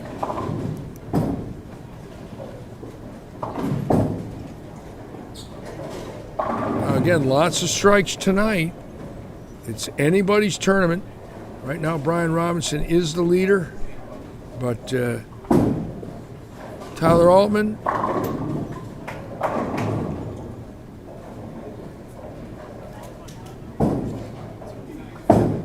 going to say otherwise to that. And B-Rob standing about 41, 42, right on the seam there. There's a seam where the gutter ball return panels are. He's right on that seam. Oh, boy, that was... Oh, he got a break there. That was terrible. See, that was not good. That's the mistake right there. And he got a break, but that's the one there that he does not want to throw. That was not a good shot. And on something a little flatter, he's got no chance.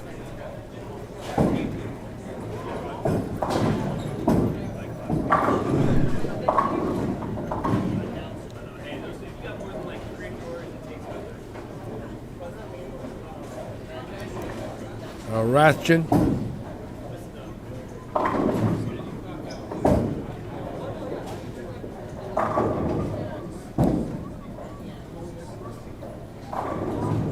Just unbelievable how he looked so good in game 1 and all of a sudden 64 in the 5th in game 2, and he's got to be having nightmares.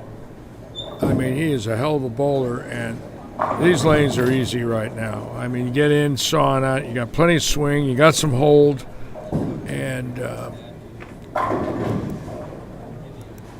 Baranecki looking good there with a double, and Baranecki's going to put some pressure on Robinson, no doubt about it.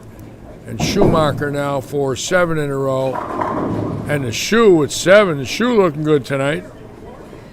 Now the Bammer splitting the rack.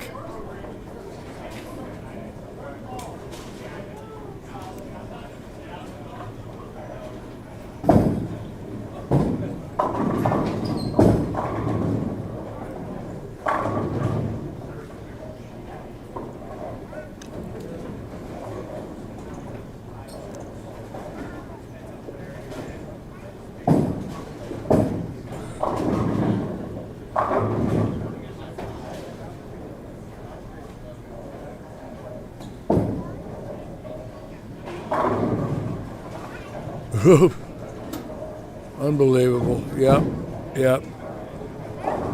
It's the way it is today. Those solid 9s on a pocket hit. The ball never deflects and just cuts the 5 right off the 9, right through the pin deck. And there it is. Staring right at it. That was Brian's best shot. Now, that was a good shot. The shoe. And there it is again, cutting the 5 off the 8. See it? No deflection. Now watch the Bammer here. Bammer's bowling good tonight. Got a chance here.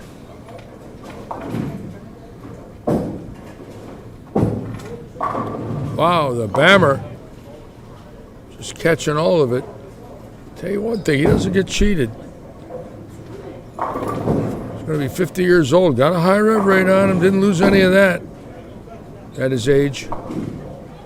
He's in good shape. All those health clubs that he manages obviously worked out in him. Stayed sharp physically in his life. The Bammer.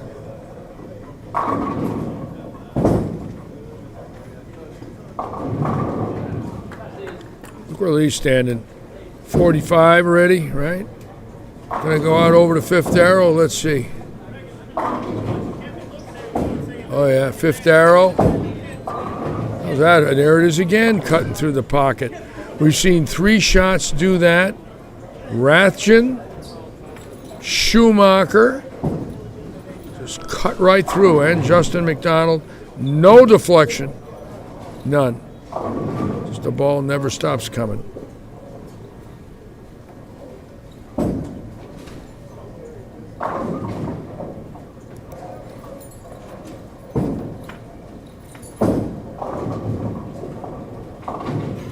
Brian Robinson, the tournament leader right now with 290 in game 1. Tyler Altman staying close.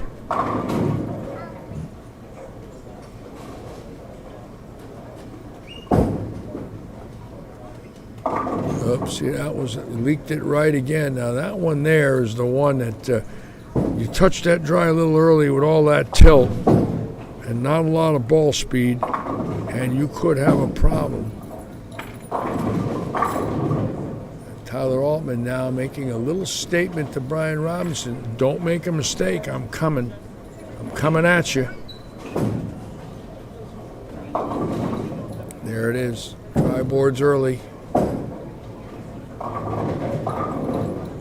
Brian, excellent spare shooter. Watch this shot. Want to see a rocket? Watch this. Thumb in. 2 revs. Dead straight.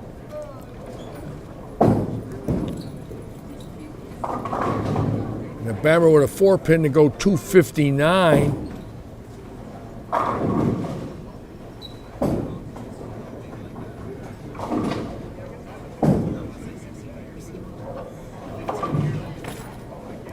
Watch the cannon.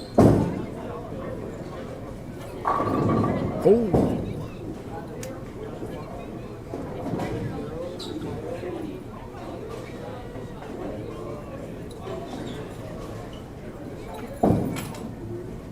McDonald, nope. Baranecki ripping the rack.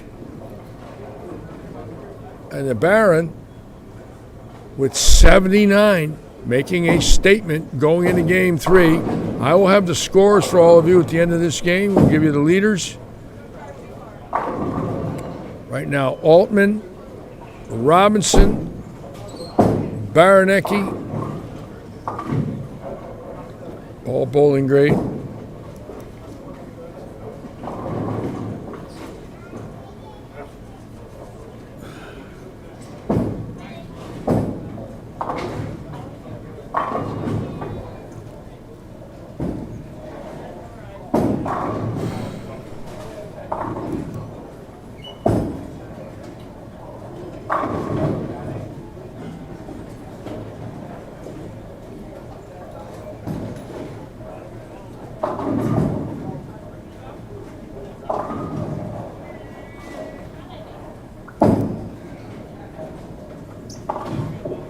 I'll have the scores for everybody in a moment.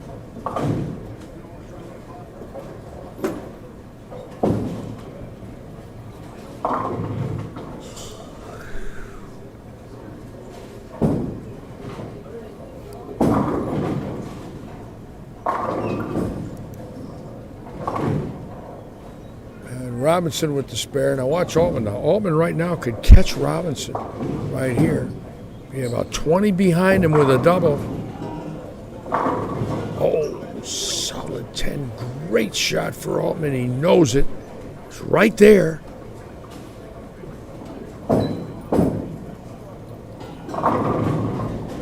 So he's still about 30 behind. Doubles there. He's right on him. Carrying this one right here on 26, and then his next shot. He's been right on Robinson.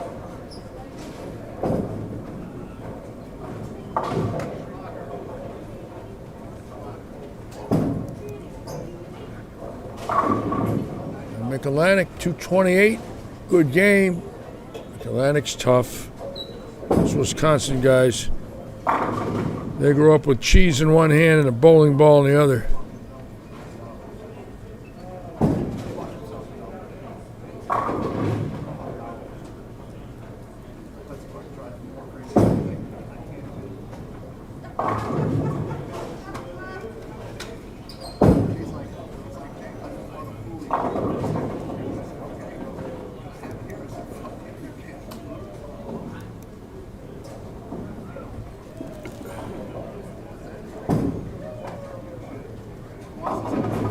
Oh boy, I didn't want 6 on that. Okay. So we're going to go into game 3 now. I'm going to have the scores for you shortly. I'll go down to Bruce Kaiser. Bruce doing all this, the stats down there.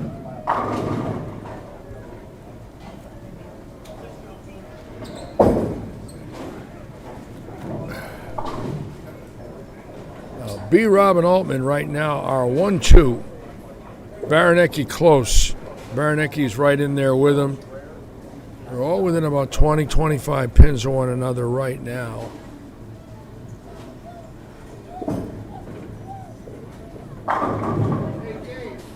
That ball's just an absolute freight train.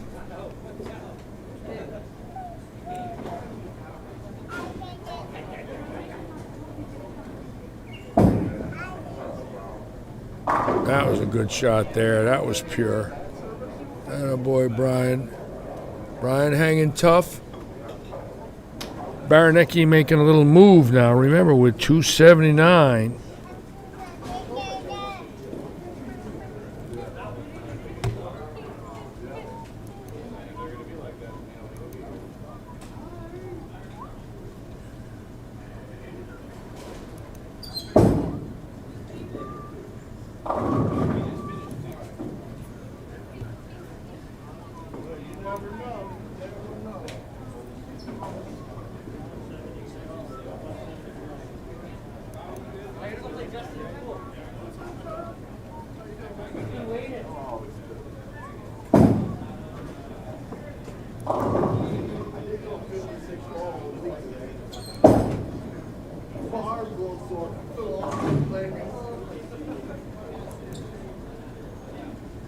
Again, we want to thank all of you for being with us tonight. Got a great group, lots of minutes watched on our analytics, so thank you for taking time out of your lives to being with us here at Lightning Strikes.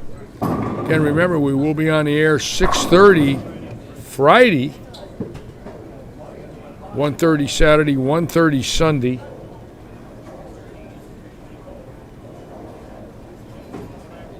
And keep in mind, a very good chance for some big names besides Walter Ray, who did sign up today, Tim Foy, who did make the telecast in the Eastern Region roll-offs, will be here out of Seaford, Delaware.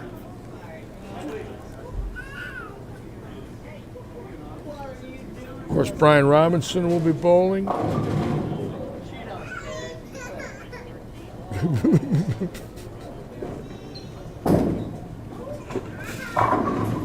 Now, Brian Robinson has got to get a strike here to let Altman know it's not that easy. He's got to make Altman think. Because Altman knows if Brian doesn't strike here, he's got a shot at him.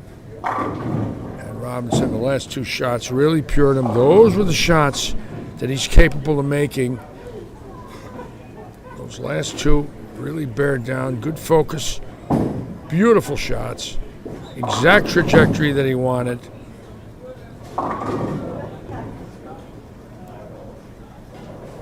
Boy, it looks so easy when they throw it like that, huh?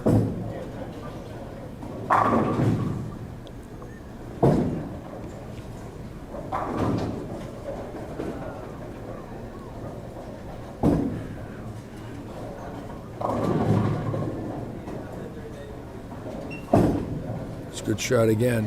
Oh, see that one got a little slow. I thought he threw it good. Maybe a little slow. Could have decelerated. Might have hit some transition there. That ball hooked a little early. And Altman right back at him. So now a little chink in the armor. If Robinson goes 31 and Altman 47, 31, 21, 47, 58. Robinson will be at about 16 pins if Altman strikes. If he doesn't, about 27, 28 pins over Altman. But we don't know about Baranecki yet. I'll get the score shortly.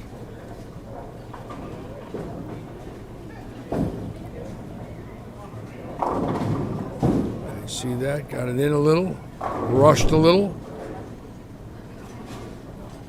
And Robinson got a break. Only losing 4 pins this game. He's up 29 over Altman and got a break there.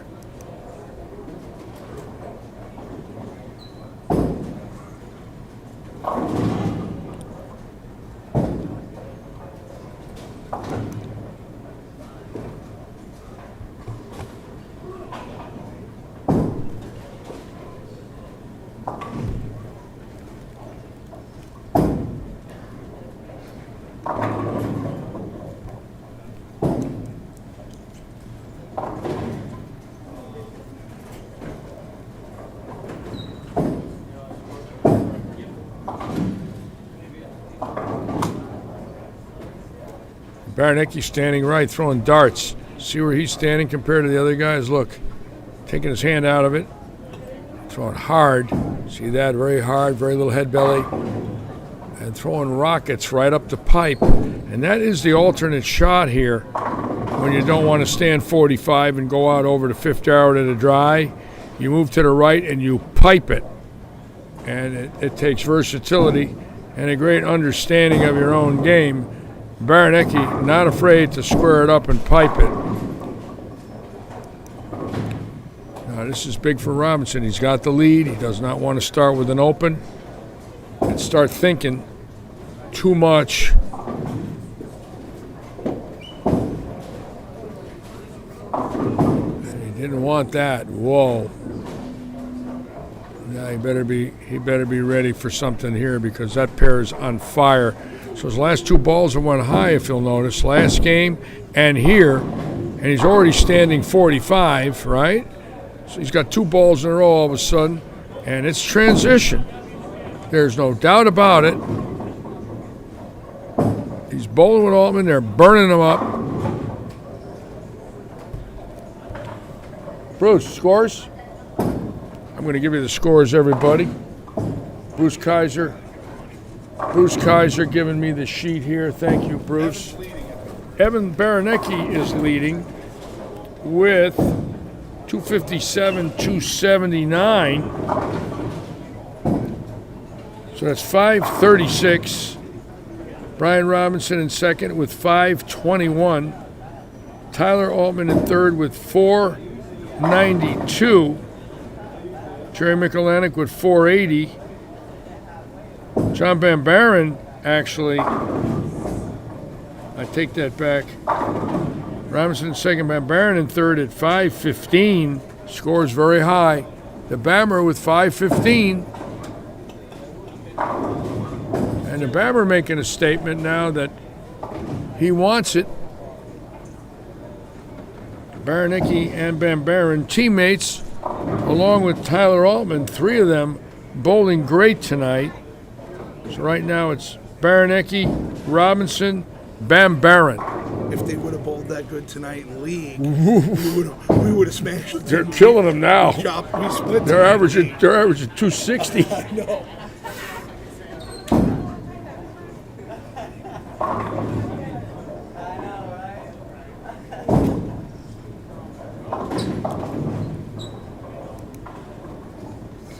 Michelanic's still in the hunt. Bowling great with that green storm ball.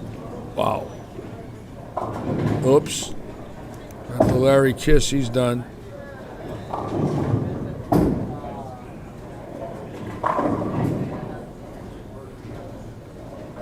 Now Robinson's now, keep in mind, 2 frames in a row through the nose. So this is interesting now. What does he do? Does he move left? Does he ball down? Does he give it a little more speed? Got the move there.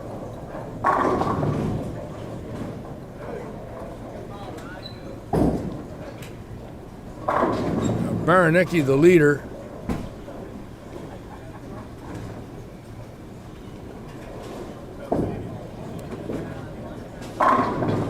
Altman doubling.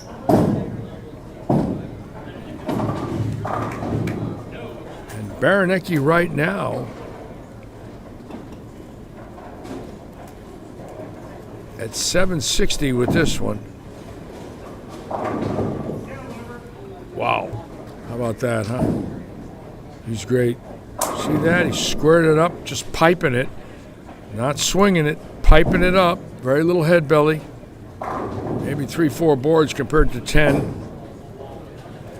And Van Buren hanging tough. Looking good.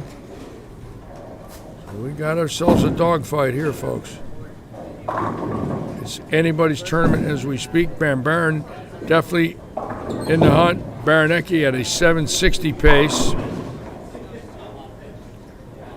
And Robinson right now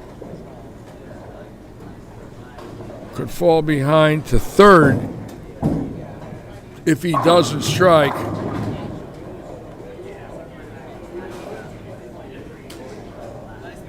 Jopanko.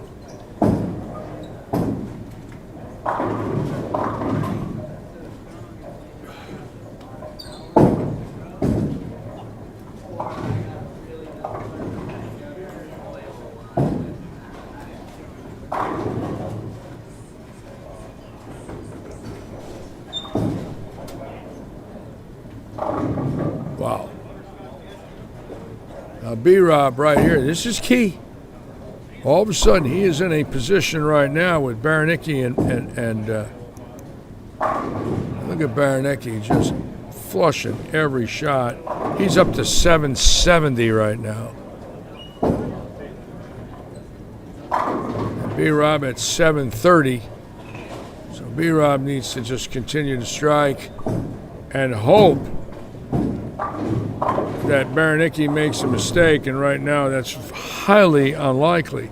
Keep in mind, Baranecki has won 2 of these sweepers with monster scores, and he's doing it again. And Altman also right there, but right now it's all Evan Baranecki.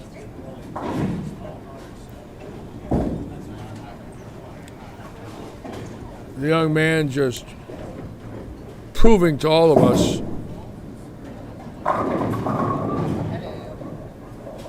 his skill level. I mean, he can get in, slow roll it, get around it. He's standing farther right than any of the righties. Look where he's standing. I mean, Robinson's way left, Altman way left, Van Buren way left, and look where Baranecki is. See that? Look at that. Wow. He's just gifted. That's great instinct to move right, take your hand out of it, tilt it less, and throw it right up and at him, and just give it some gas. You've got to be accurate. You can't overturn it or slow down. So there's several things to think about when you do that. But right now he's just running away. Let's go back to B-Rob, who needs a triple to stay in second. That's a good shot there. Oh, yeah. B-Rob just smoking him. But it's all Baranecki, and as long as he keeps striking, it's over. The only shot they've got now is he makes it, leaves a 7-10 or, just makes a terrible shot. But right now, he was 530. This strike here, he's at 800. Okay, 800 crossing pairs, throwing the ball farther right, and is laid down and at the arrows than any of the right-handers he's beating.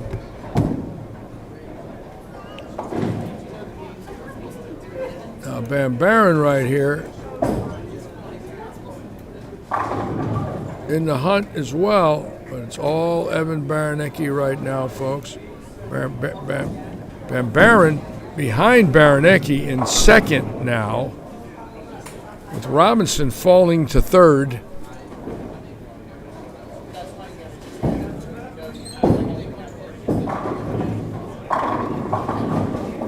Got a break to take that. See, that's the one set it a little short. Just didn't quite get it out on the lane. And that's the one where you could leave the 4, 6, 7, 10. You get a break, you leave a 4-pin. And that's the difference right now. Scott Berry, he is amazing, Scott. Just a gifted talent. Those 4 years at Kegel with Dell and Randy have given him an insight to lane play that's all knowledge. That's not guesswork. He sees it, he understands it, and he's not afraid to move.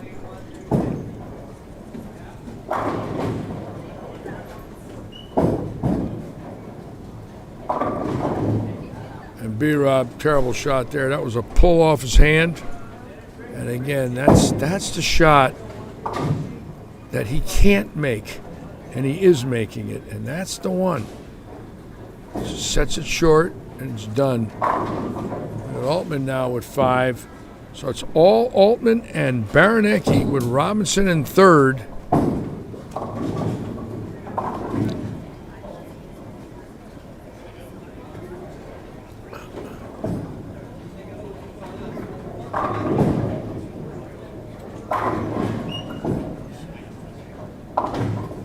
There it is.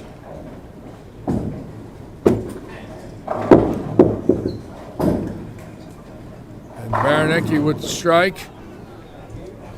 And right now,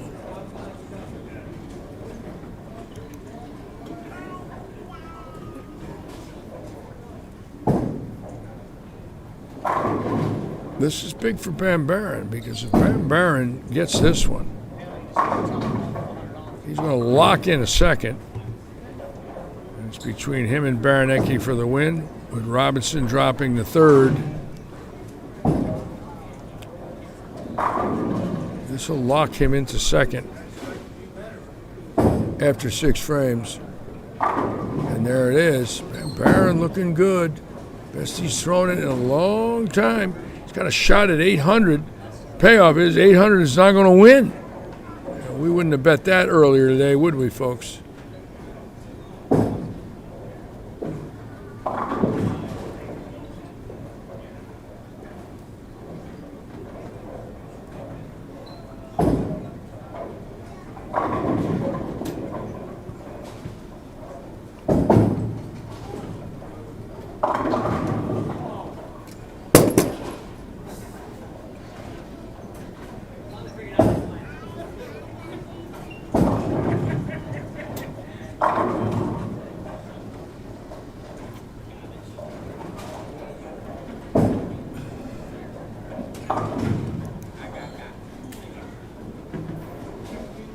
We're going to check Baranecki right here. Let's see.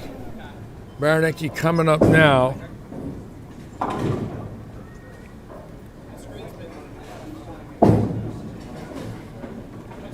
And he gets this strike. He's over 800 with this one. And quite frankly, I did not think we'd see this as much as these lanes start to hook.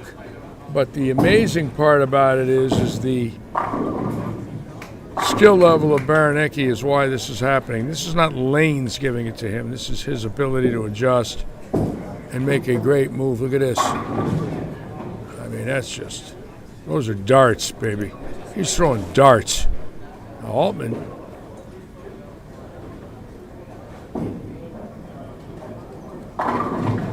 Wow. But Baron, look at these guys just going after Baronicki. I mean, it's not over. Baronicki opens, they can go around them. It's crazy. Ooh, got slow there. See it? Slow down. Hooked early. Decelerate. Sayonara.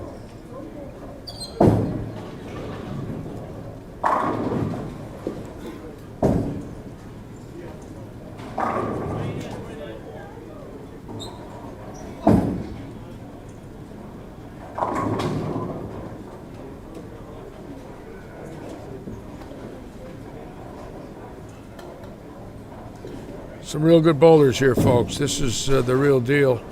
You know, you watch Brian.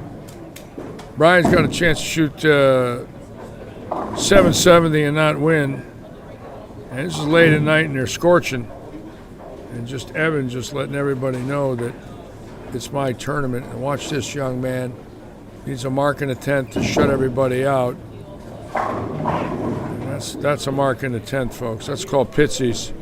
Does not get any better than that. Evan Baronicki with about 8:15 or so with this one. And that is the biggest set we've had in the 3 months of doing this. And quite frankly, I did not expect this at all. But when you're dealing with greatness, that's when you see it. This is a young man that is just gifted. Pure at the line. Watch this balance and speed control. Just look at that. I mean, throwing darts. Darts. Be a hell of a dart player, wouldn't he? Let's watch the Baron now. Oh, Jesus. Did not want that. Now, Altman right now can go out for 790 to finish second. And Van Baron leaving that could have dropped him to fourth, and Robinson can go around him. Unbelievable action here. And Evan, we're going to get him in the booth. Look at those shots.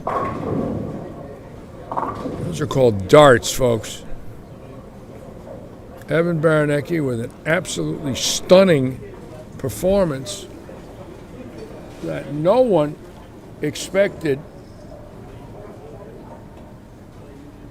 Not that. I did not expect to see that type of score.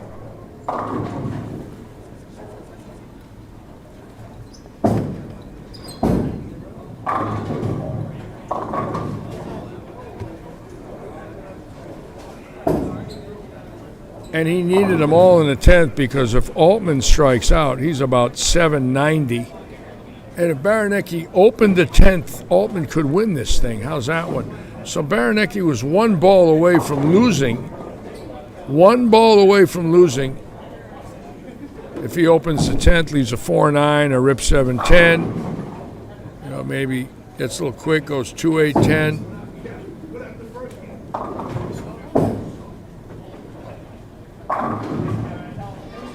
So now, Altman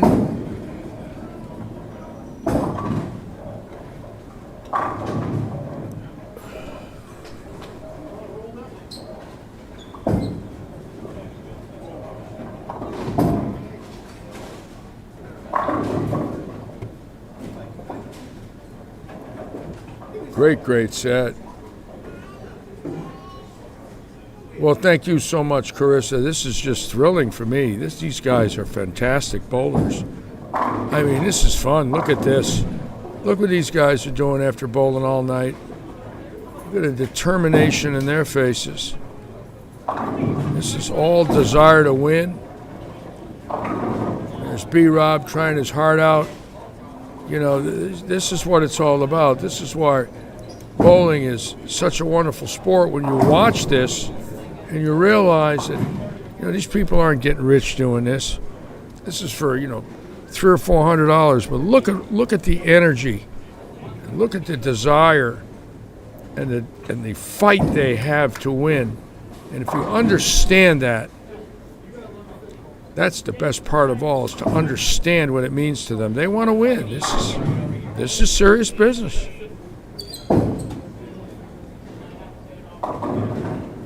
And they're all gentlemen. Everybody handling it well.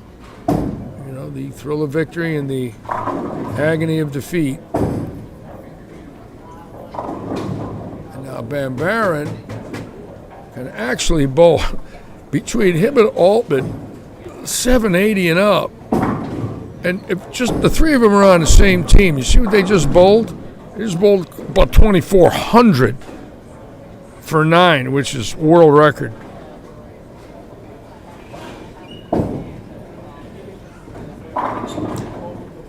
B-Rob with a solid 9, and he's going to finish 4th if he's lucky.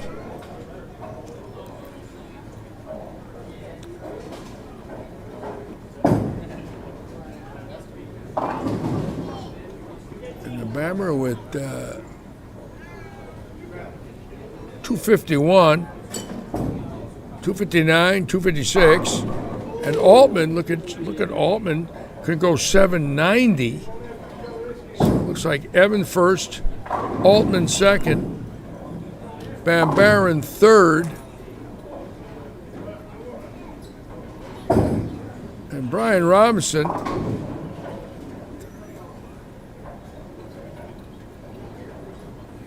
can go 760 for 4th. That's crazy. I mean, that's absolutely crazy. But when you, hey, Mop, come here with Papa Lich. Come over here, Mappa. Come over here, my young Mappa. What's up, buddy? I got to get you in here. What's up, buddy? So you throw the darts tonight for a little 800. What's the deal with Did I shoot 800? Well, you had 270, 250, 270. What do you think? Think that's 800? I do.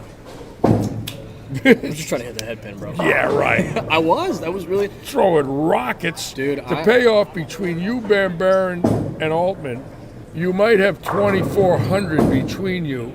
I don't know if which is world record numbers. I don't know if I've ever thrown it that hard for score before. Well, you're gifted. So. First of all, they don't fall by themselves. Sure. I mean... Oh, my goodness. Oh, boy. I hope he's okay. Is he all right? What did he do? Please get up. Oh, God. Thanks, Gabe. What did he step on? Oh, God. I hope he's okay. He's all right. He'll walk around. He's tough. Yeah, he's tough. He should just push the reset button and not finish. Yeah. That's when you push the reset button and walk away. We're going to watch Altman finish this game in a minute, folks, because I want to see 300. Me too. So tell me something.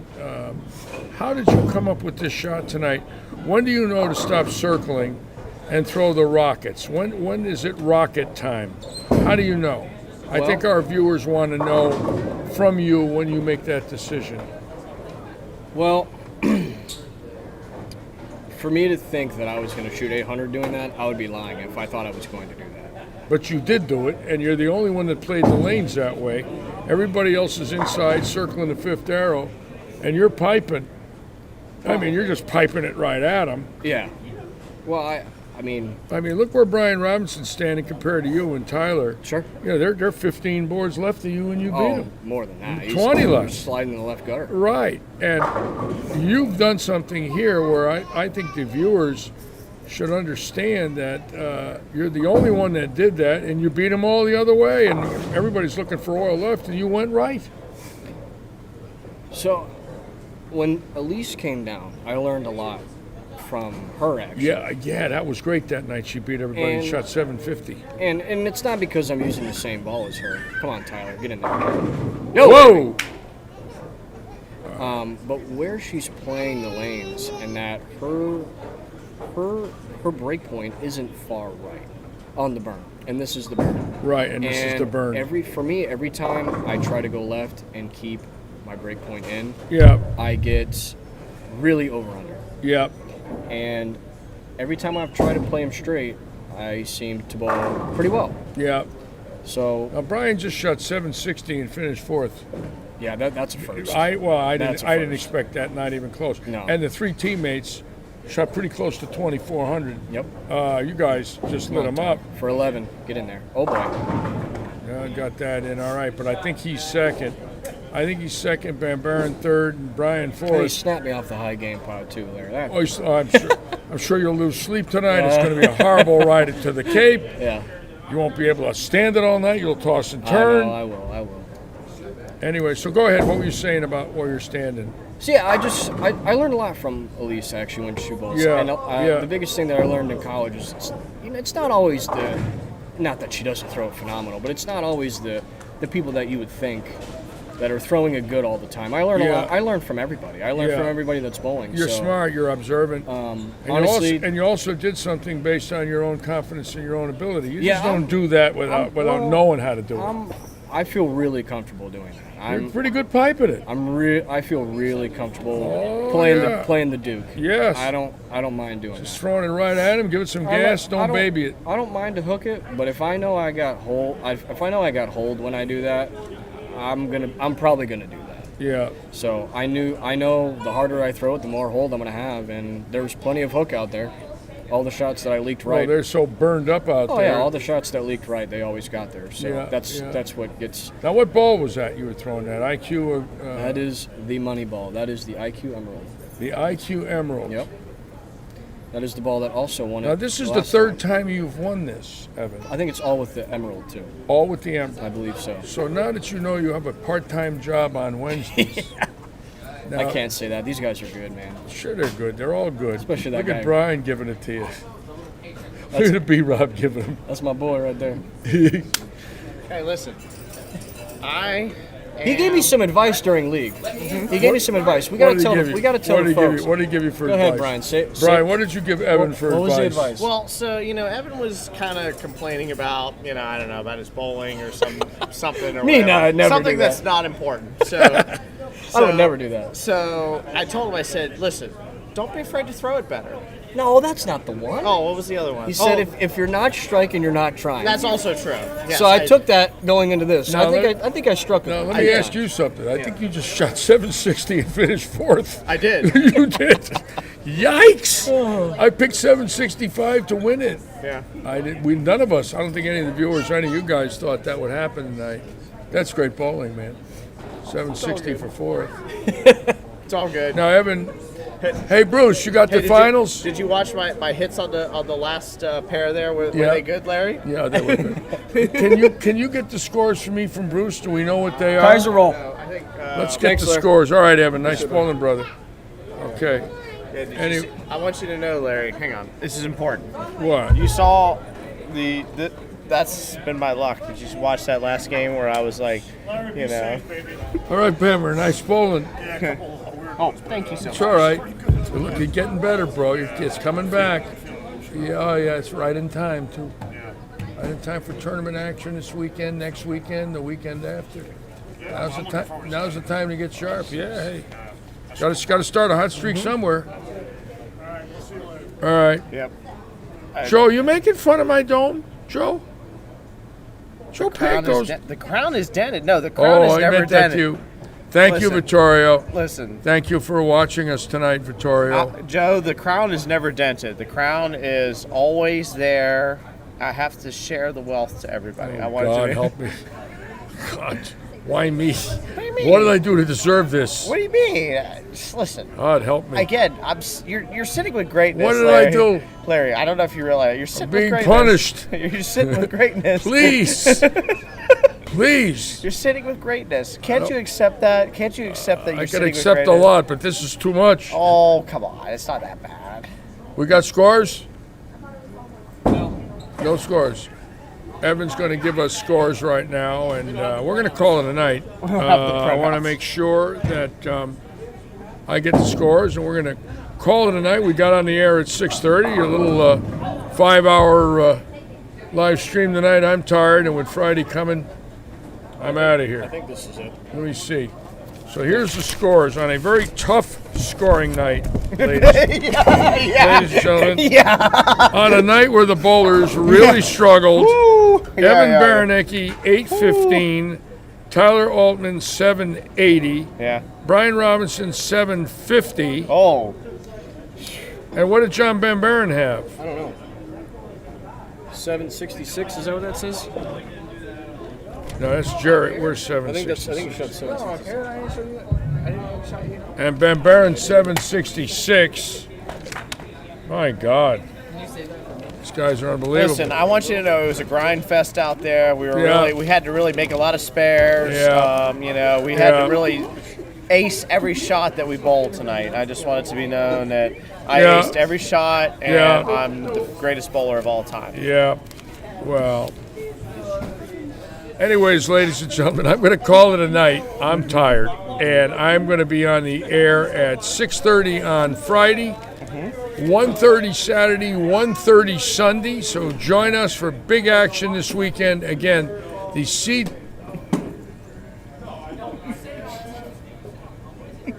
The Seed to Table $2,500 first place event should have lots of stars coming over here from Jupiter. We know Walter Ray Williams will be here, Tim Foy out of Seaford, Delaware, of course Brian Robinson, a lot of our locals. So keep in mind it's a big weekend here at Lightning Strikes. Sweeper Friday night at 6:30. Again, on behalf of all of us here, Robert Eddy, our owner, we want to thank you all for watching us this evening. And as usual, I want to say thank you to all. Good luck, good bowling. See you in a little less than 2 days. Have a nice evening. Have a good night. Thank you so much. Thank you, Brian. Thank you for sitting with me, man. Absolutely. All right, everybody. Thank you.